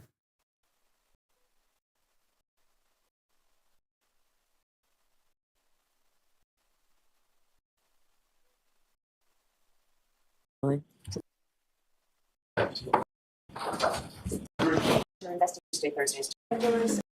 And I wanted to. Oh, she's explaining right now. Oh, we're not in session on Monday, so we'll come back Tuesday Why are we in session on Monday? morning. So Tuesday, we're waiting Monday morning. I don't think I can get it done in 4 minutes. All right, Doris, I'm going to, we're not in session on Monday, so we'll come back Tuesday morning. So Tuesday will be a half a day. Someday next week, I might ask you to think about maybe revising some of these Tuesday, Thursdays tomorrow. Wait, Tuesday's a half a day though. Ah! Why? Okay, so we're off Monday, but Tuesday will still be a half day. Okay, but she's gonna revise Tuesdays and Thursdays being half days, probably because she wants to get this moving along. I'll slow her down. Day next week, I might ask you to think about maybe revising some of these Tuesday, Thursdays to longer days, but I'll give you plenty of notice of that. I need to make sure that the board, I'm just asking you to think about it. All right, so please, those same cautions, do not discuss this case with anyone. Don't do any independent research or investigation into this case. If you happen to see, hear, or read anything about this case, please disregard it. You'll leave everything here, literally, figuratively. Clear your heads, and we'll see you fresh Tuesday night. Hold on. Let's have some patience. I think maybe the conversation just got a little bit confused or something like that. So they're saying that there are people that are live tweeting in the courtroom. Someone mentioned that they saw one YouTuber, DUI guy. I saw him back there as well, like a couple days ago. And then, yeah, that's it. That's all. She wants to try to Herbin, but then I don't know. I thought maybe the half days, maybe like there's an explanation for it or something like that. It might be like a personal reason. Maybe the judge is doing something. I don't know. All right, guys, that's it for today. The end of this very interesting testimony with Jen McCabe. We're done with the direct examination. Jen McCabe, like I said, I think Mr. Lawley should have called her pretty early into the case, but whatever. What's done is done. Hopefully we'll hear from Miss Carrie Roberts next, and we'll have the cross-examination on Tuesday morning, half day, Monday off. Judge might revise Tuesdays and Thursdays. Oh boy. All right. The DUI guy, he tweeted at night. Someone did mention Ted Daniel. Yeah, I have the names written on here. Boston Herald something. Sue O'Connell. And then I did not write his name actually. Ted what now? Ted Daniels. Okay. Thank you. I appreciate it. All right, y'all. I don't know. I'm very lost about this case. It goes back and forth. I don't fucking know. I know you guys have a lot of strong opinions about this. I don't really yet. Not quite. Usually when these cases come by my stream, I usually, I will feel very strongly about certain things, but I don't know. This one I'm just kind of like, I don't know. I feel like I really do need an expert to, I don't know, go over the fucking text messages, the metadata, screenshots. I don't know. Like we need some experts, okay? And then, when they get into the forensic pathologists, talk about the injuries, how it could have been done. I don't know. Because I will be honest, though. Someone did post the injuries, the autopsy photos of John O'Keefe in my Discord. I saw it. My first initial reaction, yeah, I did think it looked like dog bites or scratches as well. But I don't have experience with people hitting by a car. I don't know what car damage looks like. I don't know if it scratches you. I don't know. I don't fucking know, okay? I don't know. There's a lot of things I don't know. That's why I don't have any strong opinions. If I'm very unsure about things or I don't really have experience with it, I'm just like, no, I don't fucking know. I'll just keep on waiting, I guess. So it'll have to be all the experts need to come in and they need to fucking explain to us. And honestly, whichever expert does best in the stand is going to be the one that the jury's going to believe the most, So I hope they got some good ass fucking experts on there because I think it's really going to rely. It's going to be. It's going to be. I need to fucking eat. I fucking hate myself right now. I need to eat. A huge amount of weight is going to be put upon the experts. We have a bunch of witnesses so far. Great, but I don't know. I think I got to hear from the experts. I don't know. I know the opening statements was kind of like a glimpse of what they're planning to present. I know Lolly mentioned having some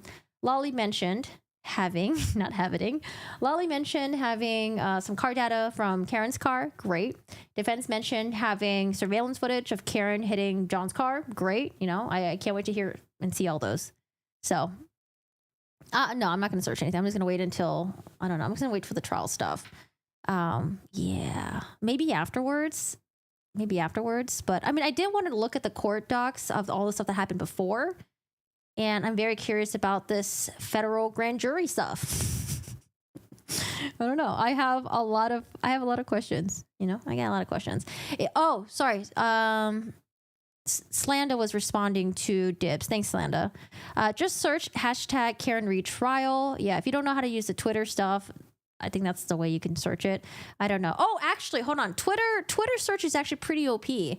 Twitter, if you do advanced search, you can put in the parameters. So when you're searching Karen Reed trial, instead of getting like 2 years worth of like shit, you can put the parameters like the dates and then who's tweeting about it, and then you can really specify the time frame, so you don't get like a bunch of like crazy stuff on there. All right. To me, they look like dog bites, to be honest, but I'm not an expert. Yeah, like for me, I've had experience getting bit and scratched by dogs.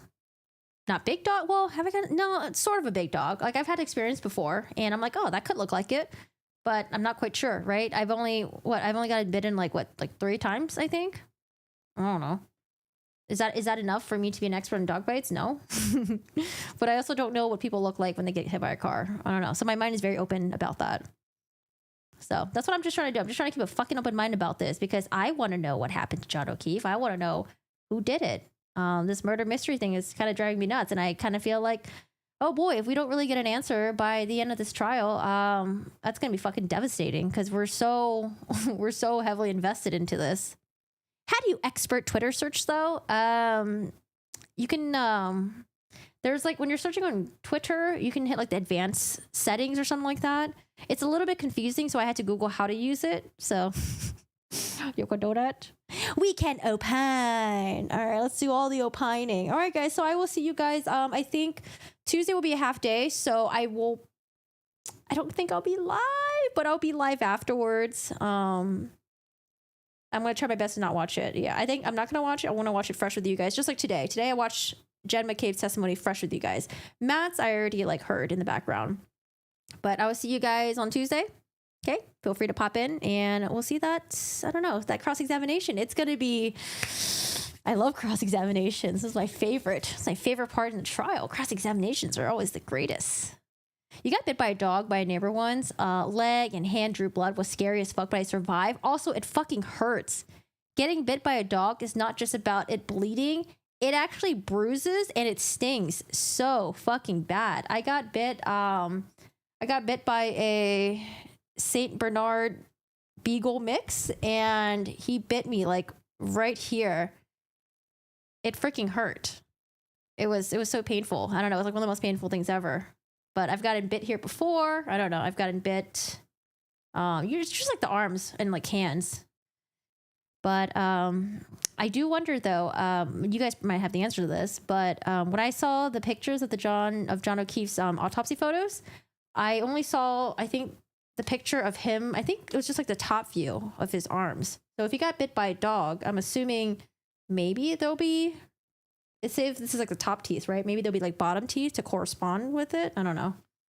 So, but we'll wait until the pathologist testifies and we'll see. Cat scratch is worse. Won't change. But what? Cat scratch? I mean, cat scratches hurt because it's like fine tuned and it like stings. No, dog bites are horrible. Dog bites suck. I don't know, Aaron. I don't know. How the hell can a Saint Bernardino be? I don't fucking know. I don't know. He was adopted. I don't know. I might have got mixed in the wild somehow. But yeah. All right, guys. I hope you guys have a good one. Take care. Have a good weekend. All right. Turn down the spice level a little bit. Save it for Reddit. And I hope you guys enjoy the rest of your weekend. I'll see you guys on Tuesday. And Monday. I can't believe we're not having court on Monday. This is horrible.